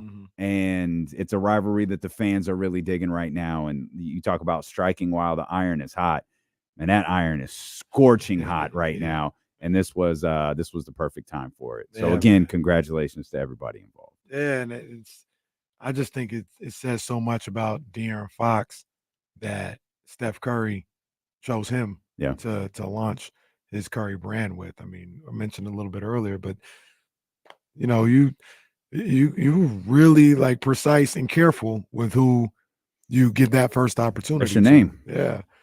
And he gave it to De'Aaron Fox, man. It's such a sign of respect and a sign of belief as well. Like, he probably looks at De'Aaron like, nah, I believe in this dude. Like, this is somebody that I think is going to be one of those guys that are next in this league. So, man, it's great all around.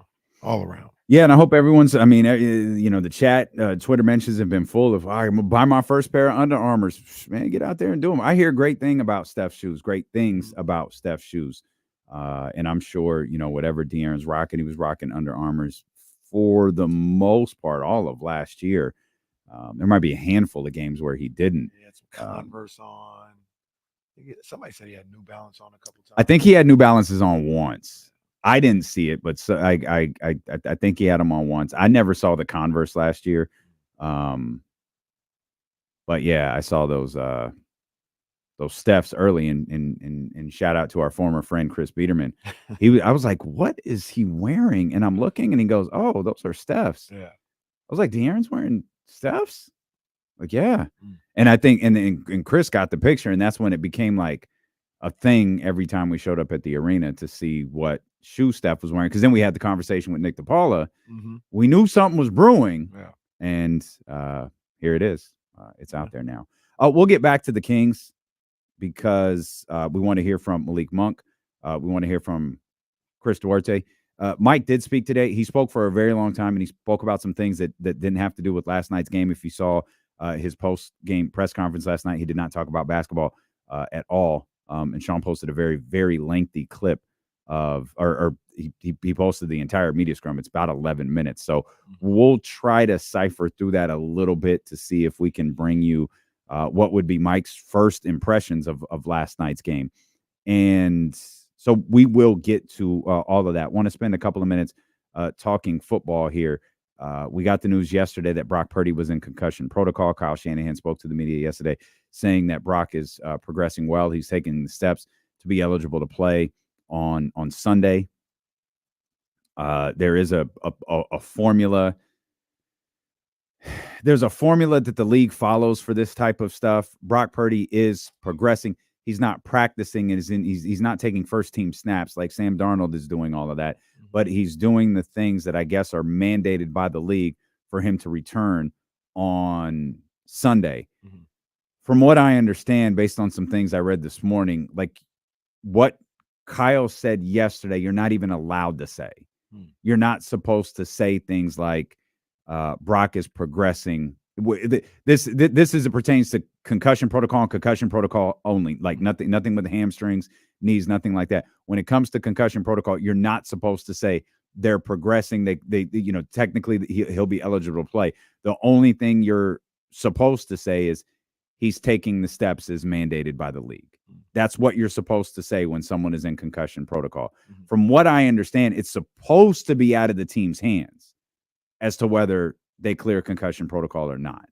That's where all of these independent people come in and make the determination as to whether a player has cleared concussion protocol or not.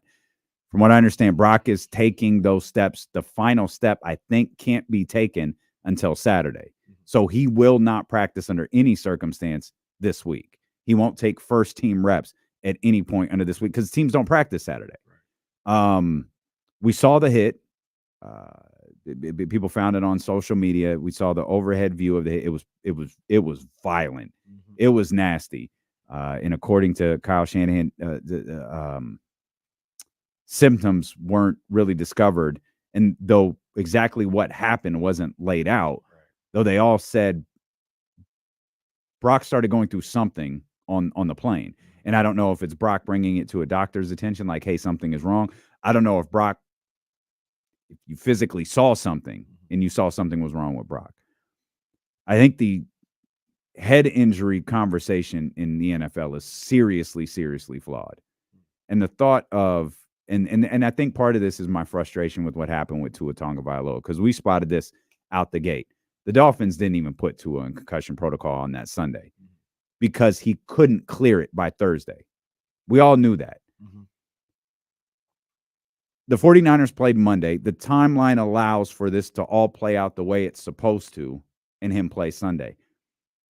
It feels like this system is really, really flawed and more specifically, really, really dangerous. That hit was nasty.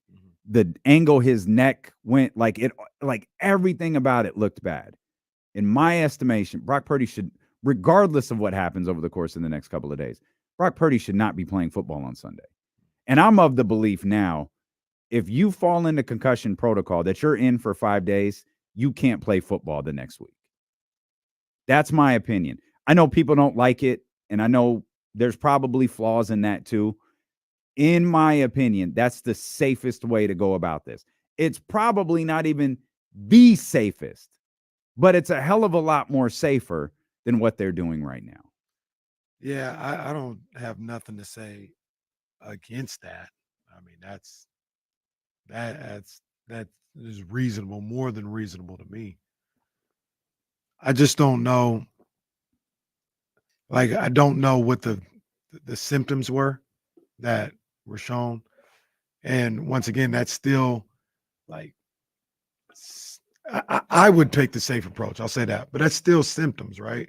It's not you have a concussion. You know what I mean? It's just like, oh, you got a headache.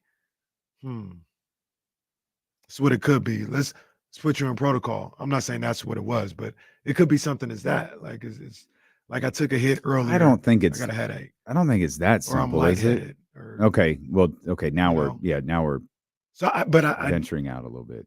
So I don't know what the symptoms were.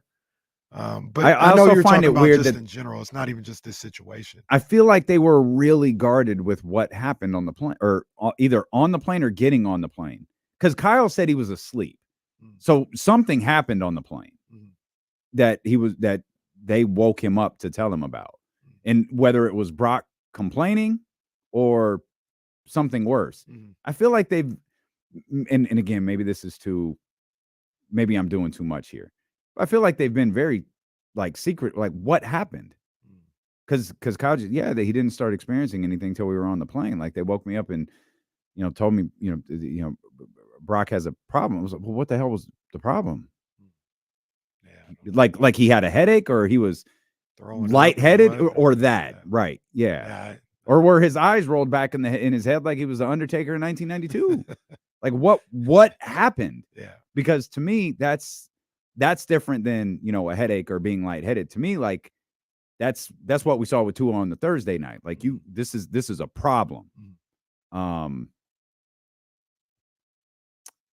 So I don't know. That's all I got. I don't know. I know people aren't interested in how I feel about head injuries, so we can move on to the football aspect of this. I always say I don't know. I don't know what you do, because one of the things I think about is the hit that McCaffrey took 2 weeks ago against Dallas. Clearly hit the side of his head. It was helmet to helmet, vicious hit. I don't know if he was woozy, showed signs of anything. Like he went out and played. Like I don't even know if he took a snap off.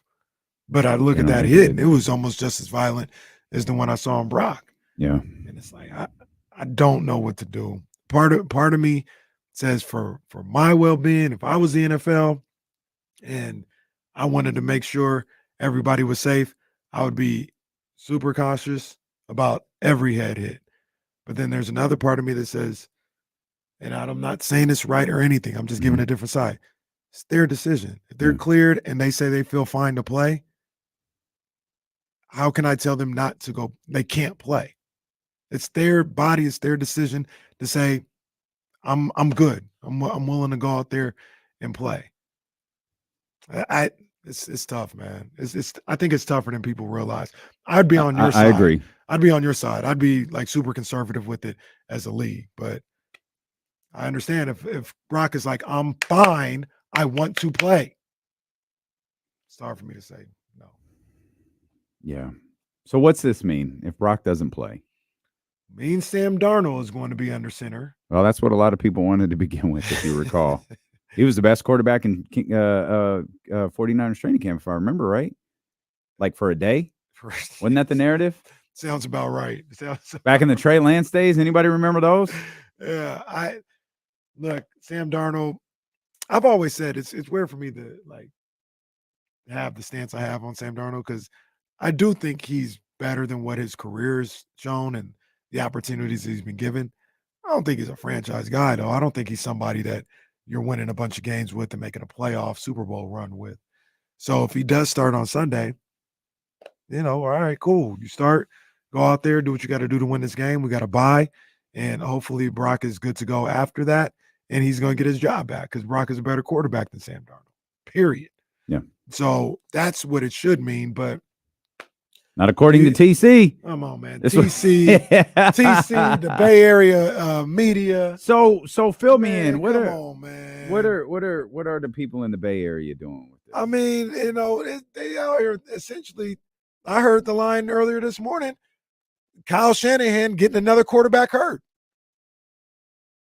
Wow. Kyle Shanahan can't keep a quarterback healthy. Wow. How is this Kyle Shanahan's fault? I said this earlier. I said this earlier. There is a part of me. There's 97% of me who wants to see Kyle Shanahan stay as head coach and be the head coach forever.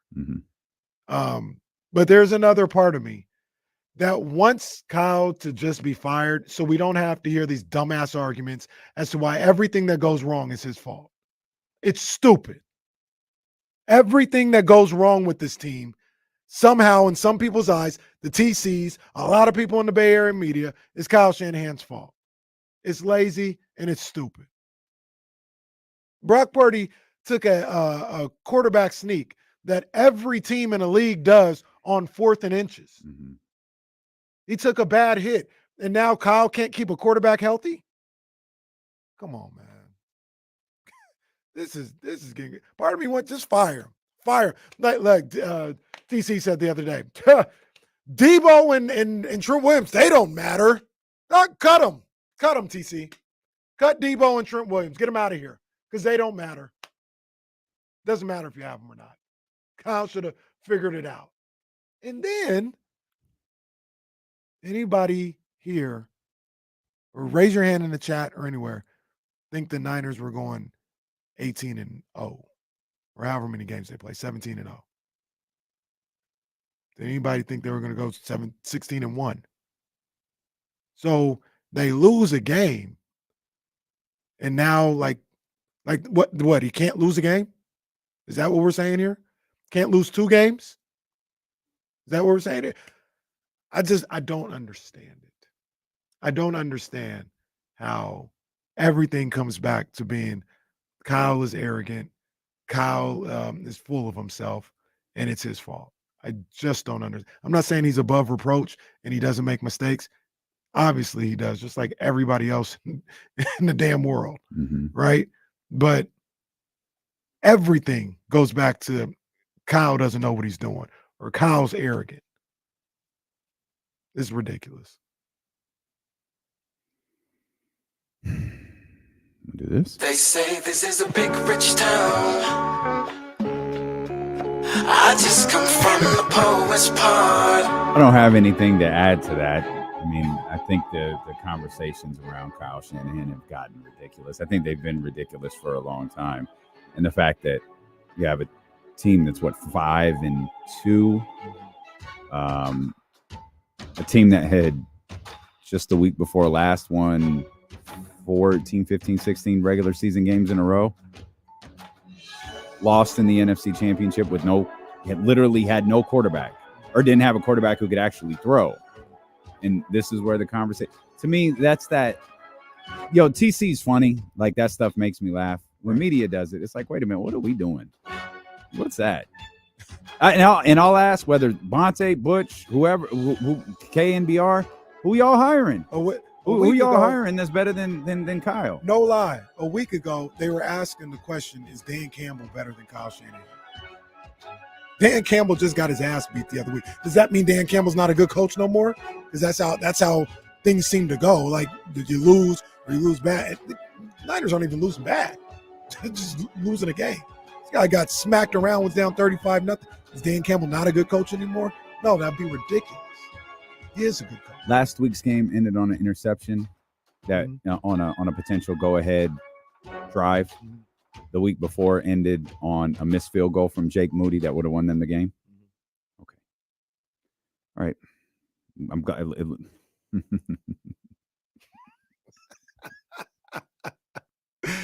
bite my tongue, boy. The D-Lo chuckle. Oh, bite my tongue, boy. I don't do it often.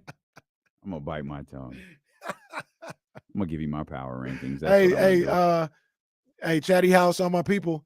8:30 tomorrow morning. I'm gonna be on the morning roast if y'all want to pull up, man. Ain't nothing else to listen to in the morning here in Sacramento. Might as well go to the morning roast for 15 minutes. Y'all are free till 10. Free till 10. Sports don't get started around here till 10. No, they definitely don't. Right here on ESPN 1320. Boy, it would. Nah, never mind. Come on, man. Stop playing with me. Stop it. Come on, man. I'm trying to work. What y'all doing? Y'all about to have me tell All right. Y'all stop. Come on, man. Let's work. What's going on, man? No. Y'all going to make me talk that talk, man. I don't want to do it today. I don't want to do it today. It's on your mind. So power rankings. Last week, I had the 49ers at number 1, the Dolphins at number 2. I had the Chiefs at number 3, the Lions at 4, and the Eagles at 5. Those were my power rankings this week. Needless to say, they're going to be a little bit different this week. I got the Dolphins at 5. Okay. I'm still a believer. I don't feel like they were exposed. I don't feel like there's fraud alert. I think Philadelphia is very good. They got beat by a good Philadelphia team. It was a 1-score game for most of the fourth quarter, and they couldn't get it done. I'm okay with that. Still think they're a very good football team. Yeah. The Ravens earned a spot in the power rankings, though. I got them at number 4. I dropped for the first time all year the 49ers down to 3. They've lost 2 weeks in a row. They can't be the number 1 team on my power rankings anymore. So I got them at 3. Then I put the Eagles at 2, which means Andy Reid and Patrick Mahomes and the rest of the Kansas City Chiefs are back at the number 1 spot in my power rankings. First time this year, but they've spent a lot of time there. So I got the Chiefs at 1. They're up from 3. Got the Eagles at 2. They're up from 5. Got the 49ers at 3. They're down from 1. The Ravens entered the power rankings for the first time, and I got the Dolphins at 5. They're down from 2. Okay. My power rankings last week: 49ers at 1, Dolphins at 2, Chiefs at 3, Eagles 4, Lions 5. 3 of my top 5 lost last week. So there is some movement. I, like you, put the Ravens in the conversation, back in the conversation. They were in there to start the season, took a bad loss at Pittsburgh, and I was like, can't have them in that top 5, especially the way Detroit is playing. Well, they beat up on Detroit. So Ravens are 5. I got the 49ers at 4. Lost 2 games in a row. Yep. They're reeling a little bit. I got them at 4 right now. I got the Dolphins at 3. Regardless of how close the game was and anything like that. I mean, it's not anything to knock them out of the top 5, but they did go head-to-head against the Eagles. They took a loss. So they got to go to 3. I got the Chiefs at 2. Okay. And I got the Eagles in the number 1 spot. Okay. I'm going to point out the obvious. So, one, I'm going to ask you a question, and then I'm going to point out the obvious. You think the Dolphins are better than the San Francisco 49ers? It's a toss-up because I don't like the way right now, and mind you, I've said this for a while about this team. I don't like the way the Niners are struggling to stop the run. That's what I don't like. You know, a lot of people are talking about getting to the quarterback, and I hate that too. But the last 2 weeks, they've been gashed on the ground. Want to go to Michigan Wolverines here. He addressed this to me originally, but it now clearly applies to both. No, Jacksonville. What? Multiple question marks. Yeah, I gave strong consideration to Jacksonville. In the end, there's a lot of 2-loss teams here. I don't think Jacksonville is better than any team in the top 5 right now. I agree. I don't think they're better than the Ravens. I think that's what we're talking about. That's absolutely, I think, what we're talking about. And, you know, obviously not far. Not at all. It was somebody got to be 5. It was, and truthfully, Jacksonville's probably 6 before the Lions, in my opinion, because I took the Lions out of the conversation as you did. So I probably have Jacksonville above the Lions as the first team to get in. First 4 out. I'm just, I'm still, I think I'm always watching them very cautiously. Like every time they win, I try to go back and watch the condensed game. And it's always like, okay. But it's just like, oh, all right. Well, Trevor Lawrence, he still hasn't had that game where like people were expecting Trevor Lawrence to break out this season. I don't think he's like done that yet. He's been good, but he just hasn't, he hasn't had that moment yet this season. They're on the uptick right now. I agree with Jesse. Trevor Lawrence still needs to find that signature run of games, not just one game, but just the signature of like 4 or 5 games where he looks like he's that dude. Yeah. But they're right there. You know what I'm saying? They're not far off. They could all change this week. They got the Steelers. They go to Pittsburgh with a little extended rest this week. That's Jacksonville? Yeah. You said Jacksonville and Pittsburgh this week? Jacksonville and Pittsburgh. Pittsburgh, another 2-loss team, or they got 3 losses? 2. 2-loss team. So I got to be honest. I didn't even think about them. No, they're not under consideration. Top 5. I mean, they're not. You did nothing wrong. They're not in consideration for top 5. They're doing okay. They're doing fine. No, when I say I didn't think about them, I mean I literally did not think about that. Neither did I. They're not under consideration for. If you throw the Steelers ever in your power rankings, just do Mike Tomlin here at number 3. Oh, hey, there you go. That's fair enough. That's it. Fair enough. That's it. Okay. All right, let's get back to basketball. Specifically, let's get back to Kings basketball. Yeah. You'll hear from Chris Duarte, Malik Monk, both at practice today. We'll try to bring you some sound from Mike Brown as well. We got much more ahead on your 1-0 Sacramento Kings. By the way, it's Thursday. We've got football tonight. We do. We've actually got big-time game tonight. Yeah, we've got a really, really good game tonight, and we got a great slate of short slate, but really, really good. We got a really good slate of NBA games tonight. Prime time. Yeah, Devin Booker and Bradley Beal aren't playing. We're back with more. Stilo and KC, brought to you by Sky River Casino here on Sacramento Sports Leader, ESPN 1320. Hey, I just remembered. We'll have to flip over right away. We don't have a buffer today. Remember, we left that voice track undone. Oh yeah. Because I didn't know where Complex was gonna do what he do, and so it's like 402 or something like that. Okay.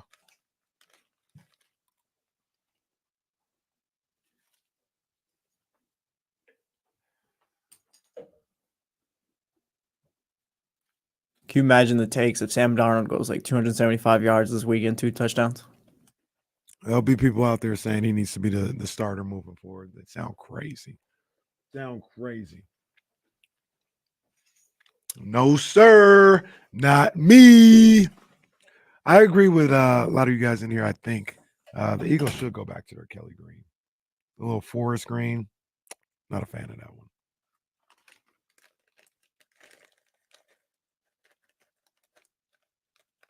I don't know why they went to that boring ass logo to the Eagles. Mm-hmm.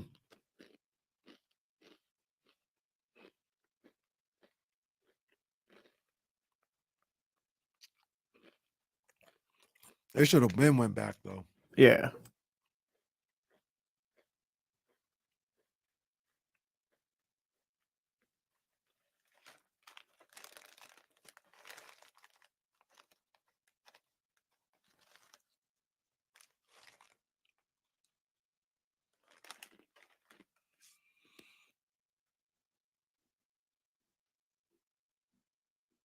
Take the Niners out of it. Who's got like the best jersey? We'll call it catalog, I guess. I don't know what else to call it. As far as what they wear now, like the currents and their throwbacks, I guess, that they wear during the season. I don't know if they still wear it, but I liked when the Steelers had the black jersey with the yellow numbers. Those are always solid. Those were fire.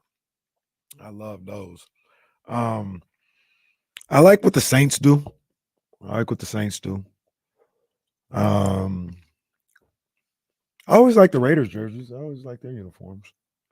Raiders like the Celtics, which is classic. Yeah, I always like that, especially the white one because you got the black letters with the little silver trim.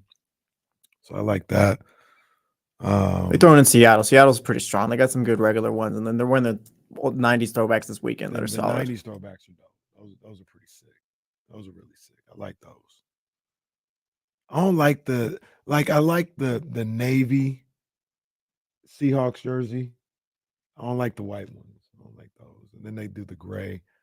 I think it only works with the Navy. I'm looking at the Vikings. I like the Vikings uniforms. Those are pretty dope. Vikings throwbacks are probably the most underrated. Yeah, those are dope. I like the Miami throwbacks. I'm trying to think of what they have now. Yeah, it's kind of like the throwback. I didn't like when they had the shadow for the number. I didn't like that. But they're wearing the white throwbacks this week. Yeah, those are fire. Those are fire. Not this is. I know you asked football. But I like the Jazz uniforms last night. Those purple joints. With Yeah, the throwbacks are a lot better than the original, the regular ones now. I really like the Kings uniforms last night. Oh yeah, They might have I like don't the know best why as they far as hit like home different. away, city, and all that. They might have the best in the league, I think. The Kings? Yeah, the white one's my favorite. Yeah, that's nice. I like the black one. I really, really like that.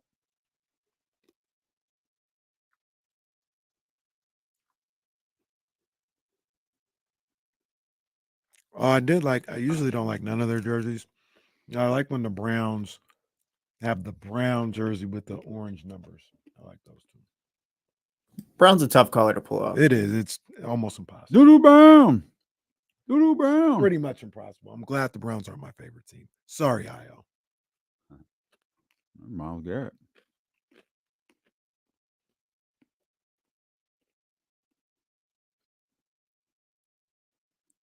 I hope Mike make it out to Sacramento.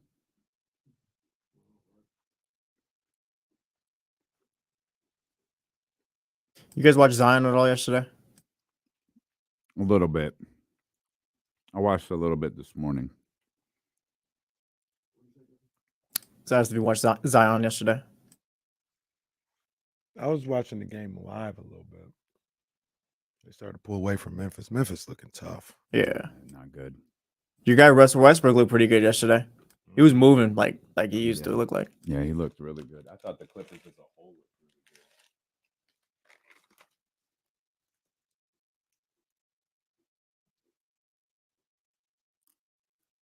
really good. Shaq Hoops update.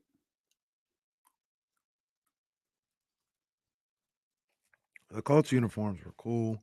The helmets were god awful. They don't have much to work with as far as like No, they just new jerseys. They don't have throwbacks. Yeah, they tried to do it with like the black helmet. Don't nobody want no black helmets, man. Like, What kind of XFL ass uniform is that? oh, any given Sunday ass uniform. Indianapolis Rough Riders.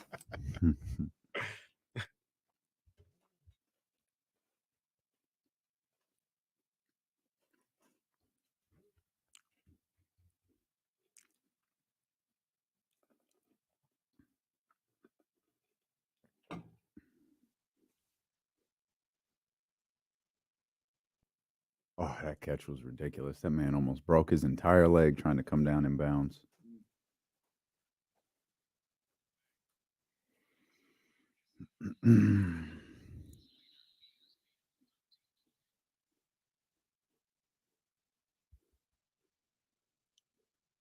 We running it back after today's show? Oh, okay. Baseball starts tomorrow. Man, we got Thursday night football tonight. Bills and the Bucks. Two teams that need a win. Need a win. Who's winning? I don't like the chances for my Bucks. Yeah, how are you feeling about your Bucks, by the way? Not good, man. Not good. Baker and my Bucks, not good. So it seems like even if they lost this game, I mean, still pretty open. I know Atlanta's leading or whatever, but Atlanta's not going to go. Oh yeah, no, they're not going to cooked. run away and hide. No, they're not cooked. I think 9-8 wins that division. Yeah, they're not cooked. I mean, They're going to host the playoff game too. That's crazy. less about the division and more about just the way that they're playing overall. Yeah, it's tough. Who are the playoff teams in the real quick? Who are the playoff teams in the NFC right now? Like that you think you're gonna make? We got Eagles, Niners, Lions. We'll say Falcons just because they're ahead. I think Dallas will make it. Dallas, Seattle. Seattle. I feel like Seattle will make it. And then is feels that like it's one between the Rams and the Vikings. The Vikings well, are and Vikings the are what? did you say the NFC South? Yeah, I said Falcons just for. Oh, okay. So, I mean, I guess you could. I don't know if the Bucks or the Falcons, whoever's second. I don't know if they contend for a wild card. Yeah. The final wild card teams in the NFC right now are Seattle 5th, Dallas 6th, and then Tampa Bay 7th. Minnesota, the Rams, and Washington are the first three teams on the outside in looking in. So the Bucks are 3-3 right now. Correct. And and Seattle's 5-2. Who'd you say the other one was? Dallas at Seattle's 4-2. 4-2. Yeah, Seattle and Dallas both 4-2. Oh, 4-2. Sorry. Seattle got a tough Yeah, I game don't. this week. Oh yeah, they play Cleveland. I think Minnesota could maybe not sneak into that, but they could like hang around. But other than that, like I don't trust the Saints at this point. Yeah, Minnesota's not a terrible team. Watching what they do next will be interesting. Yeah, and the stat that jumped out to me, I saw this after the game that I didn't really realize. All games have been a one-score game this year. I mean, you can make the argument they should have been 4-2 going into that game. So I don't know. They're not like a juggernaut. I don't look at them as like a contender, but I don't think they're some scrub team. This isn't the sexiest week of football. I do think tonight's game is a big one with the Bucs at the Bills. You have the Rams at the Cowboys. Vikings at the Packers, I guess, is a little interesting. The Jaguars at the Steelers. That's interesting. That's got my attention. I take that back. Browns Seahawks is a good one. Yeah, I take that back. There's some good games this week. Cowboys Jaguars Rams is an interesting game. Mm-hmm. Yeah. And then, of course, you got the Bengals at the 49ers. That's a good game. That's a really good game. Just like taking all things out of the 49er fan. I mean, that's Bengals 49ers. Yeah, I think I'll be watching the end of that on the phone. That's the 125 start. Be headed into the Golden One Center to watch the Sacramento Kings take on the Los Angeles Lakers. Lakers, they play the Suns tonight. I've sarcastically mentioned repeatedly that Devin Booker and Bradley Beal are both out tonight because, everyone in the West is going to be completely healthy all year except for Sacramento. You know how that goes. Yeah. And then the Bucks and the 76ers where, I guess James Harden is going to be the focal point of probably quite a bit of the broadcast and most of the post-game stuff as well. So those are the games happening tonight. So good stuff going on tonight for sure. Not as good as what went on last night in Salt Lake City, though. Yeah, man. And let's check in with the dude who brought us one of the lasting memories from last night's game. This is Malik Monk, courtesy of our friend Sean Cunningham over at Fox 40. I'm just surprised. So how good did it feel to unleash it once the regular season was here? Oh, yeah. Start off with a bang. Harrison said that was probably your best poster yet. In the NBA, for sure, probably. Yeah, I agree with him. So that they let you guys yeah, that's fire. Yeah, that was fire. I like that. I hope we can do that all year. Hello. Deuce didn't even ask the question yet. Yeah, that's fine. That's fine. I love that Malik just start answering questions before they're like completely asked. How about that dunk with JaVale? Is that like a feel thing? Like, because you weren't looking at him when you gave that alley-oop. I can see a lot of spots on the court without looking at him. So yeah, I just knew he was there. Eyes in the back of your head. Yeah, he knew I was gonna throw it too. Okay. So we kind of got that feel already. So it's great to have a guy like that. You just throw it up and he go get anything. We were talking about it in the preseason about trying to build chemistry, especially with that second unit. It seems like you and him have a pretty good thing going. Yeah, it's pretty decent right now. We got to get everybody involved with it. So first game down, we got 81 more to go. So we have time. You talked about getting everyone involved. You had 7 assists. Just how much has that got to be who you are with that second unit, lead that group? A little bit of both. I got to score and distribute too. So it's just me being me. I did it last year, so it's nothing new. I want to continue to be me. What's your thoughts about Sasha's first album, his first real? Oh yeah, I like Sasha. You got to get it. It moves a little fast for him, but that's anybody coming from the Euro League to come play in the NBA for the first time. But Sasha's great. He's smart and knows what to do out there. So it's kind of easy to not tell him, but try to teach him the spots to be in because he listens too. So it's easy. Was your dunk the one you just converted? Was it similar to the one you almost had against Utah? I hadn't gone back to look at it. But No, that was against San Antonio. San Antonio. Yeah, no, that's not the same. Okay, that would have been the best dunk ever. Okay. Right. Yeah. I got you. Yeah. Last night was nice, though. It was nice. You say normal, but like scale of 1 to 10? I've been doing that. I've been doing that since high school. Probably before then. So, normal. Okay. 7. Keegan I love said this that him and dude. De'Aaron have a dunk of the year competition. You couldn't get in on that, or I'm in now. Oh, you're in that? Yeah, now. Okay. Nobody now. Anybody topping that? I don't think he's really in that, to be honest. This Fox got him. Then I'm up there now. So Mike's talked a lot about physicality and you guys needing to be more physical. How do you feel you guys did in that first game against Utah? We fouled a lot, but that's being physical. That comes with that. So that was good. It was good. Mike said he liked that too. So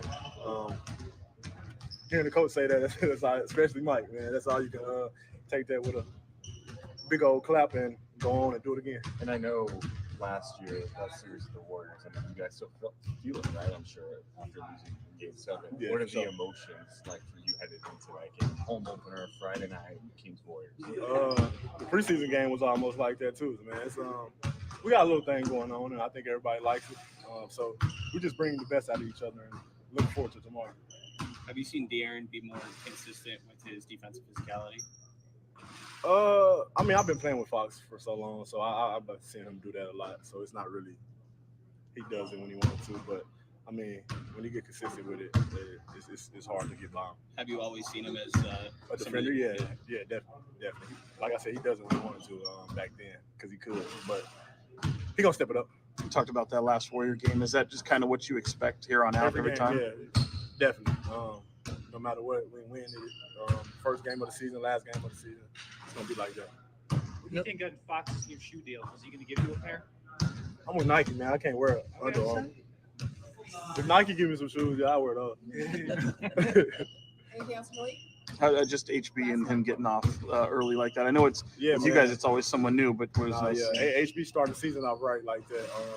I think that we all follow behind him because he's a vet, man, coming out that strong, not missing that many shots, getting defensive play of the game. That just shows what he's bought into with this team. So we got to follow behind him. I think Malik is my new favorite media scrum guy. Nah, man, he's That's the GOAT comedy. right now. He's hilarious. We got to talk to Jake. Come on, Jake. Come on, Jake.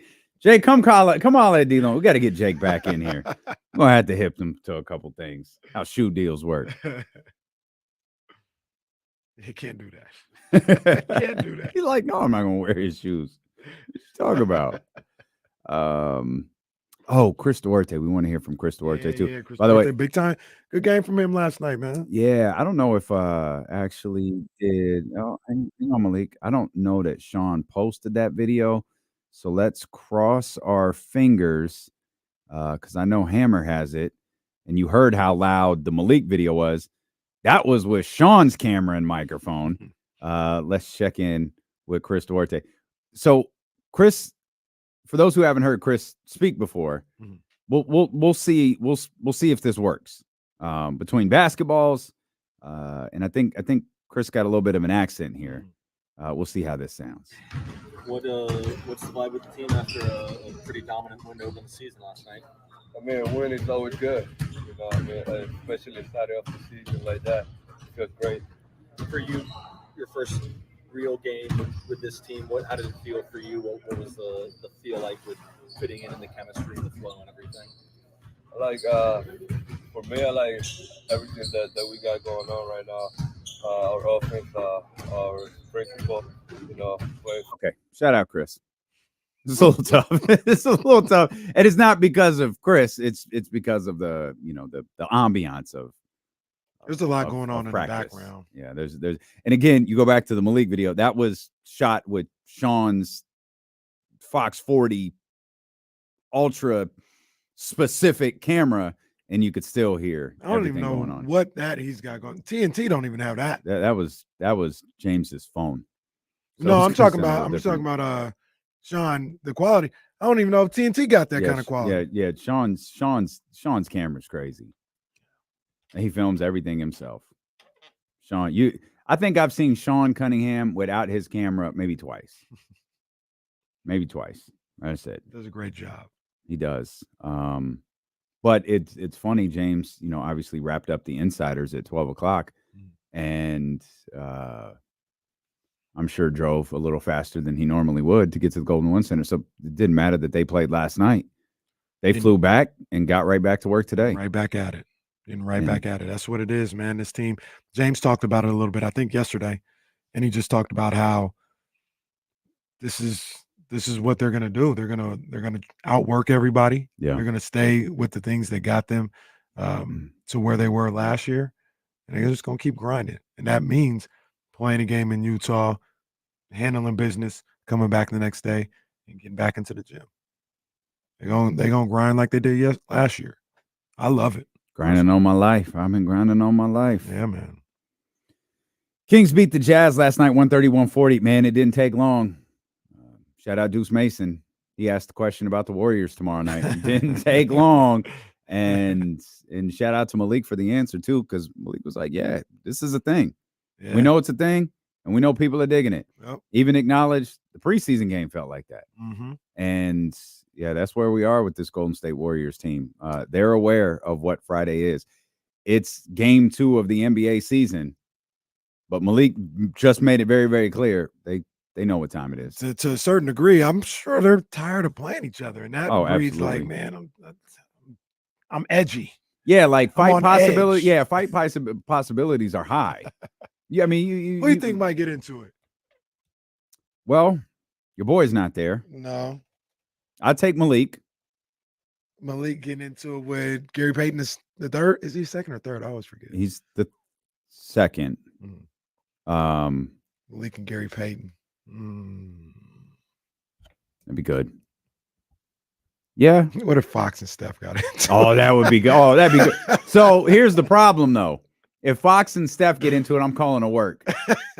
I'm calling it a work, and it's going to wind up an Under Armour commercial. Wow, can you imagine De'Aaron takes a shoe off and throws it on the floor and walks off after that?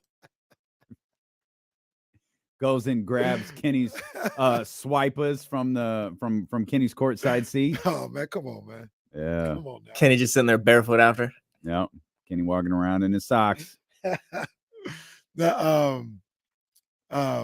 I was gonna say, remember, and they're cool, like it's not beef, but remember Fox and Draymond got into a game 4 last year. They did, but Draymond's not playing, so you got to remove all Draymond equation from it. And Draymond's a bonus would have been interesting. Draymond's a clutch guy, so I'm sure it's all love.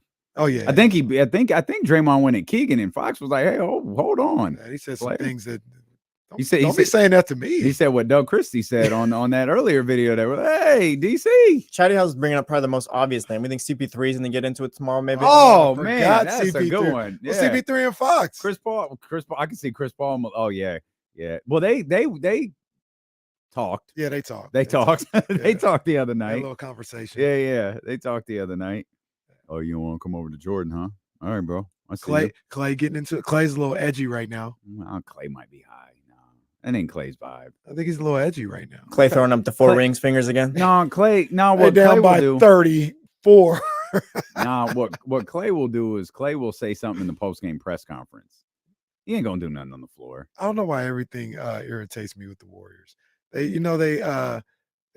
Clay does this thing where he throws the paper airplane at the press conference and made a bobblehead out of it. I was just irritated. That's not for you. Let them have, like, will you stop? Kenny just in there stupid ass bobblehead. Just mad for no reason. Stupid paper airplane. Just mad for no reason. Yeah, Kenny hates paper airplanes. All right. Where's my card? Kenny hates paper airplanes. I'll give Reese $100 if he asks Dad to make a paper airplane when he gets home. Oh, yeah, all right. Well, I'll make a paper airplane. It ain't nothing. I want a bobblehead like Draymond. Go find out how to get it on your own. Son. So here's the thing, though. That is a good point, because if it's not tonight, it's next Wednesday. These two teams could get a little agitated with each other over the next week. Yeah, because we are very realistically, we're talking 7 games, 8 games, 9 games. You go back to the regular season, 10 games, 11 games tomorrow, 12 games. Next Wednesday. Lord. Yeah.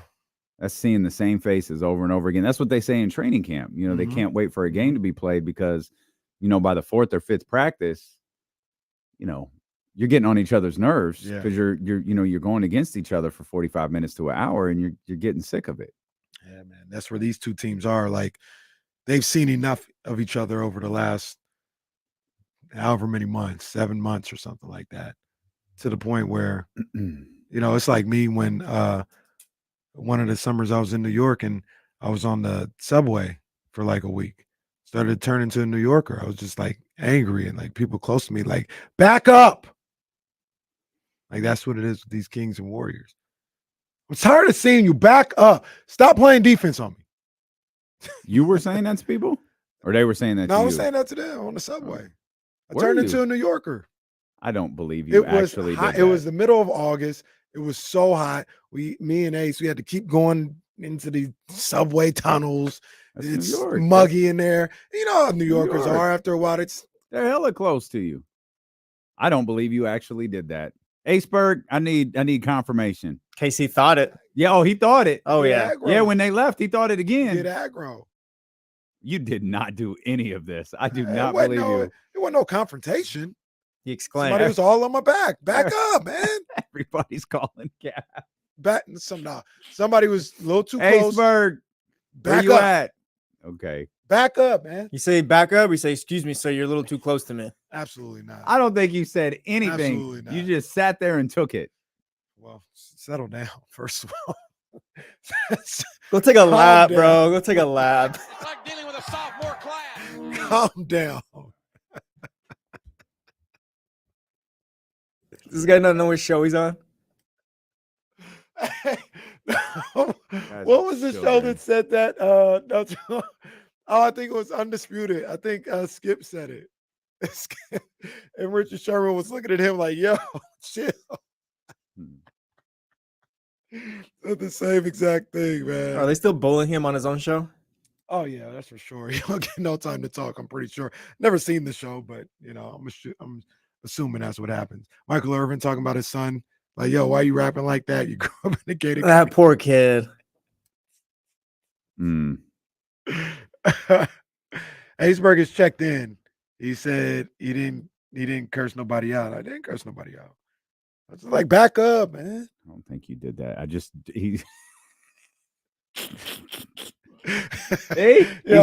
No. He's repeating your unbelievable line. That's right not. there. That's not how. You know I'm what taking Casey it. did was he talked loud enough for Aceberg Slim to hear. Oh yeah, I can't believe this guy's standing so close to me. We said it loud enough for the guy who's standing close enough to back Hey, up. I'm telling you, I think I was there at that time. I think I was there for like 5-6 days. All on the. And you was riding the subway every day. Oh it Lord. happened. I'm telling Lord. you, I understood after that. Oh yeah, I understood. that's no fun. We was on the ferry, we was on the subway, all this other stuff. Yeah, Middle of August. Yeah. Oh, you left that part out. That's Oh, what I know said, it man. smelled like hell. I still don't think you said anything. I would have So bad. understood if you did. I don't think you I didn't- actually did. I didn't say it every time. It happened. I one don't think you and said then it. I said, damn, I'm turning into a New Yorker. Damn, I got to get out of here. You wish. I love New York, but I'm a California. Where does Sacramento rank? Like 4th, 5th on your power rankings? Because you got Number one, LA, baby. New York. Number one, baby. Number one. Sacramento, number one. So if you could live wherever you had your choice to live or whatever, Sacramento. Sacramento's one. Yep. Such a oh my gosh. What are you talking about? That was the biggest liar face I've ever seen You in my couldn't even life. keep a straight face when you said that. If I could live anywhere I wanted to, like if I had all this money and I don't think I'd choose to live in New York. Yeah, even people with all the money in the world don't want to live in New York. I'd love to visit New York all the time. LA, no, because I really wouldn't even live in LA. I'd live like somewhere in the IE or something like that, which is why I moved back in the first place. Nobody want to live in IE.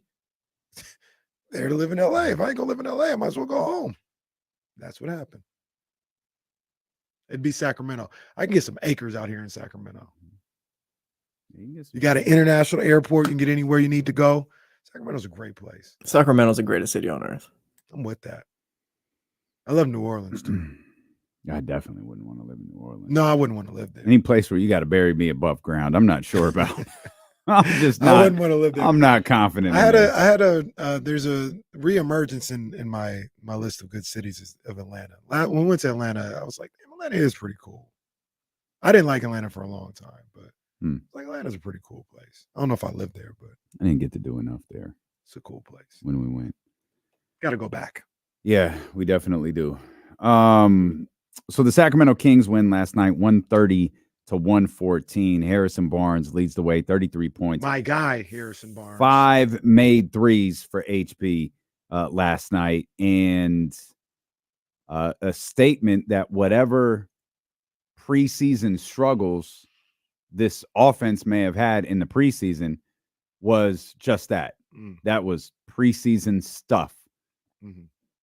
And you saw right at like I think they were up 7-0. They scored quick. Like they just came out the gate, and that offense was clicking and moving, and it was doing all of the things that got them into the position of being the 3rd seed last year. Yeah. And that had to have been, at least I'll speak for me. For me, that was one of the biggest, like, all right, we're good. Like, it was clear. It was clear in the first quarter, clear in the first half. Okay, this offense is doing what they do. Now, can they keep at this pace in the second half? We'll see. Mhm. And if they can't, how do they pull out a win? They did. And if I had to pick a single takeaway from last night's game, it's that this offense it's still right there. That offense is legit. Like we talk about, they shot 50% from three in that first half to get going. I think I saw earlier Malik and De'Aaron were combined 3 of 16 from beyond the arc. Kevin Herter struggled from beyond the arc. Keegan wasn't like killing. Like there's room to grow, or not even like room to grow necessarily, but these guys that I mentioned, they didn't even shoot their averages and they hit a bunch of 3-pointers. So this offense is the real deal. Yeah.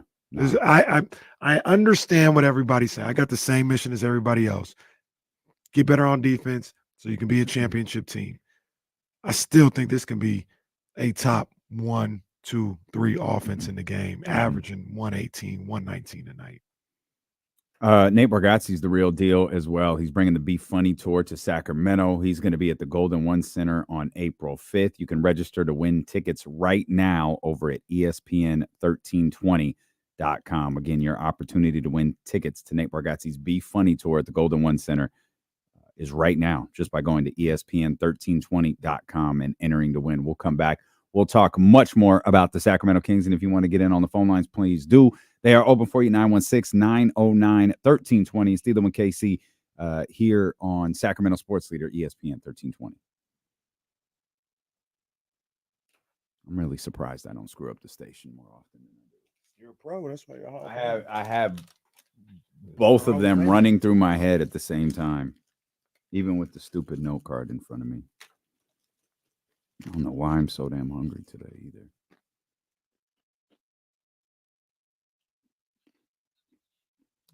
No one gives a shit. Shut the fuck up.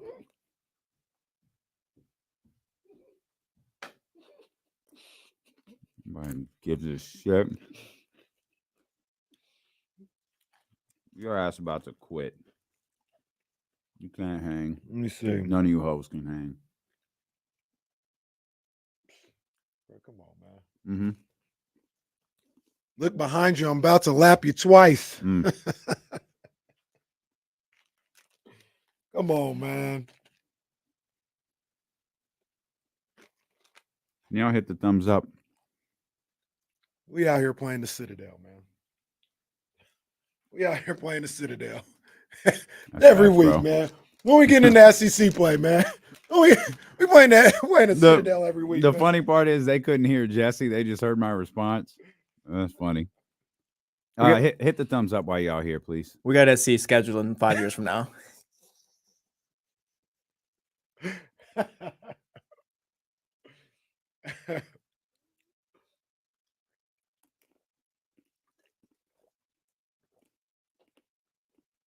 Moving outside of California seems scary. There's always something going on everywhere. Yeah, it is. Something going on. It's either cold or you got natural disasters, yearly natural disasters. You got seasons. Yeah. And people out. So Mhm. there's that too. People outside of California always talk about like, man, I ain't going out there because of the earthquakes. I don't know. You don't even think about earthquakes out here. I don't know. Always the big one though. They always say the big one's coming. Well, all right. You pausing me, huh? Okay. All Yeah, right. you know what? Yeah. Where you at? Hey, Where are you at? NBA ref was waiting for him to miss the shot to call All the foul. right. Man. All right. My fault. You missed the shot. It's a Man. foul. 2 shots at the free throw line. Yo. Hey, Spurg, where you at? Y'all kill me. Thank you, Drew Down. Man. Yeah, All right. well. All right. Hey, leave my I ain't man doing it. alone. I'm not Hey, leave my interested. man alone. Driving in the snow. I'm Scary, not dude. interested. I mean, I can drive in the snow. No, that's I'll scary, be though. going about 30 miles per hour. I couldn't imagine walking outside my house. I'm gonna go shovel my driveway real quick, Bruh. That's that shit. That's part of the reason I moved back. Ooh. We had a horrible winter, my last winter there, where it just kept snowing every other day, and it was just feet of snow. We had this circular driveway. It's the dumbest fucking driveway ever because it had like not brick, cobblestone. Oh, that's tough to. Oh, it that's was tough to do the so snow with. hard to move. Oh, it was terrible. So I'm out there with gloves and the warmers in my gloves and the face wrap, and I'm trying to clear this, get it down to the street. Then you got to salt the steps. Oh man, like, it ain't even worth it. I was gonna say, yeah, it's not worth it. It's a hassle at that point. Big hassle. House was fire though. Stephen Brown. Chill, I think about chill, that house chill. almost every day. Stephen Brown got to chill, bro. Chill. Nah, you too far. Hey. It's too far. Bro. Hey. It's too far. Chill. Oh, David, man. Yeah, the amount of time. Thankfully, I didn't have any catastrophic moments like that, but man, it was Remember when close. Meek Mill fell? Oh.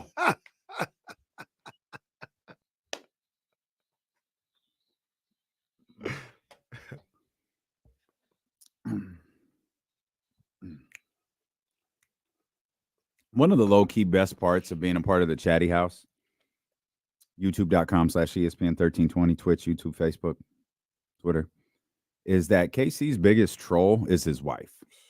That is the absolute best part. Man, she don't let up. I see. We were talking in the commercial break about living outside of California. And my man Daryl Chambers comes in here, says, D-Lo, me and my dad always laugh about the Fisher Cat story you said you saw out there. Bro, that to this day scares the crap out of me. That was crazy. I've never seen my dog react like that. Ever. And when I opened the door, like, what are you barking at? And saw that, I was like, hey, I'm going to California. Been real. It's been fun. It's been real. Now you know who you got to worry about is these raccoons getting crazy. They getting brave. They're like they're linking up. Raccoon gangs? Yeah, man. Raccoons. I don't deal with no raccoons, bro. Raccoons and turkeys, only animals you got to deal with out here. I saw raccoons are nothing to be messed with.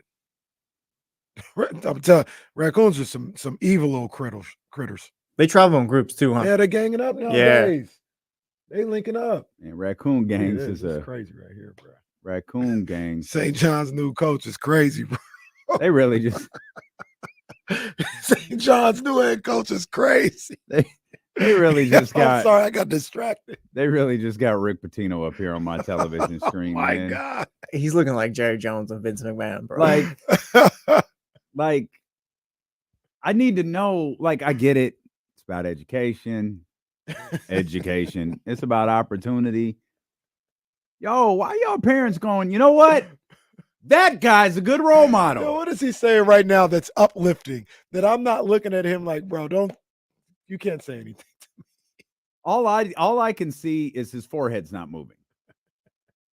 Y'all gotta stop. Y'all gotta stop doing this. Stop getting those shots into your skin. Like his forehead can't move. It's like it's incapable of moving. That's okay.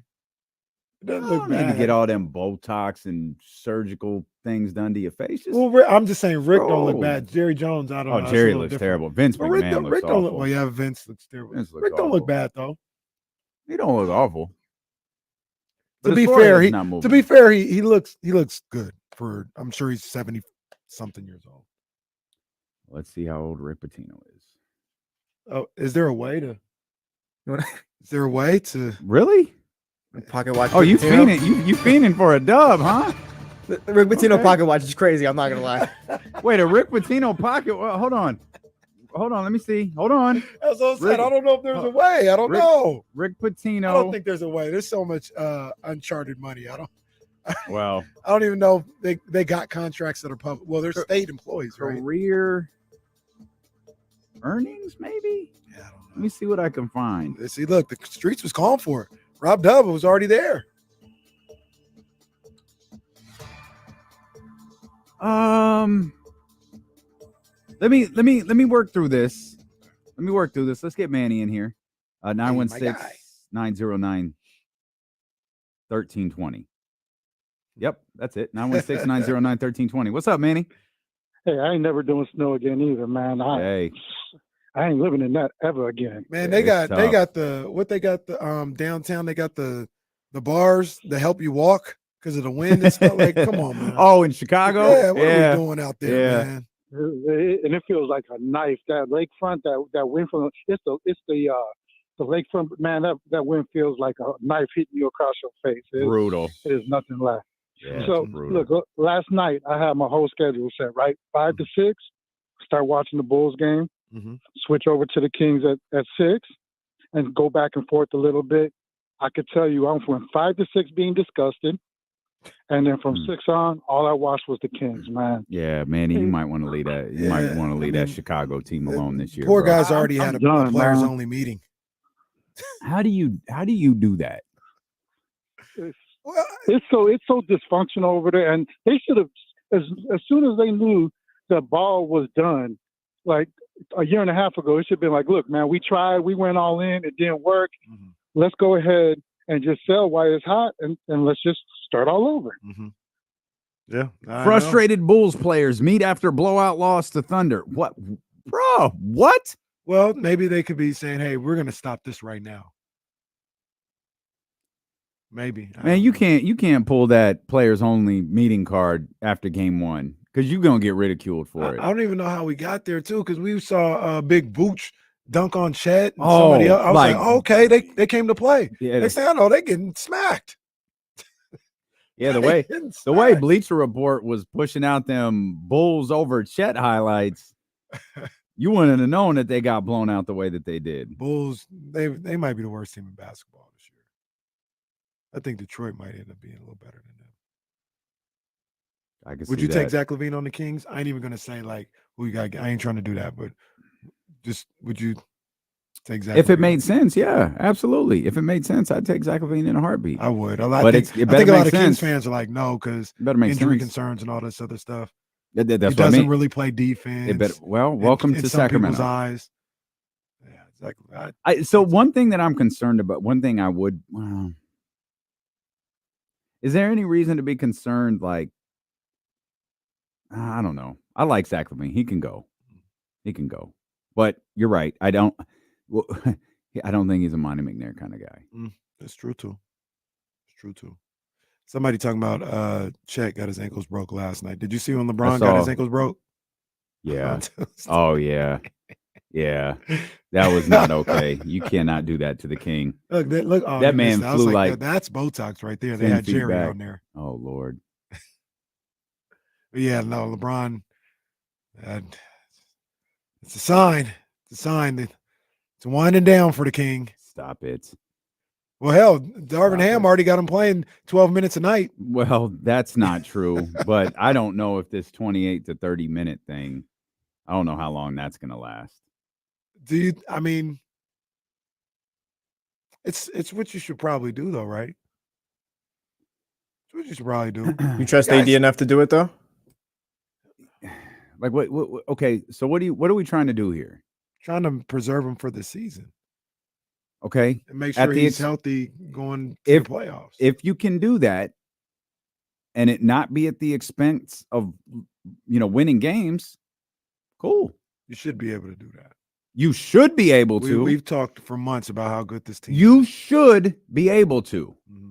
Anthony Davis should be able to score in the second half of a basketball game. There's the issue. And I'm not trying to pick on Anthony Davis, but it's I'm just using fair. like It's just fair. That can't happen. If you should be able to take that approach with LeBron James, you should expect your all NBA center to carry the load if LeBron needs to rest. And it didn't work the other night. I got a serious question. Just asking the question. Would you privately, quietly think about trading Anthony Davis? Why'd you get dramatic with that? You've asked that question so many times. that The answer is a resounding no. Now wait. You're asking me? Yes. If I was a general manager, I'd probably ask some questions. There's two huge issues with that. One, clearly the Lakers don't feel that way because don't forget what happened this offseason. He got an extension. Yeah. Two, and most importantly, I just talked about this in a different way as it pertains to De'Aaron Fox and Domantas Sabonis. The most important player on your team wants Anthony Davis. We talked about this with Trista earlier in the week regarding Steph and Draymond.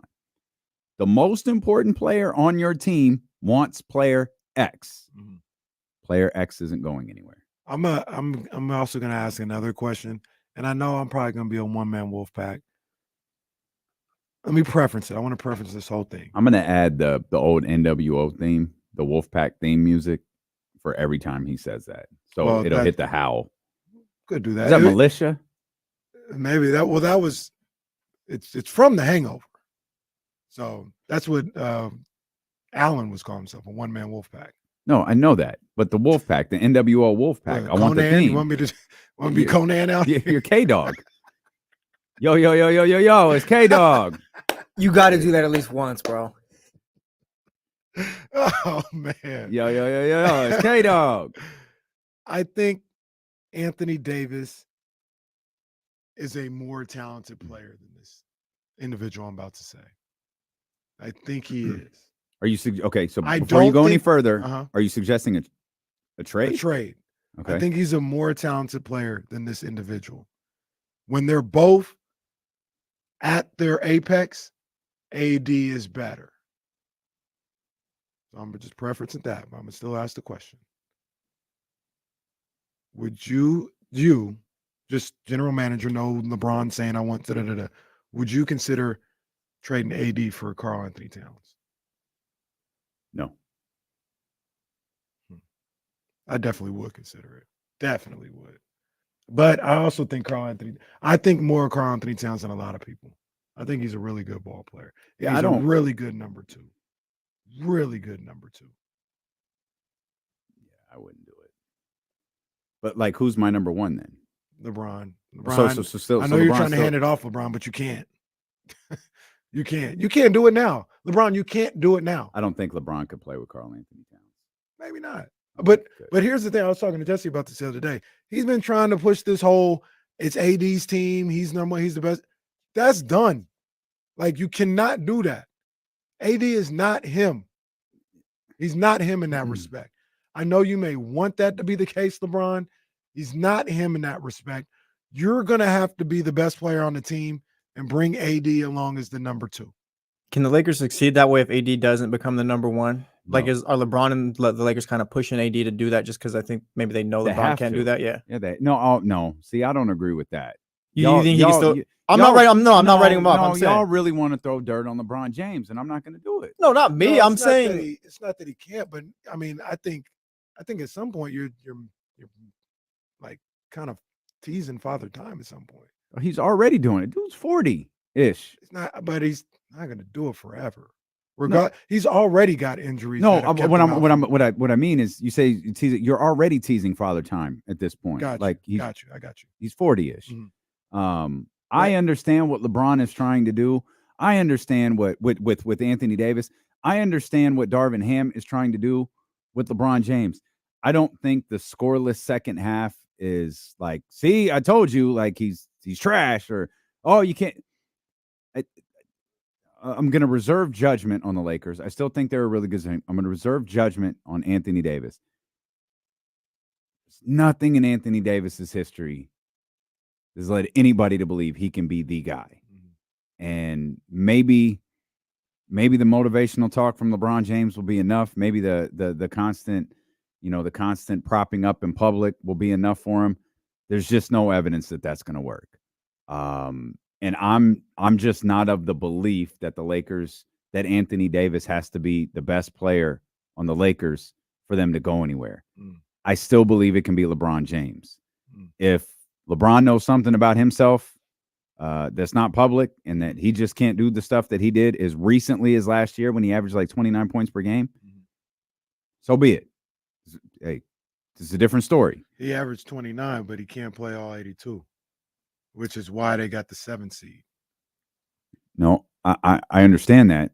But I think y'all were telling me last year they got the 7 seed because Anthony Davis couldn't play all 82. Yeah, that's part of it as well. So if LeBron, hypothetically, let's go 55, and Anthony Davis does 65, are they a 7 seed? or worse. No, they're better than a 7 seed, but they're not one like we're talking. We'll see, right? And that's probably that's the John Hollinger. Everybody in the West is going to be healthy, except for them boys in the state capital of California. They ain't gonna make it.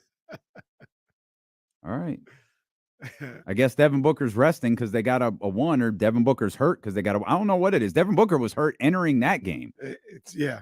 Look, I'm not even gonna mess with the energy because look, I'm chuckling about it. You know, don't want no king to go down. I believe in all the karma. But So- the point that we've always I'm not said- laughing about injuries. No, I'm laughing about no, you're people's not laughing about discussion injuries. about just how kinda the whole laughing in league the is going to be healthy, Exactly. except for Sacramento. That's what it is. It's like to say like, oh, they were extremely healthy this year. That's why they're going to regress. To me, and I think to you too, I don't want to speak for you, but to me, you're implying that everybody will be healthy Right. this year Mhm. and the Kings won't be. That's it. No, everybody's going to be the same amount of health That's they it. always are. Mhm. Like, I hope he doesn't. Steph Curry might miss 20 games Mhm. like he has for the last 3 or 4 seasons. Mhm. Zion, how can you say he's going to be healthy? LeBron, AD, you're getting into a point in LeBron's career where he's going to miss 15 games or so for various different things. Like all these guys get hurt. So how are you going to sit up here and use health as a detriment to the Kings and just assume everybody else playing 82? I understand. That's the crazy part. No, I could not possibly agree more. We'll But see. I don't think Anthony Davis has to be the one on that team. That's where I think my disconnect is so strong with everybody else's. Well, I think that's what LeBron thinks. That's where it That's comes what from. I think and that's see, where it comes from. I don't know if LeBron thinks that. I think LeBron's trying to will that to happen. Yeah. And LeBron's like, I'm the guy who. That's right. You said it better. I said I was going to play all 82, and I did. I think LeBron believes he can speak stuff into existence. So if he can speak Anthony Davis into being that dude into existence, then good for him. I had to pull up. Ooh.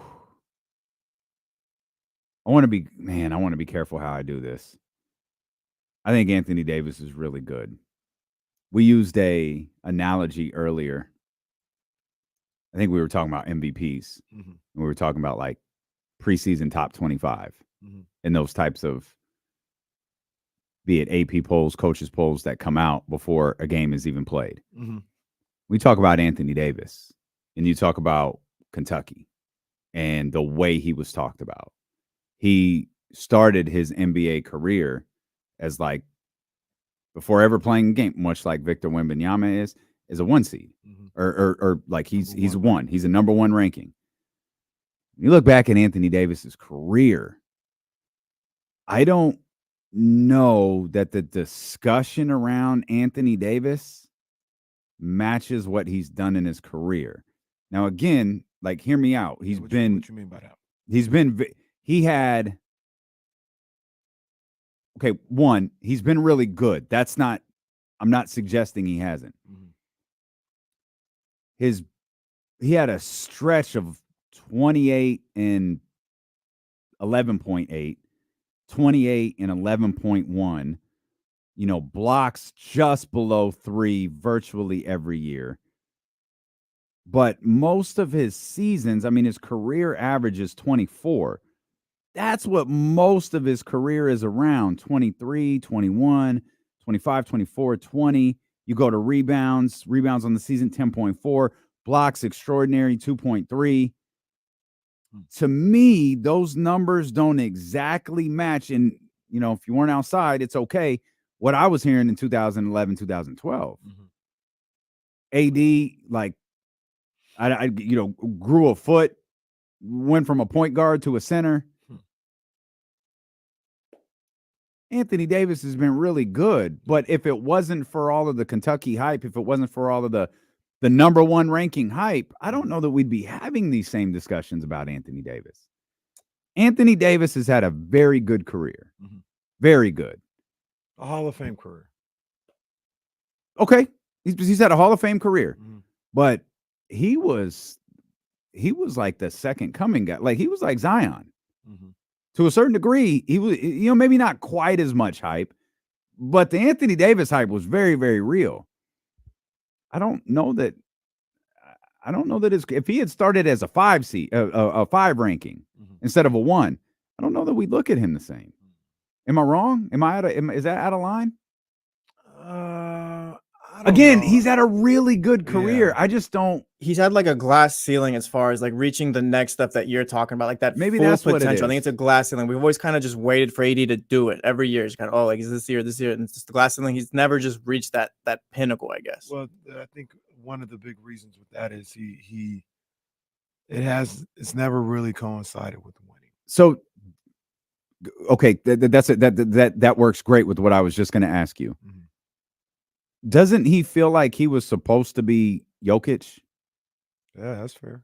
Supposed Like to be Jokic or Giannis. I use Jokic because his passing ability was marveled at because he used to be a point guard, right? And it never now this might not be all his fault. It never quite materialized in the league, and it just kind of stopped getting talked about. Yeah, I would say Giannis because his athleticism and the whole point guard, like he can bring it up, he can rebound and come up the court with it and everything. The way Giannis does is what AD was supposed to be. Okay, I think he was supposed to be Giannis.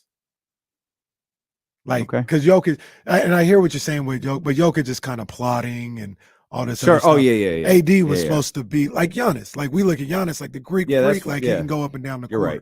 So You're right. He's like you've been saying, he's a great ball player, but I don't think he's Giannis. No, I don't think I don't think he is either.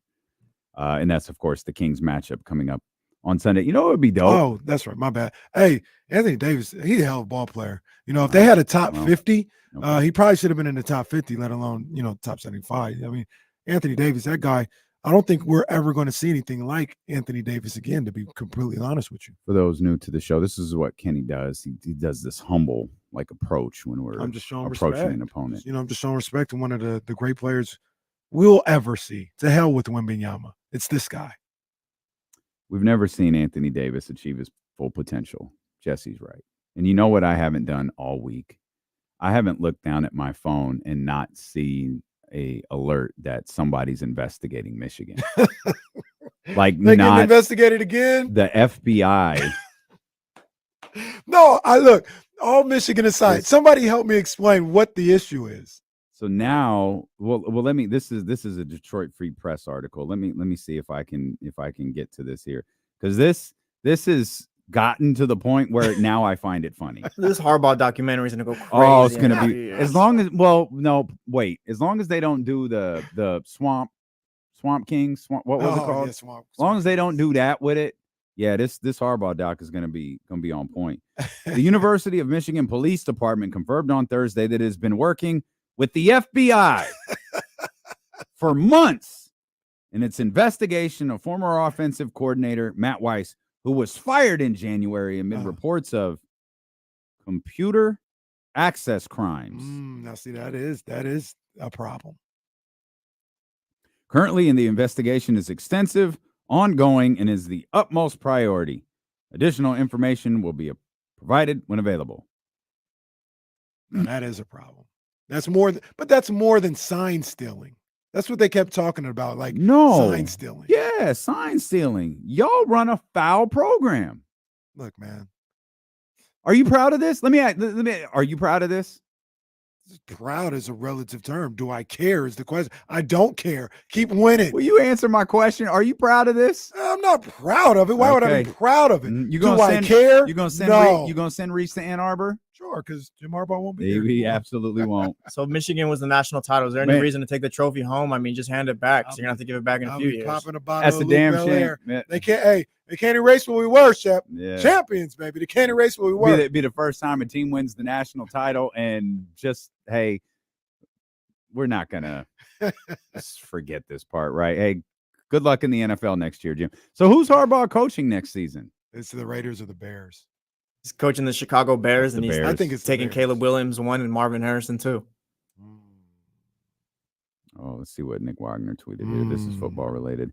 Steve Wilkes' full quote on the I need to be better. Zero blitz call. I take full responsibility for that call. I have to do a better job in putting the guys in a better position. We have good players. I know that, and can't really press the issue. And with that moving forward, it's my responsibility to do that. So wish I could take it back, but again, I got to do better. Wow. That play call was so insane. I understand. Y'all really eviscerated this defensive coordinator, man. That was one of the dumbest calls of all time.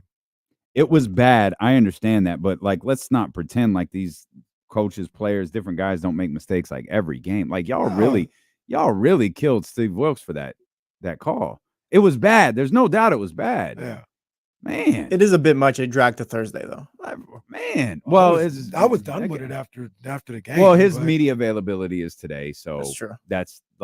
That's why the quote is out there, because Steve Wilkes talked today. But And it was a horrible call, and he said, "What you got to say? Yeah, I messed up. It's whatever.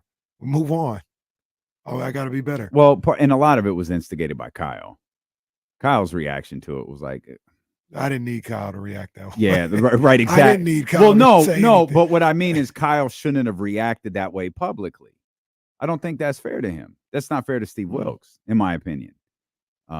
React. So, you mean like at a press conference? It was clear Kyle was furious about the call, and he was furious with Steve Wilkes over the call, and the whole I'm going to address that with Steve Wilkes. It was a call he made. We'll talk about it. We'll go over the film, just like you wouldn't, just like you would protect your player, like protect your coaching staff. Come on, Martin Luther Shanahan. I expect better of you. He's got enough of. Well, he's built up enough equity. Well, still, I expect better. Yeah, but no, I mean, Steve Wilkes, I haven't been a fan of his coaching style so far, but he had he had been the coach for one of the top defenses in the game I had up no until clue that who point. Steve Wilkes was when he got that Cardinals job. Well, I had no either. idea. I knew who he was this year because I thought he did a good job with the Panthers. Yeah, no. That's what Steve Wilkes. Who the hell is this guy? Yeah. And he's what the hell happened to Brian Flores, by the way? He's with the Minnesota's defensive coordinator. No. I got that. Is the lawsuit over? Because wasn't Steve Wilkes a part of it? That's not a question. Steve Wilkes was a part of it. I think that's just ongoing still. Just kicking the can How long down is the this thing road. gonna go on? Yeah, Brian Flores was fired like 4 years ago. Just kicking the can down the road, I guess. Wow. Waiting for him to settle. That's what they're doing. But yeah, All Steve right. Wilkes, hey man, it's a bad call. It's not the end of the world. You acknowledged it. Just be better. I mean, the call is frustrating. His scheme is a little more frustrating to me. I want to see him get a little more creative. But there's also an element of, like I said on Tuesday, Travis Ward, the call was suspect. Got to make that play. The guys on the defensive line, you guys are the ones that's not getting past anybody on the offensive line. Yeah. You know what I mean? These players got to start making plays. Speaking of defense, you want to hear a little bit from Mike Brown? Absolutely. It's Mike Brown, courtesy of Sean Cunningham. Now, just a word. I know Mike talked about a couple of different things, so we're going to kind of hear this together here. Head coach Mike Brown following practice today. And fantastic job in a short amount of time with that team. They have length, they have size, athleticism, scoring, shooting. And I thought we did some pretty good things defensively. I felt offensively we were pretty good, but we could be even better offensively. And that's what I guess I'm most impressed with is our ceiling is high. Like we didn't, and I'm sure they feel the same. So it's not taking anything away from them. But I feel like we can play even better on both sides of the ball, a lot better. Can you talk a little bit about Harrison Barnes No. going through training camp? I love how everyone's matching Mike's tone. Big explosion the way he did in that first half last night. Yeah, I mean he's a pro's pro. He's been around a lot of situations. He's a guy that's always going to keep himself ready, not just physically with his game, but also mentally too. And the opportunity presented itself on a few different occasions, especially offensively. He was great with his cuts. Not only did he cut really well, but he finished his cuts. And Utah played a lot of zone, And if you're cutting bodies through that pain, continuing your cuts with the way that we pass the ball and space the floor, you're going to get some great looks. And then, he's a strong, wily veteran. And, if you give him room to snap drive, and now he's going downhill at you, he's got a lot of tricks still up his sleeve to be able to finish. And if it's through contact, great. If it's around contact, he has ways to do that too. So, big ball game from him. We needed that on the road. But it doesn't surprise me that he's able to step up like that. How important is it to have a guy who's been through the process of going from a team that's not very good to trying to get to great, like Harrison has when he was with the Warriors? Extremely important, and I, the more guys you can have on your team that have championship level experience and that can relate stories to other guys that don't. Especially during adverse times. All the time is great, but especially during adverse times, it's a benefit to the organization, let alone that player that you're trying to grow and develop at a quicker pace. Mike Brown there talking with the media following today's practice, a roughly 10-minute media session. If you want to hear the entire thing, you can head over to Sean Cunningham's Twitter account. I'm sure many others have it, but our man Sean Cunningham has that there. Apparently he was very chill today. His tone matched his delivery, and James even matched his delivery. And it's funny how, like, when someone commands a room that way, of course it's quiet. There's no basketballs dribbling in the background, so that probably changed a little bit. And if you get too loud in an empty gym, it creates like an echo sound. One quick note here, nothing to do with Sacramento. Thankfully, I don't know if you've noticed this or not. The NBA is like throwing out flopping fines left and right. I have not noticed. A couple of them were just issued, one to Javon Carter, one to Dante DiVincenzo. I know at least two were issued yesterday. I was about to say they didn't even play no games before yesterday, but they played the games on Tuesday. The introductory fine appears to be $2,000. I don't know why that's funny to me, but I don't know what you're going to stop by fining an NBA player $2,000. Oh, say, hey, this is a little slap on the wrist. We can go higher if we need to. They won't even notice that is missing from their check. Like they won't even notice. We can go higher if you need to. Get yourself together. Man. Speaking, no Kings have been issued flopping fines. That's by the way. Great news. No Kings have been issued flopping fines. Can I give a shout out to the Kings real quick? The Kings organization. Sure. That's because I got an email. This is really cool. They're putting another one of their Kings basketball courts near and dear to my heart down in the South Sac on Mack Road, Valley High Community Center. This Saturday, they'll be unveiling it. Those are places I used to frequent with, man, those areas. So I love how this is like the 13th or 14th court they've redone over the city. And they're amazing. Yeah, they're always incredible. Some great courts. So I just saw that email. Just want to give them a shout out for that. That's dope. I love seeing that. Yeah, that's good stuff, man. And I can't wait for tomorrow night.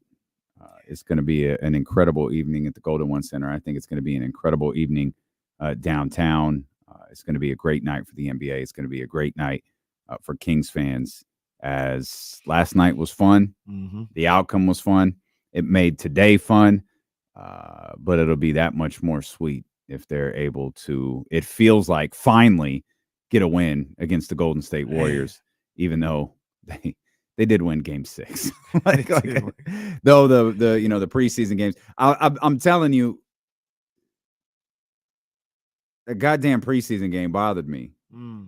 It made it feel. I told you, fourth quarter, I was fine. No matter what happens, it's good. But the fact that everybody kept playing and Steph did that, it was like, man, come on, man.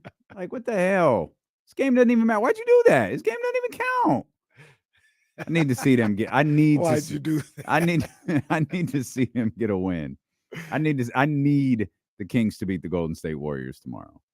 I definitely want them to beat the Golden State Warriors. I want that. It's a must-win game tomorrow night. Yeah, you heard it here first. You heard it here first.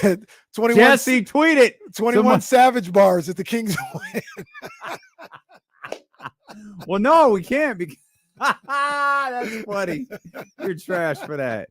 You trash. I for love that, bro. 21, man. I love You 21. I trash do for love that. 21. Well, I can't though because it's a Friday night game. And there's no show Saturday, so can't do. What if Right, they lost to the hey, Lakers? we'll do a special IG live show like we we did. used to do those. Hey, those were those were back in 2-hour D'Lo and KC days, not 7-hour D'Lo and KC days. Can you believe LeBron passed the ball? That was our first one. I remember Sheldon Williams chimed in on that. We got him on the show like the next day. We're bringing back courtside this year. Oh my God. Does the chat even remember? Like, do people remember courtside? No, Warren used to watch courtside. Warren Bryce. and Manny might have watched. Oh, it Manny too. was in there. Yeah. Warren, Ramsey, and Manny, and yeah. And if I'm forgetting anybody, my bad. But I know Warren would be there for game day. Game day, 7:30. Whenever Courtside, it was good, but courtside was like our Blue Thunder for We used to- WCW. oh man, Thunder. Oh no! I used to be so excited when the Kings played out east and courtside would be just like at 3. We'd finish the show, be done for an hour, and come back and do the show. Wow. We used to do 4-hour shows. We go We straight. would just go straight through for the 7 o'clock. No, no. Oh, for the 7 o'clock. Yeah, Yeah. we used to do that. We used to do the hour off for 7 o'clock. It was the dumbest idea. It was so stupid. But as usual, it was grinding, baby. baby. We're young little D'Lo and KC who know nothing, and we're like, hey, we put this together. Our sales team could sell it. Courtside brought to you by. Yeah, it was never. No one ever sold it. That's how game day with KC for the 49ers was for like 7 weeks. I was like, it's not. We're just KC, go home, bro. KC, go enjoy your Sundays. It's not happening. It's like, Danny, we can't keep doing this, bro. This has to stop. This has to stop. Oh man, life at Odyssey. I love it here, man. Courtside. I think there's you could probably find them joints on YouTube. Yeah, they're still there. They should be. I mean, we certainly never deleted it. I bet if I go to the last page, I wonder how many. What do you think the max viewers was for an episode of Courtside? 57. Well, it's still more than some of the other things that are available on the radio. Let me see if I can skip all the way till the end. Oh, that's not it. It lets you skip to the beginning, but not the end. I was trying to pull up. I don't see. I ain't. Oh! There's a courtside. Oh, we got one. Oh, versus Orlando. We got Couch Kenny. We got Damian with the non-bottles in the background. Oh no! What the hell was in the background? Just when everything was on your right side. Just pictures. Like okay. you had the book, the desk and everything on your right side. Yep. Yeah, that's crazy. We had 70 views for this one. 70? That was a big day over there. Here's another. Oh, there's a courtside playlist. Oh, okay, so you're on. That's what I was looking for. You're on the title page. Okay, all right. Oh, nobody wanted to see Kings at New Orleans courtside. 18 views for that. Oh my God. 18 views? How's that even possible? It was cooking against the Lakers, though. 237 views. Wow. There's only 8 shows here. Well, maybe I stopped making the playlist. Maybe I gave up early on this. I think courtside might have been pre-streamed too. I was trying to maybe. Yeah. No, maybe. That's not possible. It was during the stream. Yeah. I'm on the couch here. When I was streaming, or we were streaming when I had the chair. That's how yep. The couch was the second incarnation. The first thing Casey and I ever recorded, I think you recorded from your car. Yeah. That's when Vlade got fired. You imagine if we were still doing shows and only 50 people were watching still? Couldn't imagine. I'd quit. I remember the first show we were doing, like I had like the camera was like down here and it was like we was doing the show like this. And I just thought we had everything figured out. Oh, no good. No good. Oh man. Mama, we made it. We did it. And we're back tomorrow to get ready for the Kings and the Lakers, or the Kings and the Warriors, excuse me. Well, we might talk a little bit about the Lakers. Yeah, we'll talk about a little bit about the Lakers too. We'll recap the games tonight. We appreciate you so much for being with us. Hit the thumbs up before you go. We're headed to 102.5. If you want more Kings talk, no worries. We'll run it back. Next on Sacramento Sports Leader, ESPN 1320. Oh, snap. My bad. I was reading the chat. So, yeah, just doing the show like this. Just like it's just like we got this shit figured out. Like, hey, we here. What y'all think? And if there was a way for me to like recreate messed up internet, I would do that for me. Oh, I learned a lot about the internet in those early days of D-Lo and KC. All right, y'all. Man, 1140 stream look like this. Like, hey guys, we're here live. No, we're no, actually, this is what an 1140 stream is. Hey guys, we're live. Can't hear. Mike Brown is here. We got Someone in the chat house in the stream right now. Yo.